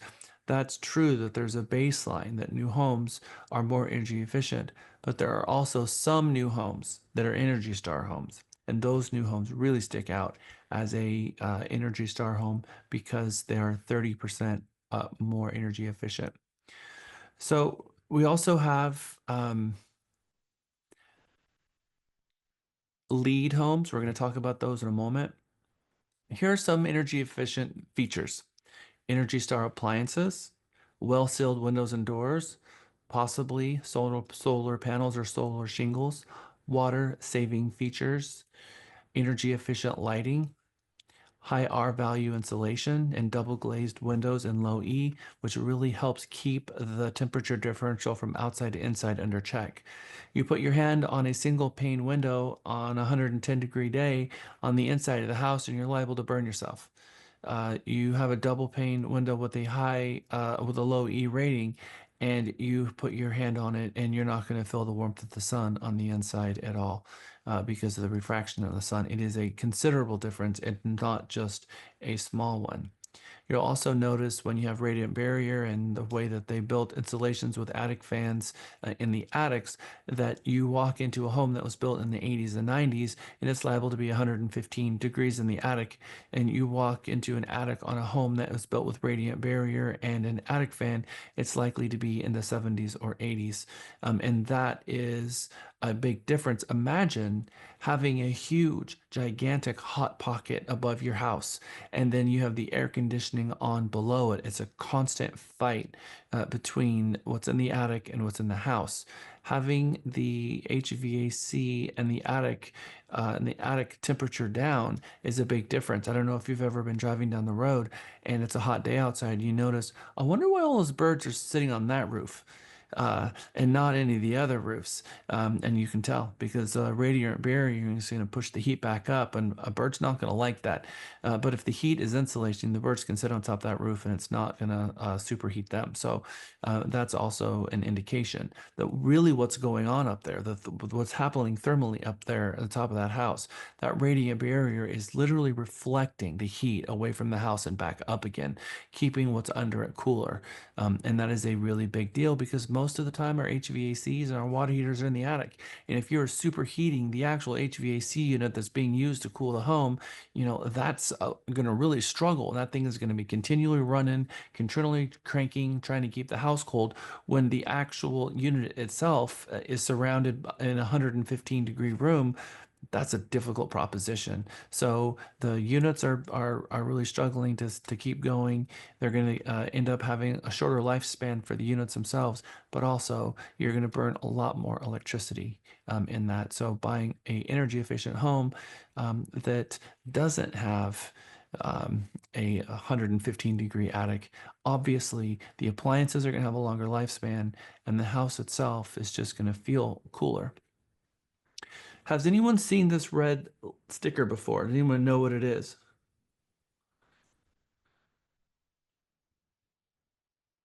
Is it a permit? But It's a red It's tag. inspection, isn't it? Isn't it for inspections? Yep, it's a red tag. So if you're ever on a site in a builder and you see a red tag hanging off an HVAC or a gas meter or somewhere, that's not a friendly tag. That means that the on-site city inspector stopped by and was not happy at what they saw and gave them a red tag, which means that they have to fix it and they're on a rotation. If you ever have a property and you go out there for 3 or 4 weeks in a row and you notice that nothing's happening, but why are they ignoring my client's property? All the other ones are moving along really quickly. If a property's been red tagged, you're likely not going to know it. The on-site's likely not going to tell you, oh, we didn't pass inspection by the city and they have to fix it and they're going to come back in 3 weeks. It's going to be, oh, we've got a material shortage or some other situation because they're not going to tell you or your client that it failed. City inspectors come out on rotation. That rotation could be a week, it could be 3 weeks, it could be longer. And so we have a few number of code inspectors that come out and inspect communities. But before the builder can move on to the next phase, they have to clear inspection before they can move on to the next phase.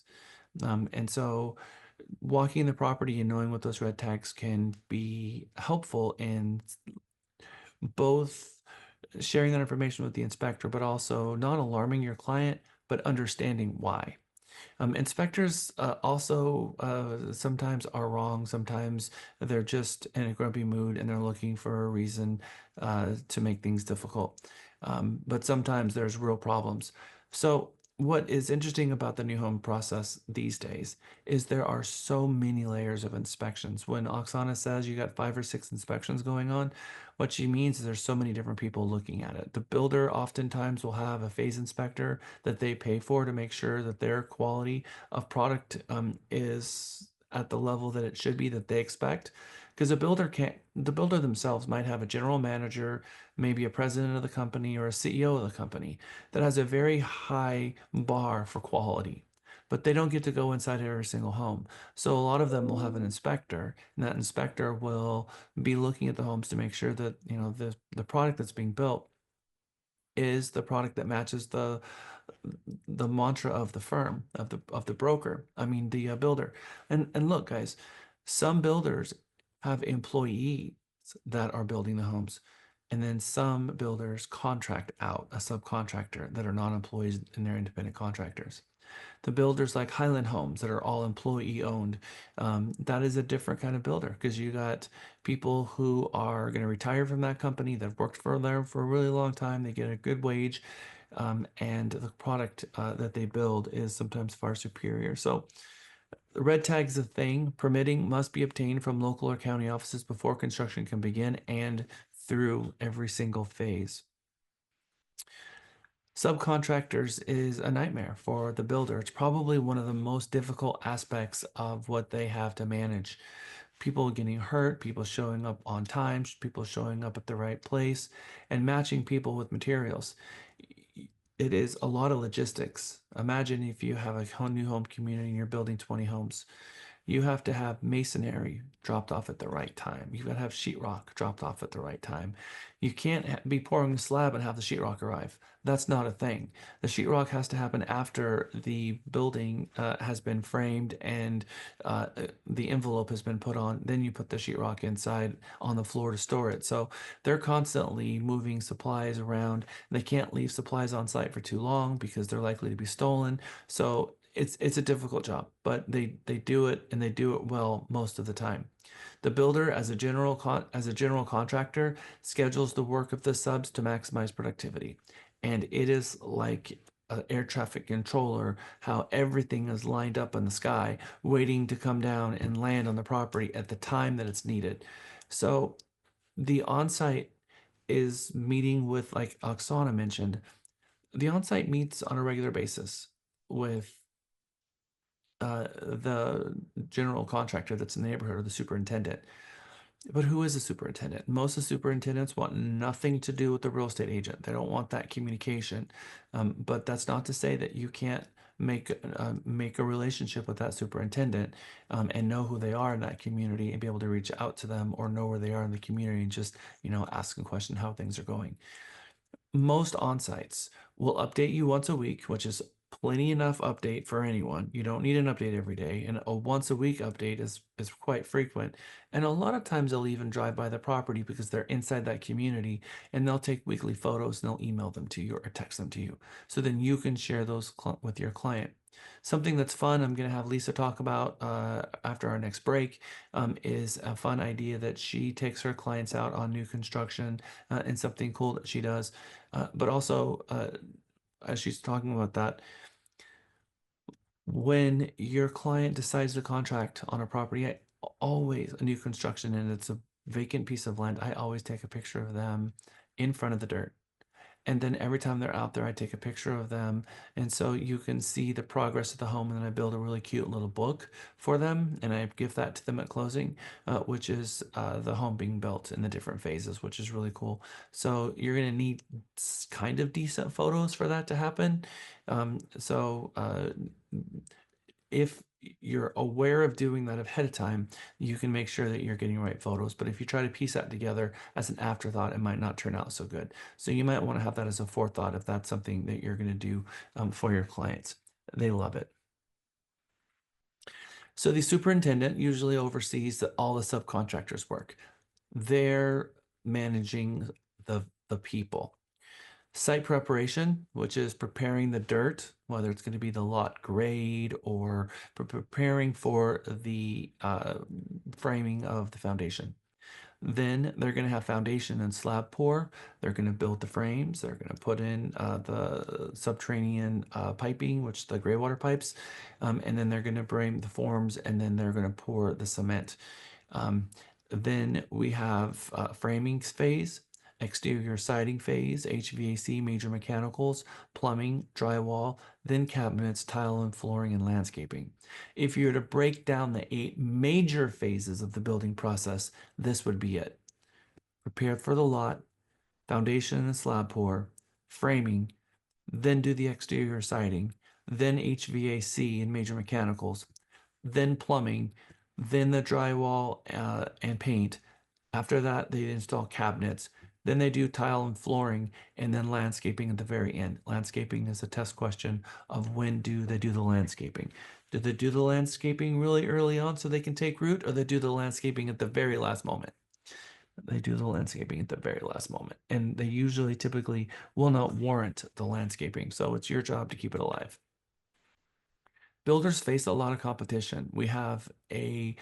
We've always had a kind of an issue with enough people on the ground, skilled labor to build homes, and we're seeing that happen even more and more. Whenever you have inclement weather and an event, a serious event happen, like a flood in Houston, or a massive hailstorm, or a tornado up north in Oklahoma, or a flood and devastation, maybe in the Carolinas, or major fires going on in Southern California and the rebuilding starts to begin, they have to pay a premium for the laborers that are actually building these homes.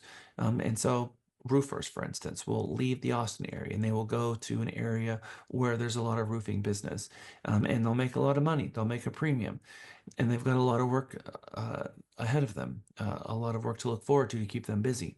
But when they leave to go to an area, it takes the amount of skilled labor that we have in any given marketplace, and it reduces the number of skilled labor that we have. And so the time it takes to build a home has a lot to do with the skilled labor actually build the home, as well as the cost of the home itself. And when we start having supply issues of labor, what we often see is poaching happen, where a builder will be 15 people under and drive into another neighborhood and tell the guys, hey guys, we'll give you all a raise if you jump in the car. I need you now. And they're just poaching each other. And then they'll go back and poach them back for more. And they're just going back and forth. Who will pay me the most? And we saw that happening in 2020 and 2021. And I suspect we're going to be seeing that happening in 2025 as well, for all the reasons why. Build time and quality construction. Buyers sometimes think that homes that go up really fast are not good quality. Sometimes we hear people saying, yeah, they put those homes up overnight. They're cheap homes. That's a misconception. Remember that we have municipalities that are doing site inspections, and if a home's not built to the quality of the standards, it's probably going to get a red tag. But the builders are looking at it, the builder inspectors are looking at it, and the builders, the code enforcement of the municipality is also looking at it. Not to say that things can't get missed, because they can, but there are a lot of eyes on these things. A buyer can purchase a phase inspection if they wish. We can recommend that for our clients, or they can get an inspection done at the end. We're going to be talking about phase inspections later in the day. Okay, another pop quiz right out of our book. Interior stairs to upper floors are constructed during the framing phase. Two-story home, they're True. building up the stairwell to the second. Yes, that's going to happen during the framing phase. The features that enhance resale value the most are upgraded kitchens and bathrooms. Remember this one from this morning? True. Okay, true. The purpose of house wrapping material like Tyvek is to provide a better barrier against termites? False. False. False. Against what? Weather. Weather. Moisture, condensation. Moisture. Moisture, Yep. sound. So it is a moisture barrier to keep the water outside. Certainly not a better barrier against termites. Okay, framing is the most expensive component of a home construction. False. Sometimes. Sometimes, yeah. We will see that it is, and it has continued to be. It's very close to foundation, but they've actually put numbers to it, so we'll see what those numbers are in a moment. Whether a home can be built over a slab or a crawl space or a basement is determined by the area's frost line. Raise your hand if you have no idea what we're talking about here.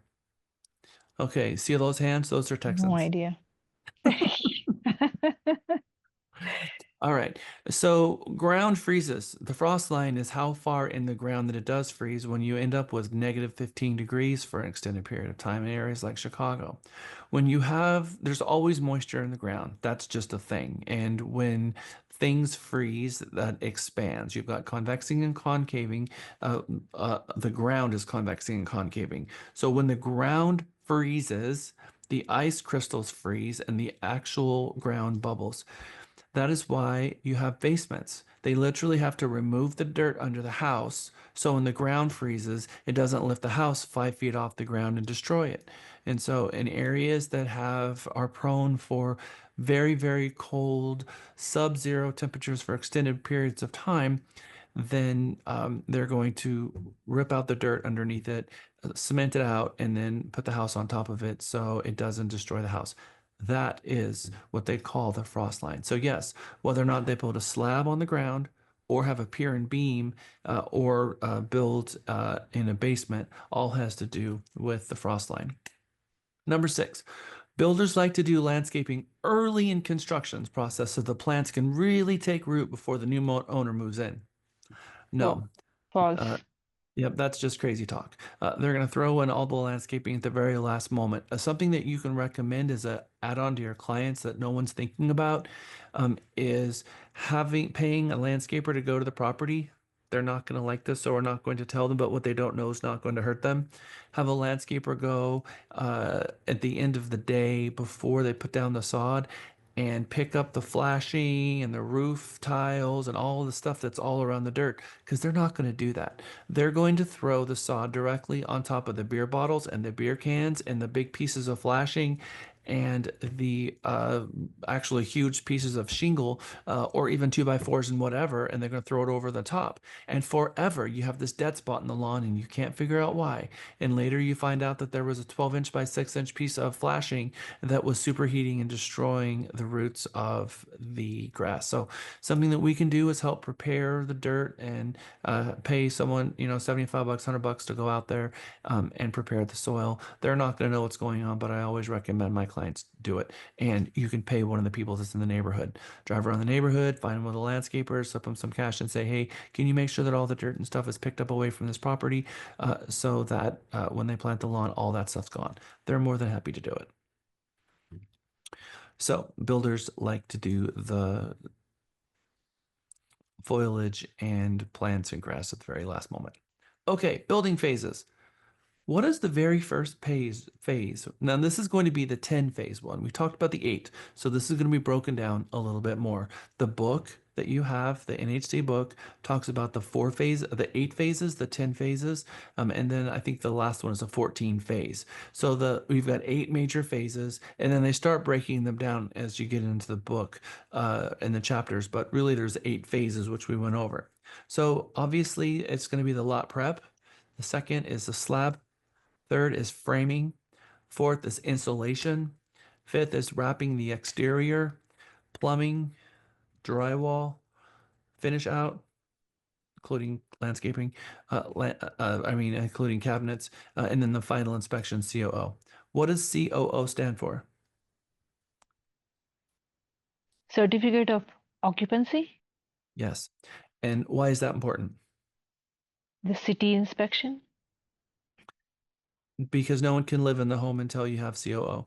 And so you can have a home that's completed. Debbie, go ahead. I'm assuming that electrical and plumbing are done similar at the similar time. Mm-hmm. Yeah, usually at the same time the plumbing's done. Yeah. Yeah, I think you also have to have, electricity, the thermostat in as well. So the COO is going to be the very final thing that happens when they connect the home to city gas and city water and connect the home to services. Without the COO certificate, you can't move into the house. It's not inhabitable until they have a COO. You can have a home that's done. It's beautiful, pretty, done, grass, but no one can move in and you can't close because you don't have city certification of occupancy. So the lender is going to be looking for COO. And sometimes we need the COO when we're pushing for it and we don't get it for whatever reason and be delayed. And so that very last thing is the occupancy certificate, which will go to the lender and that will allow them to pull docs and begin funding.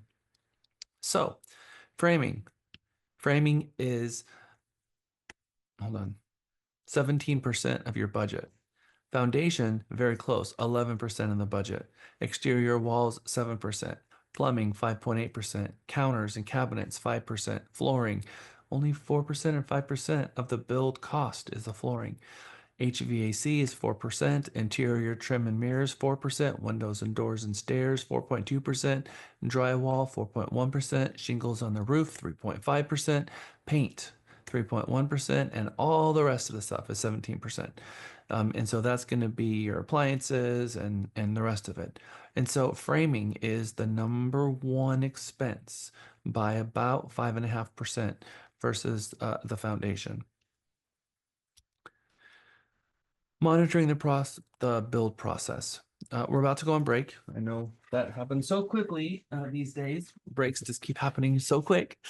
Monitoring the process is a really good value add for a real estate agent to help their clients and to build value.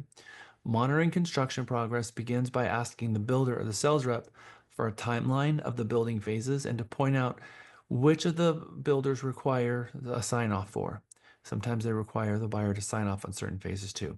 The real estate agent can perform a very valuable service by accompanying the buyer on periodic visits to the building site to monitor progress and sign off on construction phases. The agent can lend moral support to a buyer who might be reluctant to demand correction of what they think is unsatisfactory work. I'll give you an example.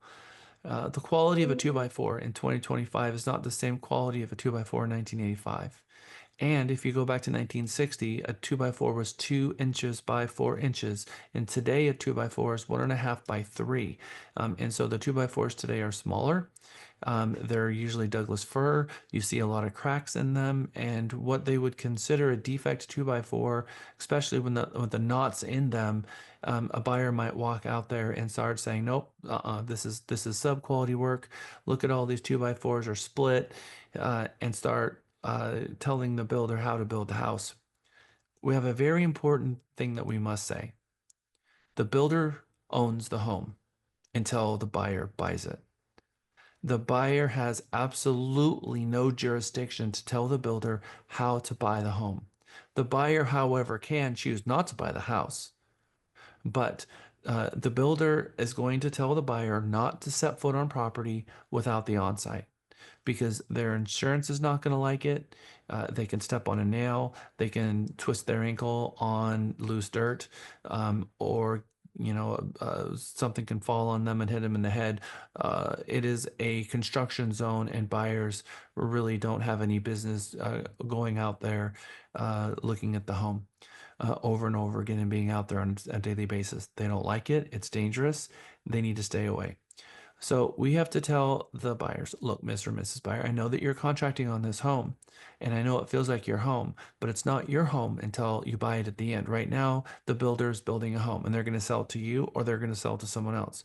So we can ask the builder to maybe make some course corrections as they're going around, but it will be minimum, and most likely they will say no. If they will have multiple sets of eyes on these properties through the process, and they're going to make sure that the home is being built satisfactorily. Now, I will tell you this. If you have an engineer buyer who wants to have their eyes on the thing from beginning to end, you can order a phase inspection. And a phase inspection is the buyer who contracts with an inspector. And that inspector is going to go out and inspect the home before the city inspector comes out and take pictures so that they can see what's going on and how the home is being built. I have had phase inspections done, and I've had phase inspections not being done. After doing this for 20 years, my belief going into it that, of course, a phase inspection is going to be really, really valuable to a buyer. After 20 years, I have come to the conclusion that it has no value to a buyer whatsoever. The final inspection that you get an inspector going out there is more than satisfactory. But you should have the home inspected by a general home inspector after the home is built. But all I've found so far is a fight between the inspector and the builder because they're not yet building the house, and they don't come out at the end of a phase. They begin to a middle of a phase, and they're telling the builder things that are sometimes not true.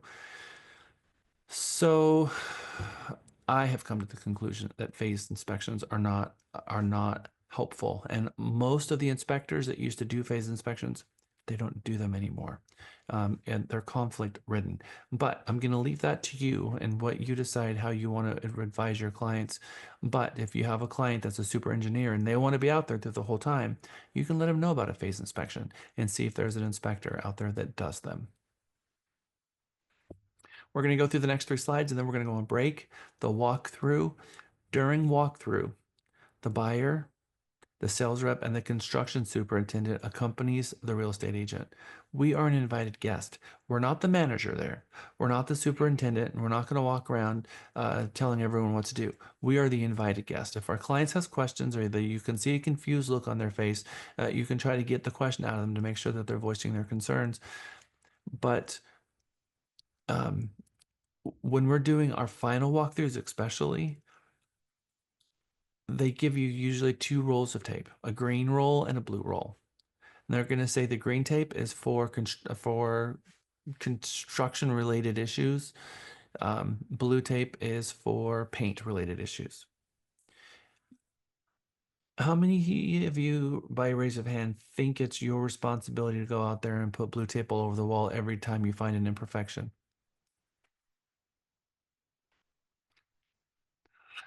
Okay. You notice that my hand did not raise. We are not the buyer. If you were to ask me what my level of complete is, I can tell you that it's perfection, very high. You don't want to sell me a house, just put it that way. It's not my house. It's not for me to decide. I will tell my clients you have one opportunity to get with the builder and look at every single room, and look to see if there's anything that sticks out at you. I do go and I do show up during my walkthrough and I walk the property and I look for things that are major. And I'll usually find 3 or 4 things that I find, maybe even 5 or 6 things. I will pull my client aside and I will say, here's my analysis. Here are the 5 things that I noticed that really stuck out at me. I will tell it to them and then I will allow them to put tape on there. I'm not going to put tape on the builder's wall because it's not appropriate for a real estate agent to take possession of the tape and go around the house as if it was there the buyer. It's not appropriate. You're not the buyer. You're there to advise the buyer. So I do. I advise the buyer on what I see, let them know, and then I don't stay there the 3 hours that they're going through the house. I show up at the beginning. I have a conversation with my client. Do you have any questions for me? Do you need me for anything? And I tell them I show up at the beginning and my job is to make sure that everyone's there. And then if they have any questions and concerns, that they can get those questions and concerns out. And for me to walk the property and just make sure from my analysis and my experience that I can take a look at things. And I will give them my opinion. And then I'm out of there. And I'm usually there for maybe 30 minutes, which is kind of a long time. Anybody else? And again, this is style. So this is not me telling you this is what you have to do. This is me after selling 1,000 homes and about 25% of the new construction, me using my experience to tell you what I have learned over the years as the light bulb has come on after doing this for so many years. But again, you all have your own way and method to represent buyers. Thoughts on this? From my usually thought provokers. Anybody have differing? Anybody have a practice that's different than that? Andrew, Cindy, Lewis, Lisa? Jack, I would say that when we do the walkthrough with the buyer, what I usually do is I prep the buyer by telling them how it's going to work. But I usually let the superintendent or the warranty manager, I tell them how do you guys want it done, and then they're informing us because each builder is different. Okay, and then sometimes the superintendent or the warranty guy will give me a piece of that blue tape. And I'll ask the buyer, would it be okay with you if I see something I pointed to you guys' attention? Like, yeah, but they don't give you the whole roll. They give you a small strip. And I'm there usually at the very beginning and the end. That's when I learn a lot about homes, about how they work and the construction and what everything works. So when I show a resale house, I already know that information. I know the drain to water heater. I know, a little bit of the details because I learned that. I know how to turn off the water from the street.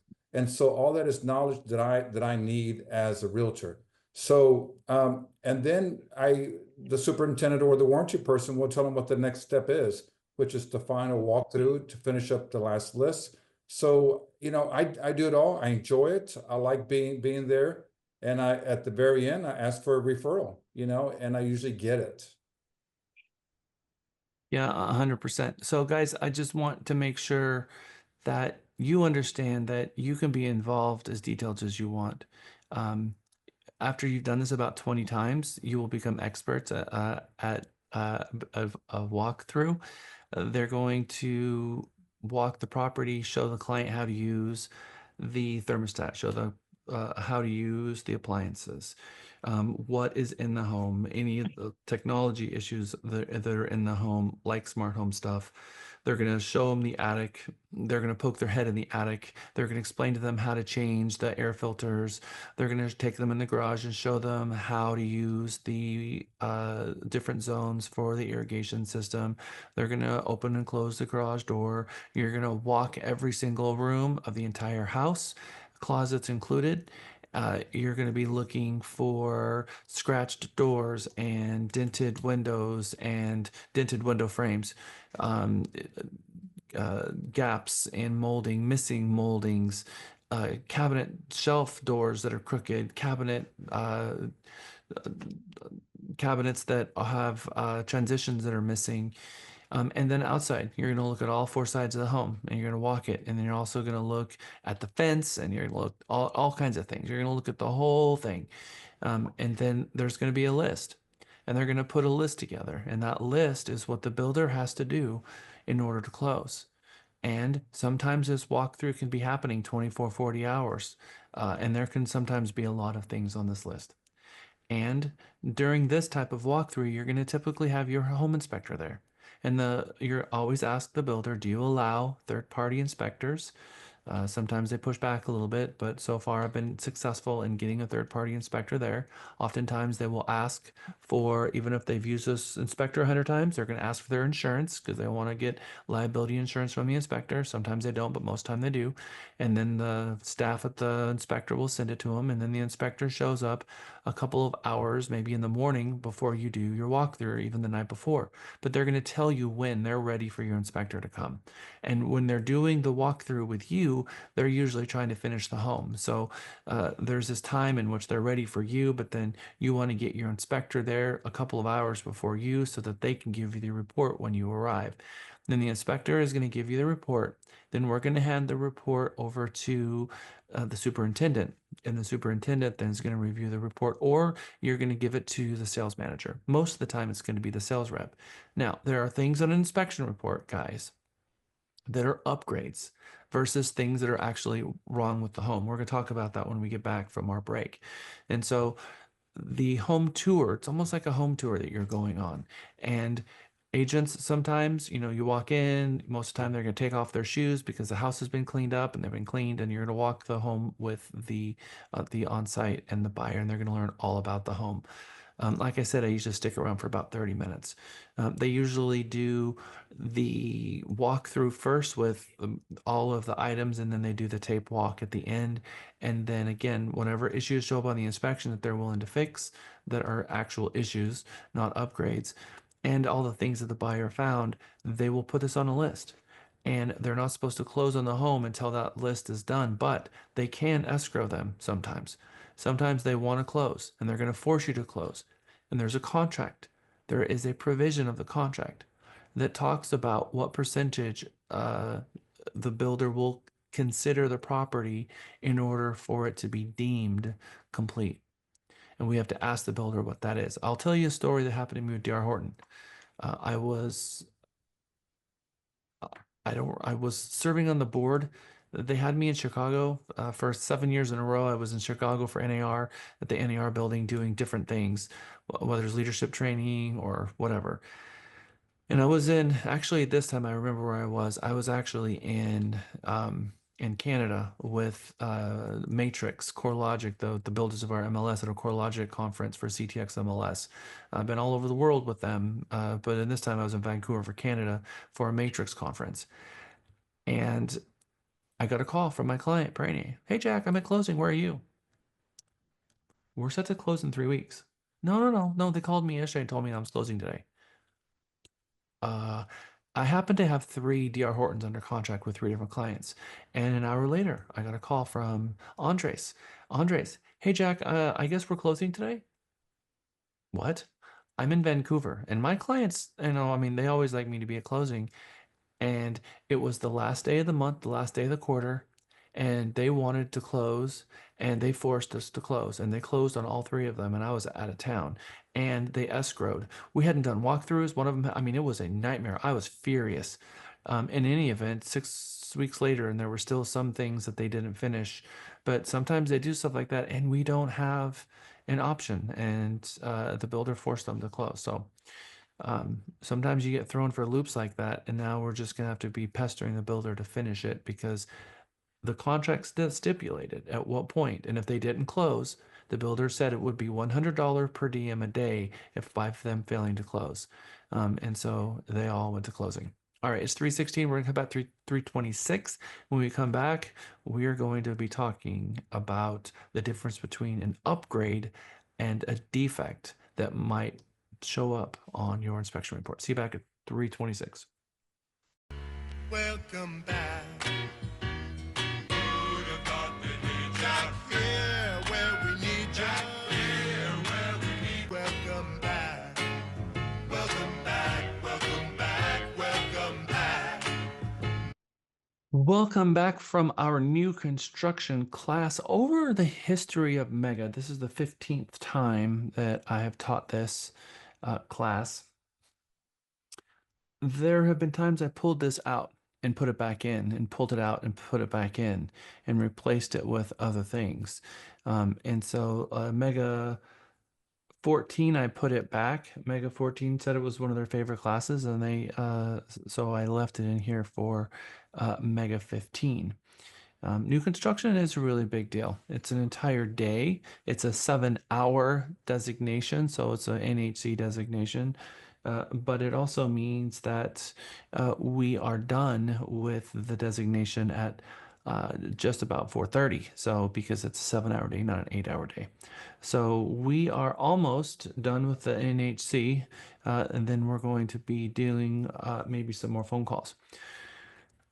And then also I want to share something really cute that Lisa does that she brought to us, which I think you're going to really love. So I'm going to share those with you as well. Okay, so what do you think the difference if imagine something on an inspection report that an inspector might write up as deficient versus something in inspection that you would look at and it says deficient, but really it would be an upgrade. And we're going to talk about inspection reports today as well, how we should be approaching inspection reports, either as a listing agent, as a buyer agent. I'm going to use some time at the end to talk about that. So, ideas. What is something that might show up on an inspection report for a new home construction that a builder would say, yeah, we're not doing that because that's an upgrade. We don't do that in this community. I got a long list. It's happened so many times, and I get into fighting a builder. Anybody? Any ideas? Am I on mute? Hello, is this on? Could you repeat the question, Jack? Okay. You have an inspection report from a builder. You have a client, you're under contract. Builder says you can do your third-party inspector. You send your third-party inspector out, they inspect the property. You get the inspection report back up.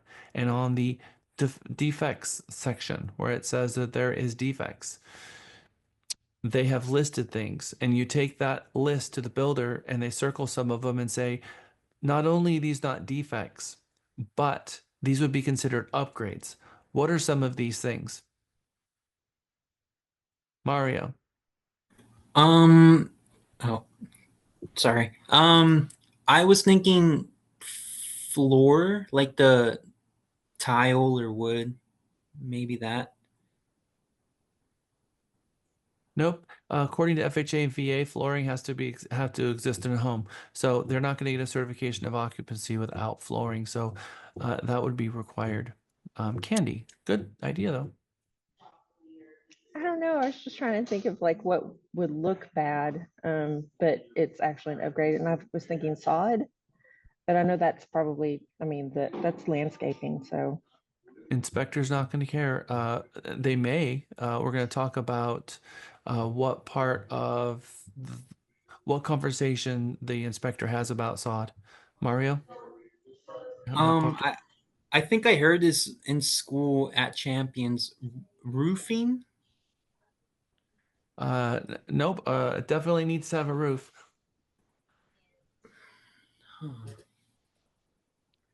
All right. I'm gonna give you an example of something. All right. Anybody know what thin set is? Okay. So let's look at the DR Horton community in Tiermo, Austin, 969 east of 130.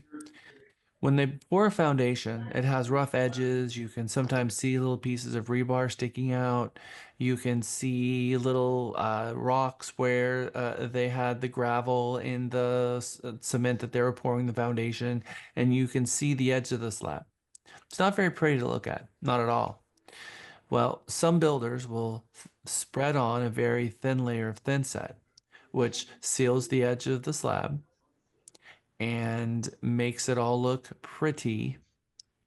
And if there is rebar sticking out, it will keep the rebar from rusting. And when things rust, they expand. And when they expand, maybe some of the foundation around it, which is not going to cause a foundation issue, but it can cause more granule loss around that location. A thin set is not structural, and a inspector is going to write it up as a defect. And the builder is going to say, we don't do that in this community. That is an upgrade. And the buyer is going to say, inspector said it's a defect, so you're to fix it. And the builder says, we're not doing it. We don't have the materials. It wasn't ordered.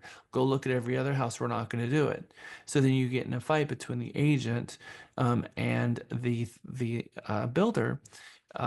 So we have to know what they're going to do and have to know the difference between what is a defect versus what is an upgrade. There are lots of little issues like that. Sometimes the uh, builder is going to put an electrical outlet in the island that's GFCI protected, and then sometimes they're not going to put an electrical outlet in the uh, island. And then the inspector writes up, well, you're supposed to have an electrical outlet in the island. And the builder says, we don't have that as an option. We're not going to do it. Now there's a code that says that there will not be any more electrical outlets in island, but you have those types of things. Andrew. I was going to say, I think you're talking about underpinning where they kind of put a thin, Thin set, yeah. yeah, just to coat it so it doesn't look so rough. Now, it depends on the series of house that's getting built. On some of the lower end series of the property, the standard feature is to live it rough, and no one's going to go in there and make it look pretty, like put frosting on a cake. That's not going to happen. So it just depends on what you're coming up. As far as the electrical on the outlet, you're right.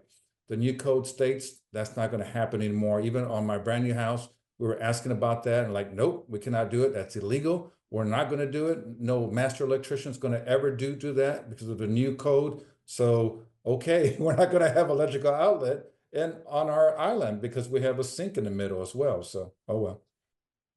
Yep. And so there are things that will show up.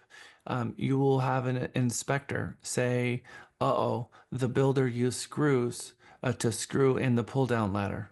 They're not supposed to use screws. They're supposed to use 16D galvanized nails. Well, the 16D galvanized nail is a framing nail. Well, guess what? builders don't like to use 16D galvan framing nails to hammer through the half-inch pine because it splits the pine, but more importantly, it pulls them apart because they're stapled together. The screws they can screw in and it doesn't destroy it, but the nails do. So now they have to, use a pilot hole and drill a pilot hole in order to put the nails through. And the inspectors say, well, the sheetrock screws that they use, and of course they're 1.5 inches long sheetrock screw, but these are 3-inch long black sheetrock screws that are longer. They have a tendency to split or to crack at the seams of where the threads are, and so they say this knot should be, and the builder says this is how we do it. I don't care what the inspector says. This is how we do it. I've also had a lot of back and forth between tying down in the eaves and the attics and the trusses too. So you're not going to win every argument when it comes to the inspection report. So if I tell you that you can email the inspection report to the onsite and they'll fix every issue, the thing is they're not going to fix every issue. Some of the things they're going to say is a upgrade, but they will fix anything that is a defect. And so let's talk about what a defect is. You have a cracked tile, you have a split board, you have a huge deviation in maybe a texture on a wall, or a 2x4 was pushed out a little bit too far and you've got a wrinkle in the wall where you can see a bubble. Or a cabinet door is crooked. A cabinet door is slightly different color. And they might look at you and say, yes, but there's variations. Well, that may be, but you can push that issue and it'll probably get fixed. One thing they're not going to fix, and it's always going to come up, is caulking. You'll notice that the expansion joints around the house, the inspector is going to say there should be caulking and caulk around the windows. The builder is going to say no. The inspector is going to say you need to paint the bottom of all the trim boards around the windows, and the builder is going to say no. The inspector is going to say that you need to push in some Brillo pad or SOS pad into the cracks of the gaps, what they call weep holes in the brick where the water can come through, and the builder's going to say, no, we're not going to do that. And so there's going to be some arguments between them. So it's just part of the process. I would recommend that if you're doing a new home construction for the first time, that you review your inspection report with your manager and or with your mentor first, who's experienced in new construction transactions, so that they can help mentor you through what likely you can get done. But I will say that the thing that I always do is I go to the last page, which is the summary page, and then I take that summary page, dump it in an email, and I share it with everyone. I go through the summary page. I do like to attend my inspections, but I tell my clients not to be there the whole time. Whether it's resale or new construction, I like to send my people at the last 30 minutes. So I ask the inspector, about what time will you be finishing up? 4 o'clock. Great. We'll show up about 3:45. Was that good? Excellent. Then we show up there, meet my client so that we're not late and keeping him from having to leave, because inspectors don't like it when you show up an hour late, but they also don't like it when you show up an hour early either. And I like to show up there because I know that I'm going to be the one that's going to be negotiating these repairs, and I want to see it with my own eyes so that I can put eyes on it, and then talk with my client about, what they want, ask me what my recommendation of what I think I can get, and I explain to them. And then, because I'm going to be preparing in the language for the amendment, the better I see it, the better I understand it, the better I can put words to it. So that is something that I always do and recommend that you attend your inspection. Again, not the whole inspection. I don't recommend you tell your client to attend the whole inspection either. And if your client can't come to the inspection, that's okay. The inspector will call them, send them a copy of their report, and with photos.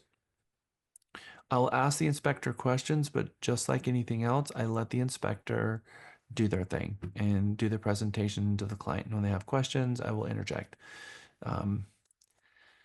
And then I share my clients quite bluntly and blatantly exactly what I think we can and can't get, what's an upgrade, what's not an upgrade, because I'm going to advise them through this entire process, because they're not going to know. So this is just something that is, you're going to have to hold their hand through the inspection, and especially when it comes to new construction. Questions regarding any of that? Because that's a lot.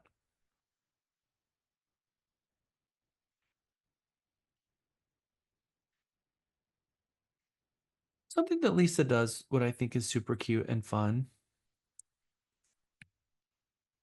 And she, of course, gets permission from the builder, because without it, we couldn't do this.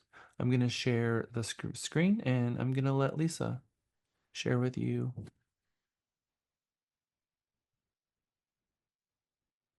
Hold on. So one thing I do with all of my clients is once we've contracted with the builder, kind of like what Jack does, I make sure I go take, videos for them, especially if they're not here. But when they do live here, when the slab has been poured, they'll get a notification. And I always ask the builder to keep me in the loop, but tell my clients, send me the emails too, because sometimes they forget about us realtors.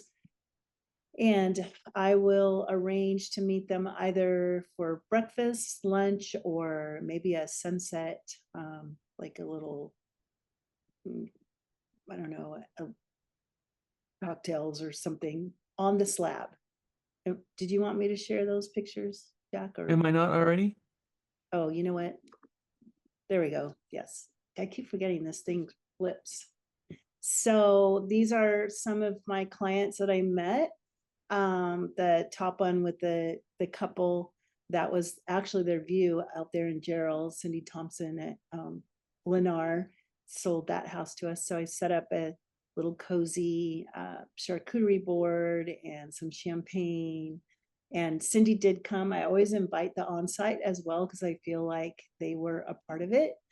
And then the other one was just that is the on-site that's in Austin, and my client there, and we did kind of the same thing. So it's kind of a fun idea. I've done it multiple times. One time I did a breakfast and invited, they were a young couple and their parents, and they were sitting at the table on their back, which would be their back porch.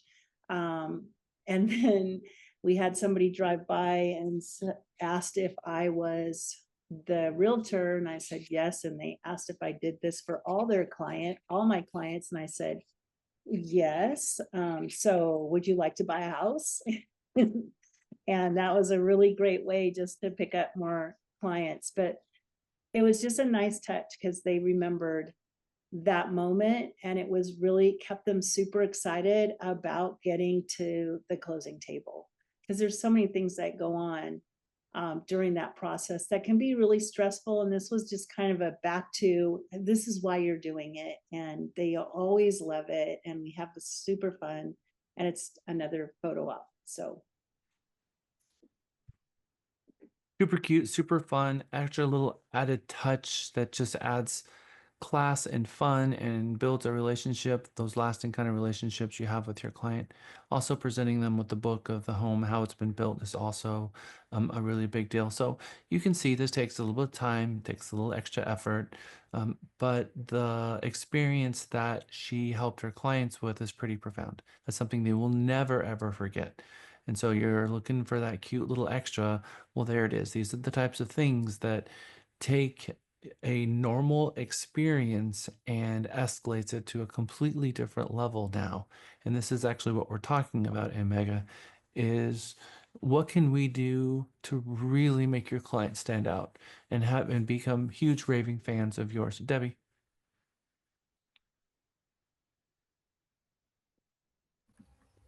First of all, Lisa, that's amazing. I love that. I'm going to start doing that one. But one of the things I've done for all my new builds is, depending on what their likes are, like if they're a Christian, for example, before the slab's poured, I go put a cross and say a prayer over their house. And if, like, one of my clients was a huge Texas Tech fan, and that was the best thing I could come up for him. And I did a little Texas Tech thing so that his team would win most of their games, as long as he lives in that house. But anyway, just whatever. I'd always try to come up with a little something within the slab just for them. I love it. Super fun things that we can do that are super special. Well, let's have a little segue and have a conversation about inspection reports and what they are and what they are not. I think there's a little I think there is some confusion on what an inspector is sometimes. We should never be negotiating an inspection report. What should we be negotiating instead? Comparison. A repair cost. Incentives. Bids from a third-party professional in the field. You see, an inspector has no specific knowledge in any one area, but has general knowledge in all areas, meaning that they are not an expert in anything. They are a jack of all trades across the entire home. It's a cost savings measure for a buyer, so they don't have to have an electrician come out and an HVAC come out and a roofer come out and a framer come out and a flooring person come out and all, etc. And have all of these different experts in the field walk the home to make sure that everything was done satisfactorily. You can hire one person, pay one fee, and they are a general home inspector and they have general information in these different areas, and they provide you an inspection report based on their quote unquote findings. And if it doesn't look right to them, this is how when they go to school, when they go to Champions, because guess who also went to Champions? Your inspectors. They went to school there too. And when they got there on the job, they also realized that they were not prepared to do the job. There's no difference between they got the license and you got yours, deer in the headlights. But what's really different from them is they are a journeyman for a lot longer than you are. I mean, they're a apprentice for a lot longer than you are. And I think that agents also get confused on what kind of license they have when they get their license from Trek initially. They're not a journeyman agent, they are a apprentice and they have to work under someone else. And an appraiser can't do an appraisal. I mean, an inspector can't do an inspector without being under the wing of another inspector for quite some time until they have enough hours where they can actually start doing inspections on their own. Did you know that that's the same thing for real estate agents as well? Real estate agents are apprentices. They're not allowed to go do and help people buy and sell homes. It's strictly forbidden. They have a provisional license. They have to work under someone else, which is why they have to have a mentor. And so when they go out and do sales without a mentor, it's literally a misdemeanor. They can lose their license and not be moved forward. And I have to certify the agent between when Trek graduates you from SAE, they send me a certification and I have to certify you. And if I don't, then all hell breaks loose with your license with Trek. So there's only been 2 agents I did not certify. So inspectors on their side, they're the exact same thing. They are needing help from someone else to show them the ropes. They're taught at the very root of their education. If you see something that doesn't look right, you mark it as defect. And all that is something that they need to have a professional look at that. And that's their expectation. So when they mark something is in for not present or defect, their intent is not to tell you that that's emphatically wrong. It's that you need to hire a professional in that field to go and look at that because they believe that is an inspection worth buying. That is an inspection worth doing. Someone repeat that to me. Their intent is to refer a professional to inspect it. They're just trying to tell you what you need to get looked at. That's right. And so agents who are coming at you saying, look, I'm looking at this inspection report and there's $25,000 worth of damage here and you guys need to reduce the price. My first response is, can you show me your bids from your third party? Show me the bids. I'm not going to negotiate this inspection report with you. I want to see the bids. And then they come at me and say, oh, we did an inspection and we found out that the carpets were dirty and that the walls need to be painted. And then what do you think my response is to the other side? You knew that. You knew that going into it. That was already negotiated under the purchase price. We're looking for hidden faults, things you can't see with your naked eye. You knew the carpets were dirty. You knew the wall needed to be painted. That was already negotiated under the original purchase price. And it's funny how this works. Remember, you're going to learn a lot about, you're going to hear my tactic on Wednesday and Friday about how I approach a buyer agent with an inspection like that. My audience to an email is not the agent, it's their client. And so when I send an email to the buyer agent, I'm not picturing them, I'm picturing the buyer, and I'm speaking to the buyers I'm typing so that the buyer, when they read it, they understand it. Mr. and Mrs. Buyer, the carpet and the paint, that was already negotiated in the current price. What we were looking for is hidden faults. So this was something that we already knew about. So we're not going to address this item, but this other item, now that is something that we weren't expecting. We're going to have a third party come out and look at that to tell us definitively if there is or is not something wrong, because an inspector's job is simply to let us know that something doesn't look right and that we need to have a third party look at it. And then I tell them, I would like you guys to have your people look at it. I'm going to have our people look at it, and we will compare those bids. That is how you handle repairs. That's the way they're supposed to be handled, but a lot of agents don't approach it the correct way.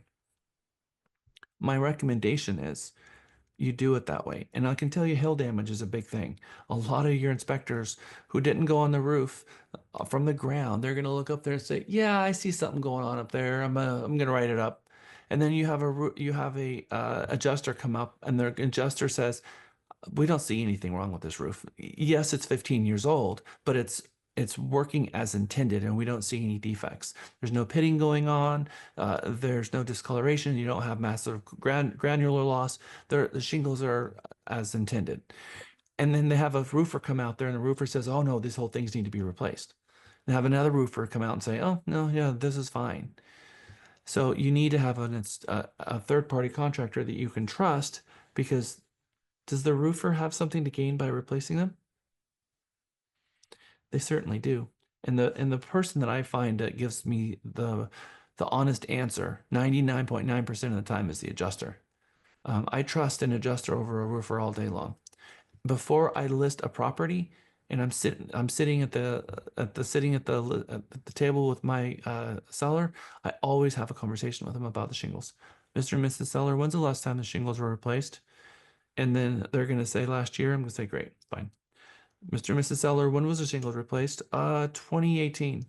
"Okay, I'm going to recommend you have your adjuster come out and look at the shingles and just to evaluate them, because I don't want it to be a surprise. I want to know what's going to happen with the buyer's inspection." So what's great about shingles is it takes a weekend, and a deductible is cheap, and you get a whole nightmare taken care of at the listing table before you even deal with it. So that's one thing that I make go away off the cuff. And I know a lot of you do that as well. So how you approach a inspection and repairs should be with third-party trades going out to the property after having the home inspected, and look in. If the inspector writes something up that says that it's deficient, really that's a signal to you that they're not telling you there's something wrong with it. They're telling you that they recommend having a professional in that field look at it. There's a huge difference there. So please put that into perspective.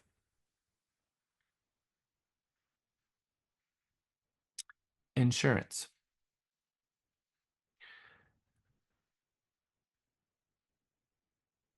There's a lot of cash buyers in this market. How many of you have had a cash transaction in your life? What's different about a cash transaction than financing? There's not a lot of obstacles put in front of you. Not a lot of lender requirements. So Fast closing. And you don't have to get it appraised, right? right. It's not contingent on a home loan. Fast closing. Jessica's point, there's no lender's appraisal, correct? And the lender doesn't require insurance. I mean, the lender does require it, so cash does not. That's right. And so one of the things that I think a new agent has their first transaction, and they kind of get a gist of what that's about. And then they apply what they've learned in that transaction to the next one, and maybe there are things that they're not aware of. And a lot of agents, their first transaction wasn't cash. And maybe out of 40 transactions is actually cash, and 39 are lending. The lender does work for us. The lender does some of our job for us. They make recommendations for us that sometimes that we don't even know that we're supposed to be doing, and recommending that the buyer obtain a policy, an insurance policy on the home, is a requirement of a licensee. That is part of us being scrupulous and meticulous, dotting our I's and crossing our T's and advising our clients of the things that they know. Just as we're to have a conversation statutorily with our client about title insurance, we also have to have a conversation about property insurance. And there's even a form, property insurance, for a buyer and seller. And I have that required in every single one of your buyer and seller packets. And it's a 2-pager. Let's talk about insurance. If it's cash, the buyer very well may forget to order a policy of insurance. They may forget. And there's no lender to force them, because on the back end, the lender is going to require, as part of underwriting, a binder of insurance. So they're going to have to get a quote somewhere, and then they're going to have to purchase an insurance policy. And oftentimes it's purchased through their escrows. And so they hire them, they don't pay anything out of pocket, and poof, it's just insurance on the property. And then they sign an agreement. But sometimes that process is not on a checklist anywhere, and it very easily could be forgotten. And it could be 2 weeks, 3 weeks, 4 weeks after closing that the buyer intended to get insurance, but one thing led to another. They forgot, they hadn't done it yet, and then inclement weather happens. It happened to my client. I had in writing to them, you guys need to get insurance. They moved from San Diego. They moved here in about 2011. They sold their home cash in California, and they bought a Ryland home on the fairways of Blackhawk. And it was a beautiful 3-story, 3-car garage, and there was nothing wrong with it. And so usually foreclosures got something, but this one, other than the landscaping, a nightmare, inside was a beautiful home. So they bought it, and I reminded them that they needed to get insurance, and they didn't. And like 6 months later, there's a huge hailstorm, and they called me, and they said, our roof was toast, and we don't have insurance, and you didn't remind me to get insurance. And I told them, not only that, but I sent you guys 2 emails. And I went back and showed them the emails because even a week after closing, I told them, you guys haven't confirmed to me that you have insurance, and I don't have this on my list. Who is your insurance company? And they didn't respond. And so thank God, because had they not, I probably would have been paying out of pocket for a set of shingles. The second thing that happened to me was Dr. Pam, who worked for Dr. Dietland in Georgetown for many years. Dr. Pam's an eye doctor. She's a client of mine. I sold her home in Georgetown Village, sold her a home in Terra Vista, sold that home, and now she's moved out of town. When I sold her the home on Caldwell Palm Circle in Terra Vista, it was a Lennar home. It was unapproved, and her lender was Michelle Conant. And Michelle and I had a conversation about unapproved versus approved. And she was very much focused on her payment and how important the payment was to her. And we had a conversation that said, look, this payment here is going to be lower than what it's actually going to be because last year the home wasn't built and the taxes are being assessed at unapproved, which means your payment's going to be much, much lower now than what it's going to be next year. Next year, they're going to add the property taxes, and you're likely to go up $500 a month, if not more, because this was a $480,000 home. And Dr. Pam, a year later, called us furious that her payment went up $500 a month, and why didn't anyone tell her? Same situation. Dr. Pam, we had a 45-minute conversation about this with you, me, and Icona. No, we did not. Well, guess what I had done? I had followed up with an email that had an entire conversation, because one thing that I do is document everything, and I forwarded an email to her. And it was all right there. And Dr. Pam's still upset. She's still my friend, but people forget. There's a lot going on when they buy a home. And no matter you tell them what to do and you give them checklists, they're going to forget. And so whenever you make a recommendation to your client, you have to have a mental note to go and send them an email. Thankfully now, I didn't have recorded voicemails back then because I hadn't built the system yet. And so now you have these recorded phone calls, which is very, very powerful. But back then I didn't. And so I followed everything up with an email. And I still think that that's a smart practice. So insurance is a really big deal. You should have on your checklist when you're representing buyers to always make sure that you recommend that they have an insurance policy on the home. And having a good insurance agent to recommend is also important. Most of the time, your lenders are going to have a referral from an insurance company and they will recommend an insurance provider and they get actually a kickback from the insurance provider. Maybe 75 bucks, $100 for every insurance policy that they make. I'm not recommending that you get a kickback, but I am recommending that you find a really good insurance company that you also can recommend to your client. And if you've got a preferred lender and you use theirs, fine. It is what it is. But you need to recommend them. Now, in the world of new construction, if a buyer buys a home, if a buyer buys a piece of land, you can have what's called a double closing, or you can have them actually purchase cash the land and then contract with a builder to build. Oftentimes what'll happen is you'll have a double closing. So in one loan package, they will fund it slab pour. So they will buy the land, pour this foundation, and then you get paid your whole commission at that point. If the client purchases the land before the home is being built, and the home is being built on a piece of property that is in the buyer's name, there needs to be a special general liability insurance. It's a separate than a home insurance because there is no home on it yet. They need to have a general liability insurance to protect themselves from third-party trades who might hurt themselves. If a buyer dies if a contractor gets killed, injured on a property, it could absolutely wipe out a buyer and not have insurance on there. And you'd think that all of it would be falling on the builder. Guess what? The builder is on your property. And so you need to protect yourself by making sure that the buyer is protecting themselves and their interests. And always recommend that they have an insurance policy. So insurance should be something that's very much on your mind. Here are the code mandated inspections. We talked about the 8 building phases. They broke that down into 10 different actual phases, and the builders look at it. But here are the code mandated inspections, meaning that the builder gets stuck at any one of these phases and can't move on until they've cleared this phase. And if there's something wrong and the builder didn't do it right, they will get a red tag, which means the builder has to call somebody in, fix what they've done, have the inspector come back and then approve it, and then they'll remove the red tag and they're allowed to move on to the next phase. Foundation, framing, mechanical, electrical, utility, building envelope, that's going to be your Tyvek, and then the exterior, then drywall, plumbing, HVAC, final lot grade, which is negative drainage, meaning that the water is not going to pool around the property, but rather it's going to be poured away from the property.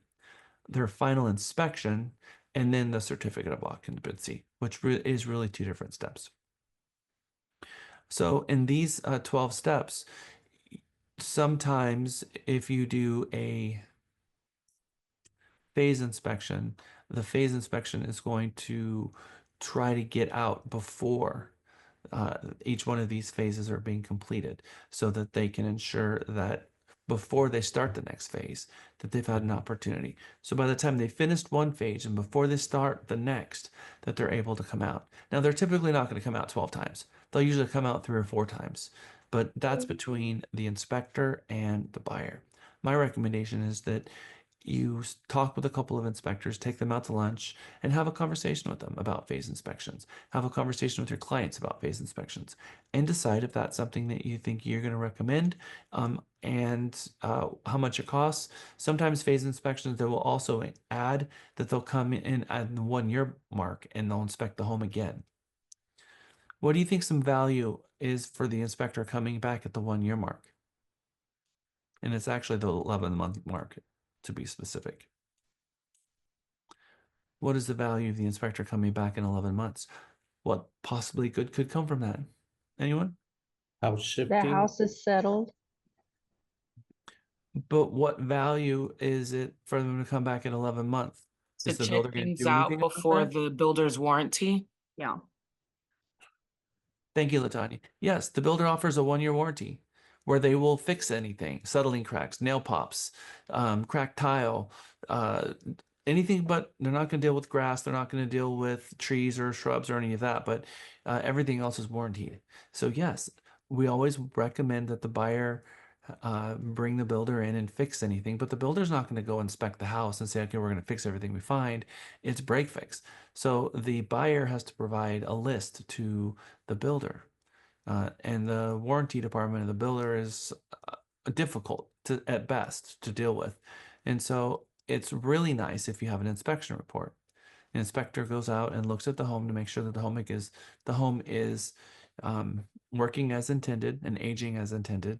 And then they will put a list together and send it to the buyer, and the buyer can send it to the warranty department, and they can finish all the final workout, whether it's, like I said, nail pops, settling cracks, because the home is going to be settling, it's going to be changing, and then we do need to get somebody out. I've seen situations where settling caused cabinets to bump into each other when the doors open. All kinds of things can be going wrong. So in this phase inspection, sometimes they will also agree to come out on month 11. And I think that one service that you could offer your clients is a reminder on month 11 to call them and say, hey guys, your 1 year warranty is about to end. My recommendation is you call the builder and have an inspector, or at least walk the property, and anything that's not working the way you think it should work, call the warranty department. But I like to do it through the inspector.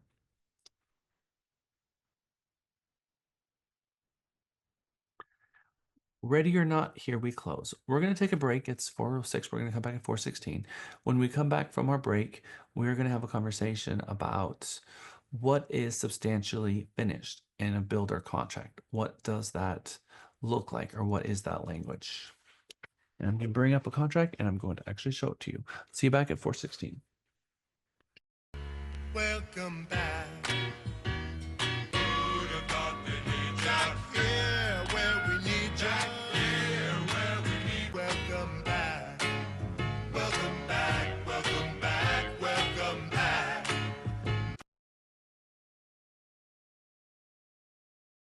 All right. Welcome back, everyone.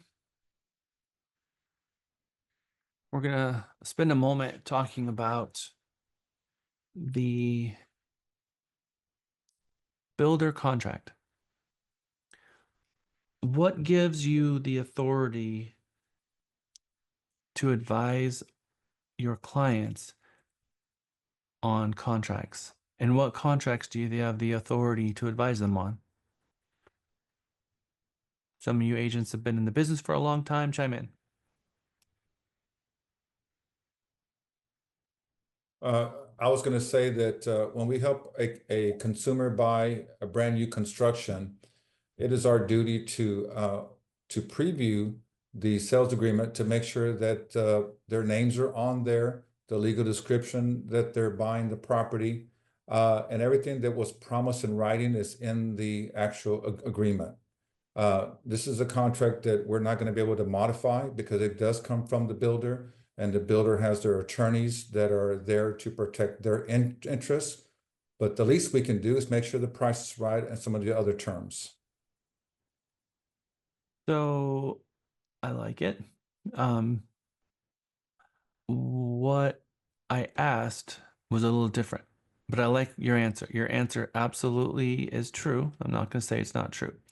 What gives us the right to advise a client on a contract? Buyer's rep.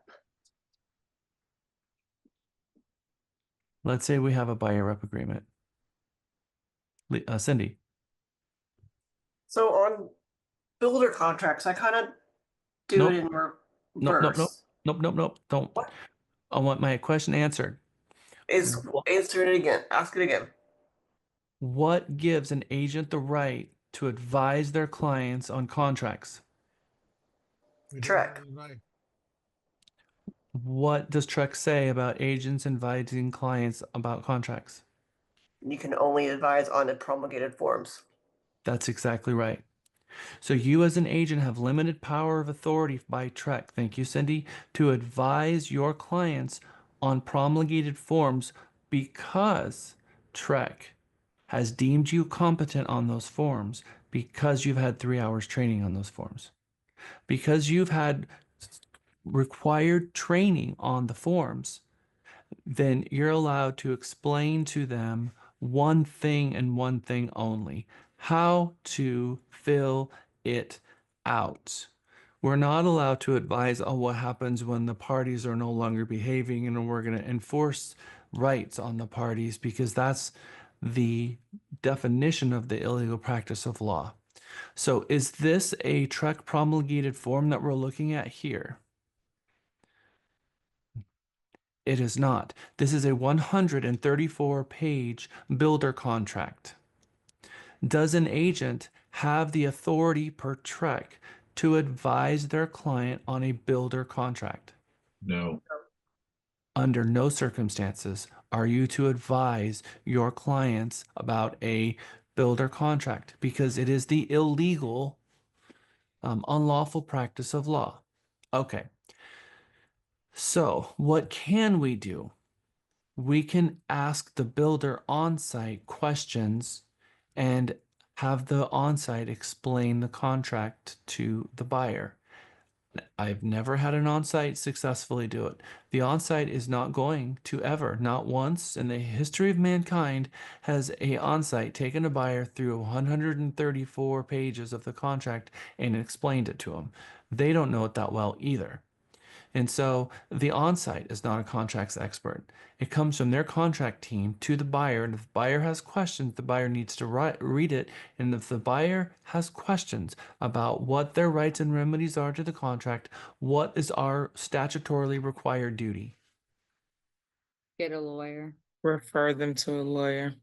Is exactly right, because we are not that attorney and we cannot tell them what the contract says, even if we read it and perfectly understand it. We don't have the authority per TREC to read it and explain anything that it says on here, even if it's in plain English. It's above our pay grade. It's above what your license is allowed to do.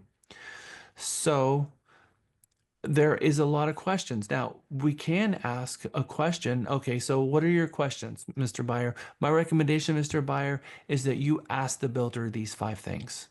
What is substantially complete? Where can I find information regarding the buyer's warranty?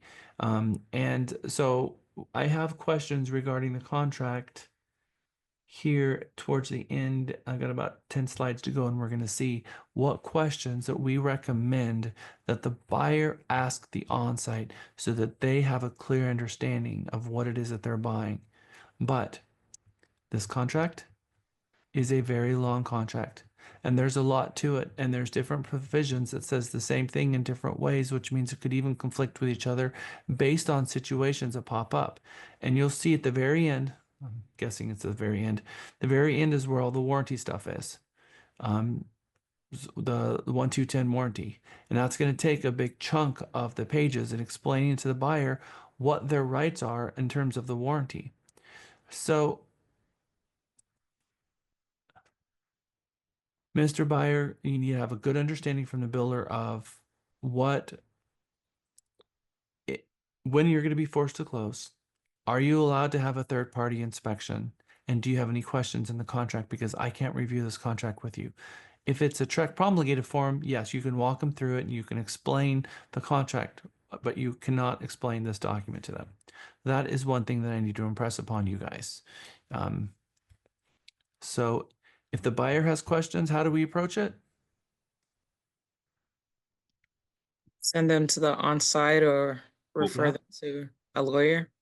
Send them to the on-site, and after they've talked to the on-site, if they're more confused after talking to the on-site than they were before, then what do we do? Seek legal counsel. That's exactly right. We get a good real estate attorney so the real estate attorney can advise them on these matters, because we cannot. And your clients need to understand we're not an attorney. We can't advise them on this sort of thing because this is not our contract. Can you read all 134 pages and tell them something that, oops, I didn't realize that what it said on page 10 was different than what on page 185, and 185 was different on page 10, and you got yourself in a whole lot of trouble. Now, most of the clients are not going to read this. They're not going to ask for an attorney. And most of them are not going to read it. They're just going to sign, sign, sign. Where do I sign? They're just going to sign the whole life way through it, 99% of the time. But if they have questions, we need to push them back to the builder because the agreement is between parties, between the seller, the builder, and between them, and they need to answer the questions. And if we ask questions, how should we ask those questions? Should we verbally ask those questions while we're in the training, or I mean, sitting in their office and get the question verbally, or how should we ask the questions? In writing. Through an email? That's right. We should document the questions so that the builder can respond to them so we have them in writing because we can't sign a contract and say, but you said, because that's not going to fly. Show me where it says in the contract so we can go and my client can read it so my client can understand what it says. And if my client still doesn't understand it, then they need to get an attorney to get their questions answered. All right. Latanya, I see your hand up. Cindy, did your hand go up or did you put it back down from when it was up before? Latanya, go ahead. I put it down because I forgot it was. So I was gonna ask if, and I don't know if it's normal protocol for the builder to say you have so much time to complete a contract. If they tell, I guess, your client they have so much time to complete it, can you negotiate that? Or how do you go about, like, I mean, if they don't understand the contract and need more time or they need to speak with an attorney? They're not going to give the buyer an advanced copy of it. They refuse to give an advanced copy of it. They won't. They're going to negotiate the finer items of it, and they're going to send the contract via e-sign. Some builders require this contract to be e-signed while they're sitting in the builder office on their little machine. Some of them will send it to them e-sign, and if they don't sign the contract in a certain amount of time, if the builder will finally say, you know what, we're selling this property, we've got another buyer, we're in multiple offer situation, we're selling it to somebody else, buy. Yeah. So are you going to have 2 weeks to review this contract? No, you're not. They're not going to even play that. Not at all. So, now will they pull it back and then you read it and then you come back later and say, okay, I'd like to transact and the property's still on the market and sell it to you? Likely, yes. But again, the builder, uh, they sell hundreds of homes, thousands of homes. These are their contracts, and they don't get in deep discussions over what the contracts say. They just don't. Okay. So one question that we should have for our client is what is and what is not substantially complete. So what does it mean to be substantially complete? So you go to the contract and we look up substantially. Oops, there's an extra L there. Whoops. And we see completion date. The seller here has 2 years from the date of the buyer's execution of the agreement to close. You will notice that even if the house is built, they're still using this contract. And the buyer says, well, I don't want to close in 2027. I want to close in 2025. Can you change this? No, this is our contract. And so these contracts are heavily weighted towards the builders. I mean, they are about as unfair as a contract could possibly be to protect the builder. The builder has, they build a product. They've been sued halfway to Sunday 1,000,000 times over, and every time they're sued, their contract gets 10 pages longer to protect themselves from all of this.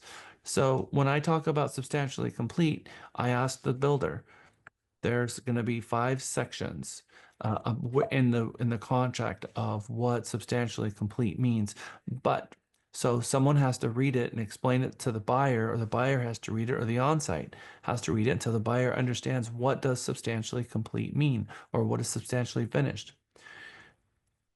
The builder's definition might be something different than what the client's different, because the client might think, I want to go and inspect the home with my third party inspector and then have my punch list, and then you finish the punch list before closing. And sometimes they're going to force them to close before the punch list is done, and then escrow those items and say, we're going to close and we're going to finish these items at closing. And the real estate agent says, no, no, I want all you, I know that you're going to work harder to get those items done. If we force them to get done before closing, and the builder can come back and often will say, then we're going to enact 100%, $150 per day DM for every day that you don't close. And it's going to get more expensive.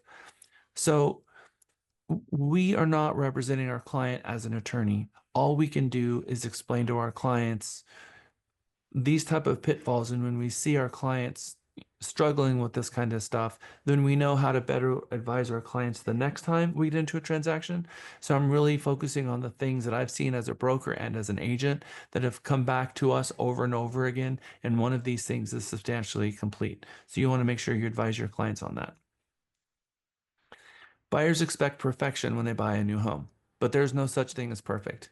Some of the buyers are going to expect the house to be painted as if a custom painter came in to paint a house, but that's not what a builder does. A builder is going to spray on a little bit of paint. The builder fully expects you to have a third party come in and custom paint the house. They're not going to paint the house with the type of paint that's going to hold up for 3 or 4 years. You're going to be able to take a flashlight and see the texture through the paint almost everywhere. They're not going to paint the home as if you had a third party come in and roll on paint. They're going to spray it, and there's going to be pieces of missing everywhere. When I purchased my model home, guess what I had on day 2 happen? I had my painter come in and paint the entire house because I know that that's an expectation. What expectation you set for the buyer is very important, because if they expect custom paint or paint that's, going to cover the walls and seal the walls, that's not what you get from the builder. So, Mr. and Mrs. Buyer, when you purchase a home, you're going to have a handyman come in, and my recommendation is have them paint the trim outside so that it's properly sealed. Otherwise, that trim is not going to hold up because it's pine boards out there. Have someone caulk the property and have a painter come in and paint the house. Now, during the inspection, we can continue putting blue tape on it all day long until you get it where you think you want it to go. But at some point, they're going to stop. We saw the 1-2-10 warranty. That is 110 on 1 year on Craftsman, 2 years on HVAC, major mechanicals that don't have their own warranties, and then 10-year on major mechanical. This is going to be structure, foundation, trusses, that sort of thing. You can easily void the builder's warranty by having people come in and doing things, messing around with stuff. So, builders are very meticulous about this. If they're going to come in and have people doing aftermarket upgrades, they need to talk to the builder to find out how that's going to affect the builder's warranty. But damage due to abuse, misuse, neglect, or failure to properly maintain the home, natural wear and tear, damage caused by outsiders, national events, acts of God, people hired to work on the property, housing costs and expenses if the owner must move out during repairs, consumer products such as refrigerators and dishwashers, which have manufacturer warranties, consumer products warranties should be transferred to the homeowner. This is the gist of what most builders' warranties say. If it is an appliance, it'll be covered by a manufacturer warranty, maybe 5 years. That 1 year mark, though, is important that we don't blow past that, because once it's expired, likely they're not going to come back. Now, builders want to maintain their relationship. So sometimes when you've got an agent and a client, and they will honor things that they typically won't honor. I've had them honor things that I didn't think they would honor. So how you approach this stuff is also very important. If you're going to be a custom builder, I recommend that you refer that business out to someone who specializes in custom building, unless you want to get a mentor that does custom building. But true custom means that you're going to spend about 3 years on this project, because it's going to start with an architect, and you're going to go through the architect plans. And there are agents who work on $5 and $10 million homes with their client, and they work through the meticulous steps of custom built, and that's their specialty. And they get a lot of business, but it's a long-term relationship that they're going to have. And it's a love of construction, it's a love of design. And they're going to be recommending things like the width of the hallway and the height of the windows and the height of the ceilings, and be there with the client, knowing what questions to ask the architect through the process. Not acting as an architect, but being able to, just like we can know what to ask the builder in terms of the contract to advise the client, same type of situation. Choosing a custom builder, 8 to 18 months is once you're, if you're working from a set of plans, it could be as much as 18 months for a custom builder to build a home. And so again, there is a long process there. They're building one home, and it's not like you have a neighborhood of 20 homes being built where you have an entire crew that's always out there. The crew has to drive on site, the materials have to come on site, and they're stuck to do nothing until the materials show up. And so sometimes they'll be in other jobs, the materials show up and then they come out. It just takes longer to build one home somewhere else. I talked to you guys about lists, and I've got a few of them, and here they are. The first one. 8 key processes. Your value proposition for new home buyers. New home buyer consultation, matching buyer builder development and home, showing and evaluating new homes, making an offer, the contract, new home financing, and closing and moving in. This list at the end, where is it? Contract. Here, contract clauses and questions. This is the section the book has that they recommend that you make sure that your client can check off each one of these and understand what each one of these are. We're going to get here in a second, but we're not quite there yet.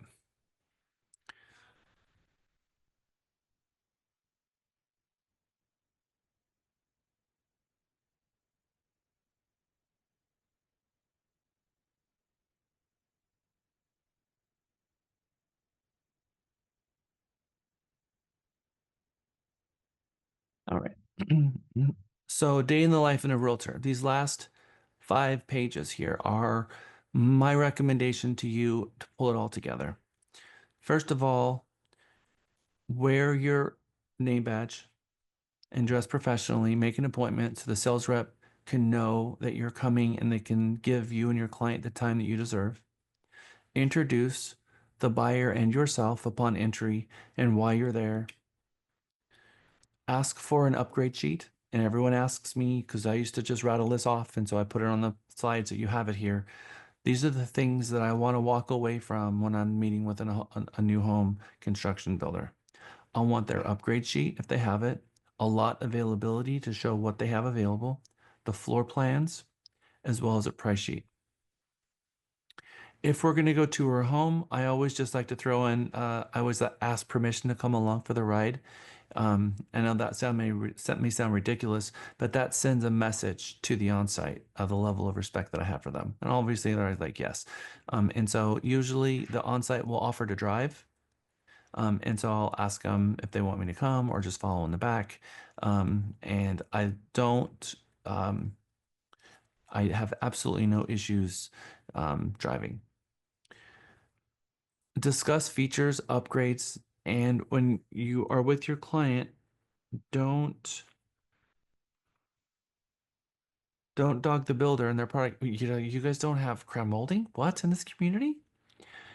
Ask them what it is. And if you have questions, there are some things that you know that you're going to want to ask.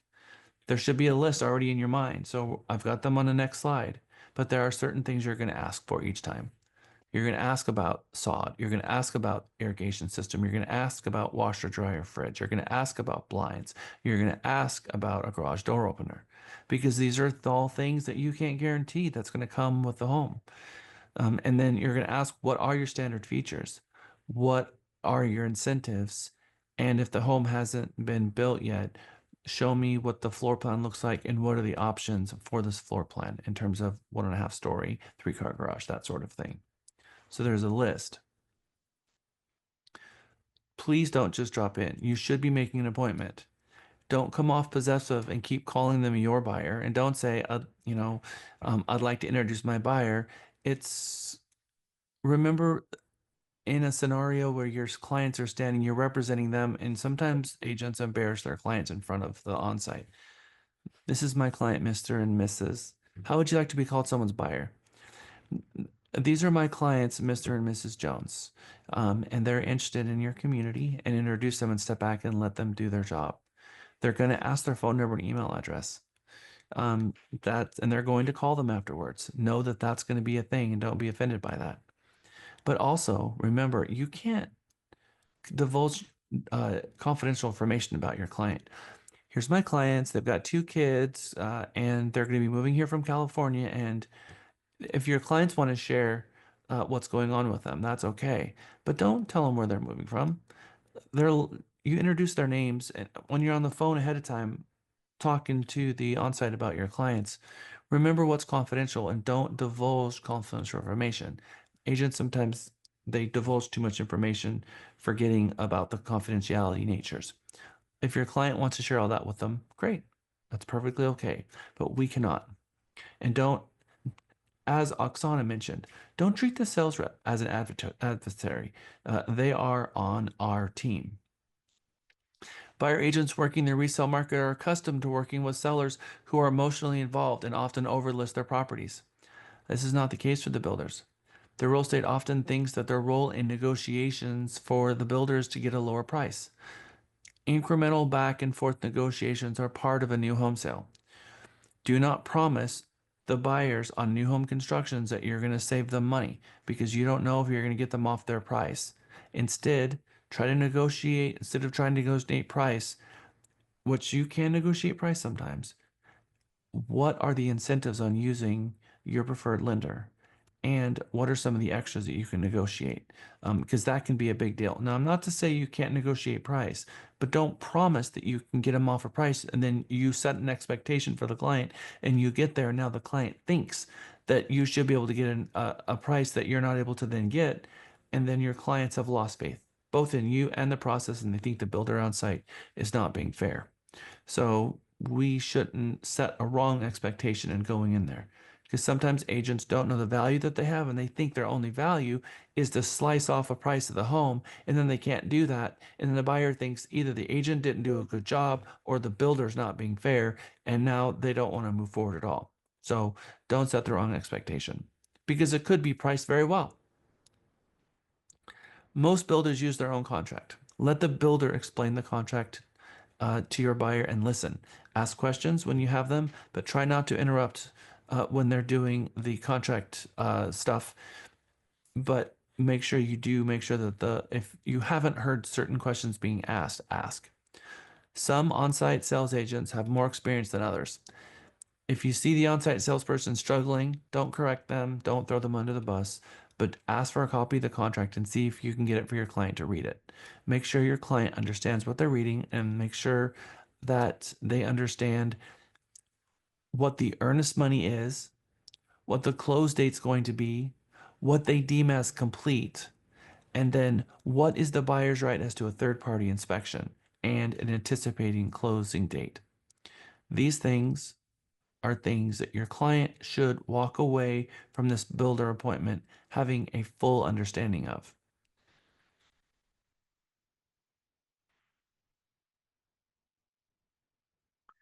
Your job as a real estate professional is to explain the earnest money. You have that a requirement for per trek. How much the earnest money is, what are the requirements, what the deadlines are, and when is it not refundable. We can't explain or read the contract to them, but we have to make sure that our client knows how much is the earnest money, when is the earnest money due, and at what point the earnest money is no longer refundable and whether it's refundable at all. And our client understand that. So we need to make sure we keep posing questions until the builder on site has sufficiently answered those questions where our client understands. This way that the client don't default, because we have to help them with this, but we can't read the contract. So we really have to be the source of the source. The source is the onsite. So always ask the builder when it will be deposited, so the client knows at what point their earnest money is going to be deposited, because sometimes they think that it's not going to be deposited right away. How much it is, who to write it to, and when it becomes non-refundable. Again, we should be all over this conversation about the earnest money because that's a very big part of it.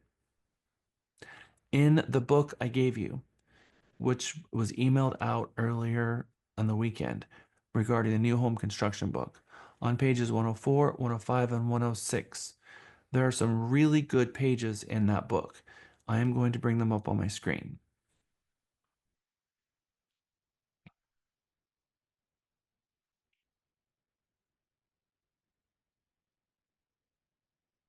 One 104, 105, and 106. Hold on. It's actually at the end.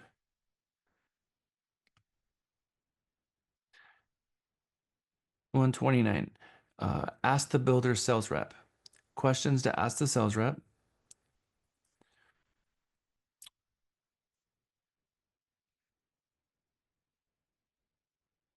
And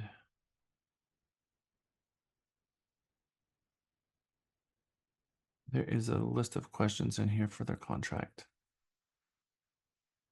This one right here. Contract clauses and questions. Deposit and payments, option and upgrades, mortgage contingency, builder's performance, occupancy date, substantially finished, closing clause, and dispute resolution. This page, 110, 111, and 112, and 113. My recommendation is that you pull these out and you also have them when it comes to the earnest money portion of it, because these are questions that's helpful for you to point to your client to make sure that they have all of those questions answered. The contract clauses that your client should walk away with, these are the ones I just showed you: location of construction, scope of work, price, cost clause, deposit and payments, option and upgrades, mortgage contingency, builder's performance, occupancy date, substantially finished, the closing clause, which is duplicated here. Go through these lists and make sure that your client understands. And those are the pages I just showed you, and that was emailed to you over the weekend. So this way you can make sure that your client can walk away from the contract presentation knowing what questions to ask.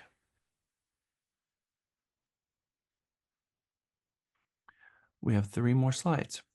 New home financing. Most real estate agents arrive at the builder's office and their client already be qualified with the real estate agent's preferred lender. How many is that you?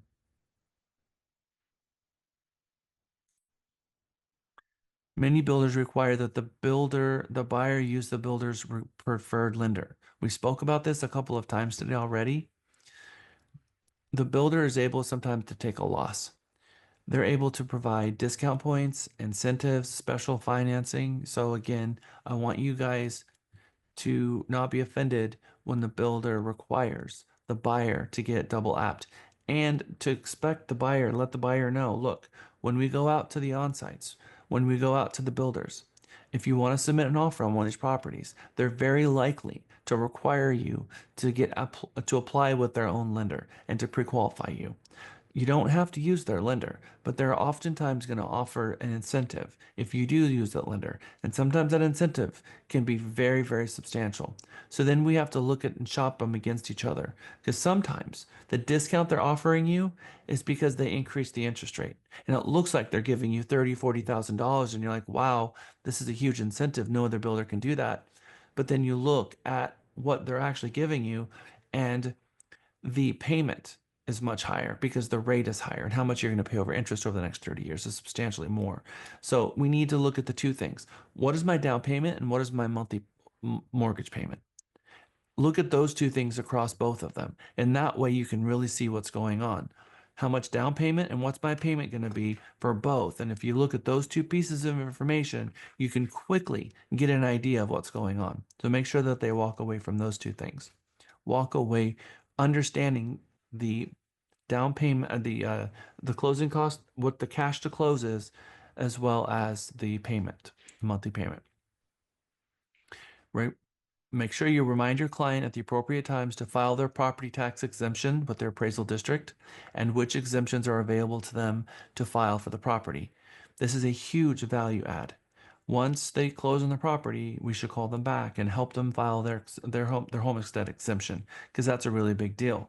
Some of you may have heard it's a big thing in Texas going on right now, where when used to you file your homestead on a property and the homestead was good for life. Does anybody know what was changed in this last legislative session in Texas? They want you to do it every 5 years and be able to show your actual address and that you're still living there, like your ID or something. Every 5 years, you may get a letter from the appraisal district stating that you need to recertify that you actually live there. And if you don't respond to it, they will lift the homestead exemption. So if you're not getting, and by the way, there is repercussions with the homestead that gets lifted, because it might be artificially compressing the price down based on a 10% cap of increase every year. And you might be 5 years or 6 years back on that 10%, and you lift it and it balloon up. And so there could be huge repercussions. So our clients need to be aware that they must ensure that the appraisal district has their correct mailing address. And if they get a letter from the appraisal district, that they open it and respond to it, because you're right, it's at the 5 year mark that they have the ability to do that. They're doing it in Bexar County right now, in the San Antonio area, and they didn't send it to everyone. They sent it to some people, and they only sent it to people who's lived in the home for more than 5 years. And all they're asking for is a copy of a driver's license that shows a property address on the driver's license, to make sure that that homestead that is still actually their homestead. Follow up to make sure that their casualty insurance is active, that they actually got a insurance policy on the home. Ensure they know where their mailbox is located and how to obtain a key to their mailbox, where their voting location is. Never assume your client knows that you would like referrals.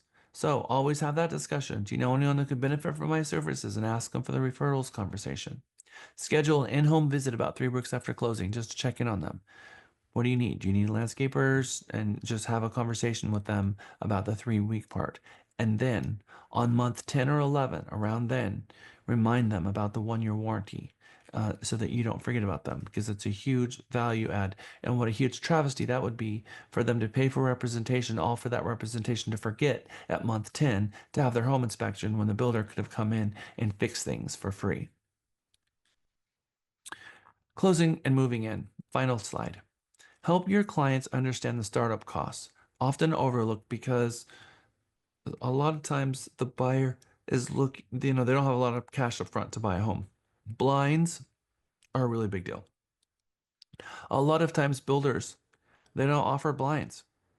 And so the buyer closes on the property. You can't live in a home that doesn't have blinds. It doesn't work. And they're thinking that they can just get blinds later. I have seen builders charge $750 for blinds for the entire house.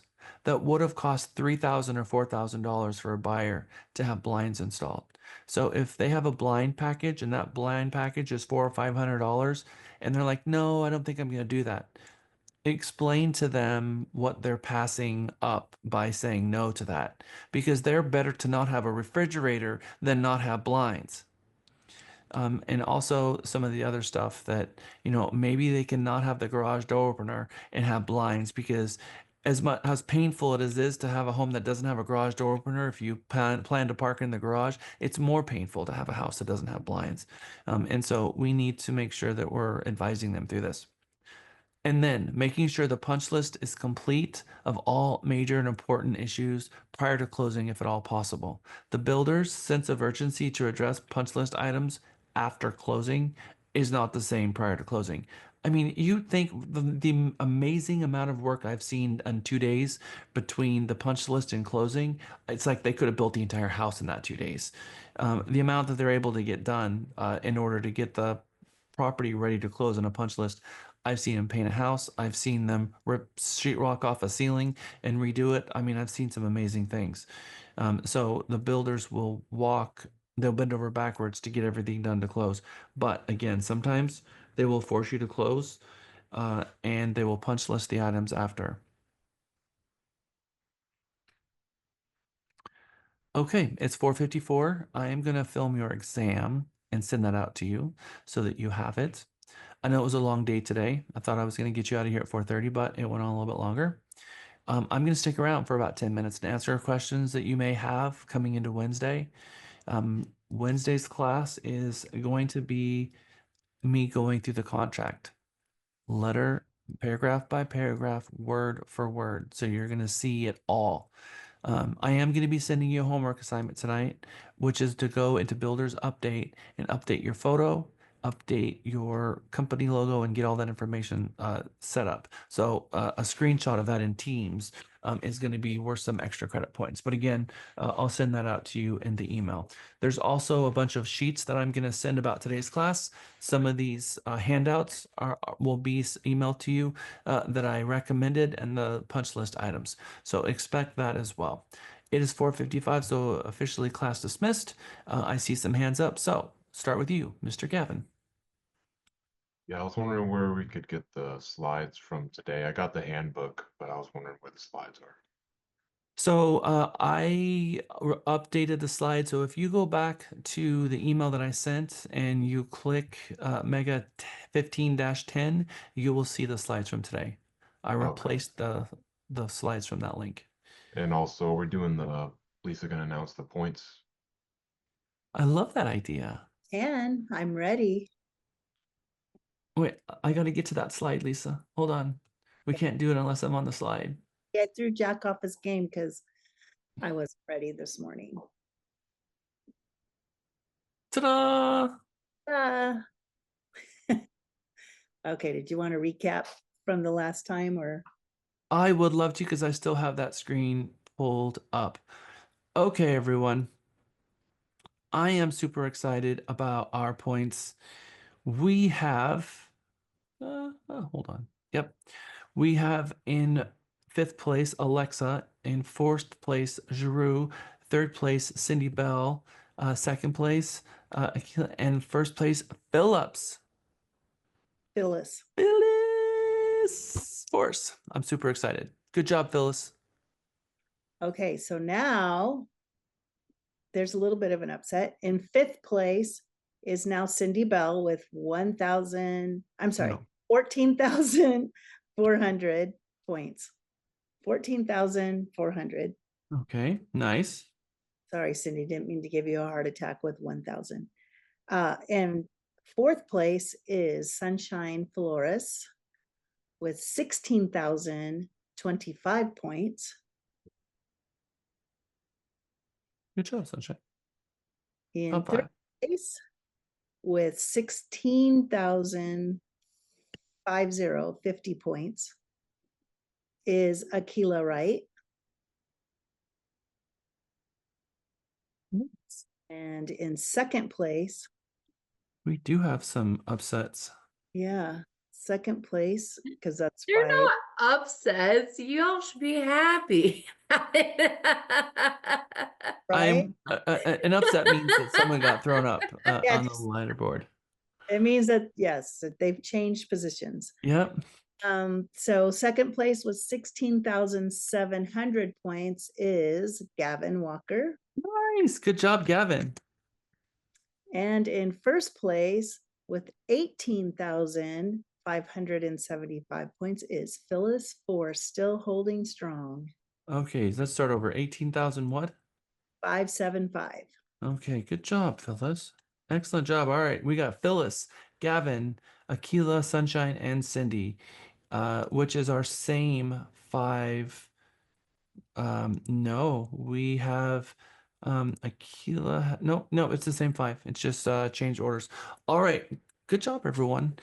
We are rounding out the week. I can't wait for Wednesday. It's one of my favorite classes. I think you guys are going to enjoy it. It's going to be a lot of information, but I, I gave you all the recommendation earlier in Mega to watch 14-11, which is the contract, so that when we get to this day, we can flow through it together as a reminder. But we will do it on Wednesday.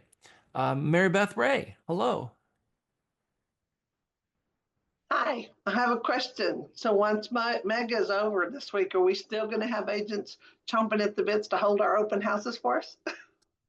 Yes, we have a really excited group here of people who are going to continue pushing Let's it. do I think it. also with Andrew doing our morning huddle um, and asking them every morning what their income producing tasks are going to be and reminding them on Mondays to do their open houses. I think we're going to start seeing more of them. And I hope so.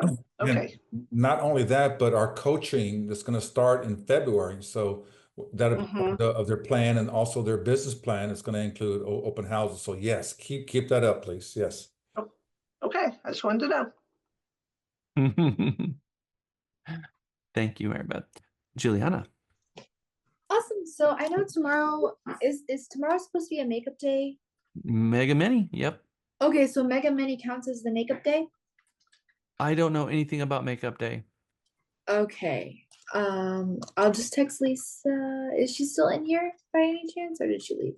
She is here, but her video is turned off, so she's probably in a meeting. But Okay. again, I don't know anything about Makeup Day. Okay, I'll just text her. Thank you. Hey, Chris, I see your hand up.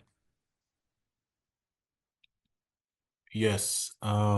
Quick question on builders.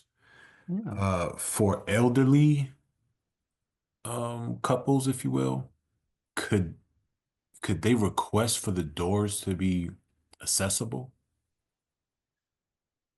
That's an aftermarket thing that they can request. The spec builders are not going to make any improvements to the home. They're not going to do grab bars. They're not going to do any of those things. But for people who are disabled, there are grants from the state of Texas that will help make modifications to the property. Also, there are third parties that can come in after the fact. So if you have someone who's disabled and they don't have the cash, there's some grants that can kick in both with the federal government and state for them to modify the property. But again, no, the builder, if it's a spec home like your Lennar and your DR Horton, they're not going to do those for them. Got it. Thank you. Yep, good question. Thank you for your time and knowledge, Jack. Thank you, Candy.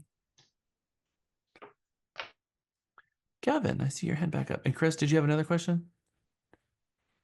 Okay, Gavin, you popped up your hand. Yeah, one more question. When are all of our points due by? I have mentioned that also in Mega Minis. I need to have all of your points in on Thursday morning.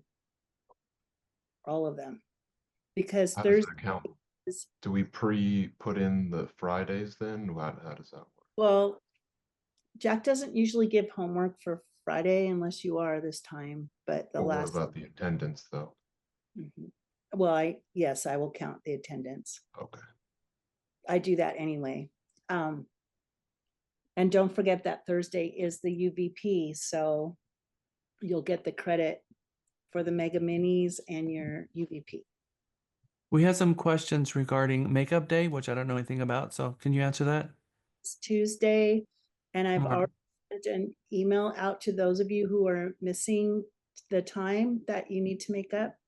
If you didn't get that, then you are not on that list. And there's a link, and so that is tomorrow morning at 10 a.m. sharp. You need to be on that link. You can Teams me individually if you have questions. Interessante. Andrew. Oh, I was going to say, you want everything, all the homework and everything done by Thursday morning. Thursday morning. Okay, well then I'll be covered. Yeah, because I was going to have to do 2 yogas, one in the morning and one at night, just to get caught up. You could do one tonight, and you could do Yes. one tomorrow, and it's only Tuesday. You still have spare change. I'm good. I'm good. Lisa, I think I've asked this before. I don't know. I had some open houses this weekend, but I can't claim them anymore, right? Because I already did. I claimed 2 already. We can only claim 2. Is that right? You can No have such rule. No such rule. No such rule. Claim and claim and claim away. Oh my gosh, I didn't take a picture of myself in front of a, okay. Okay. Yeah, I guess I'll send you. I see what you're saying. That happened to me too. There- I didn't take a there picture of my is- third one. Yeah, but can I vouch that she was there? Yeah. I mean, Yeah, she held my open house. Yeah. Okay, One for well, Phyllis too. so did you put it out on social media or anything? Mm, I think so. Yes, I did. Okay, well, send me that. Just Okay. take a shot of it. Okay.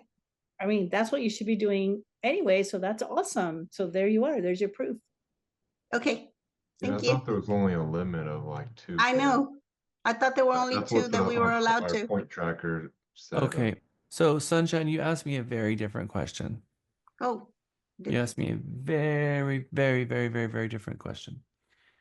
How many open houses do I want you to do? I want you to do them forever and millions of them. Oh, no. How many do you get points for? That's a different question. You're right. There is a No, Okay, I didn't realize I asked it that way. I was intending to ask Lisa You said, about is there a the cap on the points. number of open houses you can do? You're right. And I said, no, there's not a cap. What are you talking about? No such cap. And then I You're realized right. there is. I'm sorry. into one and it's worth 250 points each. Okay, I'd say that again. One open house a week and it's worth 250 points each week that you do an open house. Okay, so we can claim up to 4. Yes, total. Okay. Okay, thank you. Sorry about that, Jack. No, I'm going to continue doing them. Good. That's what Mary Beth wants. Yeah, she needs it. And so does Christina. Hey, I haven't seen Christina in a little while. I'm chatting with her right now. Oh, well, good. I love that. I sold Gilbert's home. Remember, I sold it for 120,000 over asking, and she's under contract on that property as the Oh, buyer agent from the seller, who's taking a loss on it because I sold it for so much that even now, 5 years later, they still can't sell it for that amount. Yeah. And this is really an Andrew question that she's asking me, but I don't mind trying to take a stab out of here.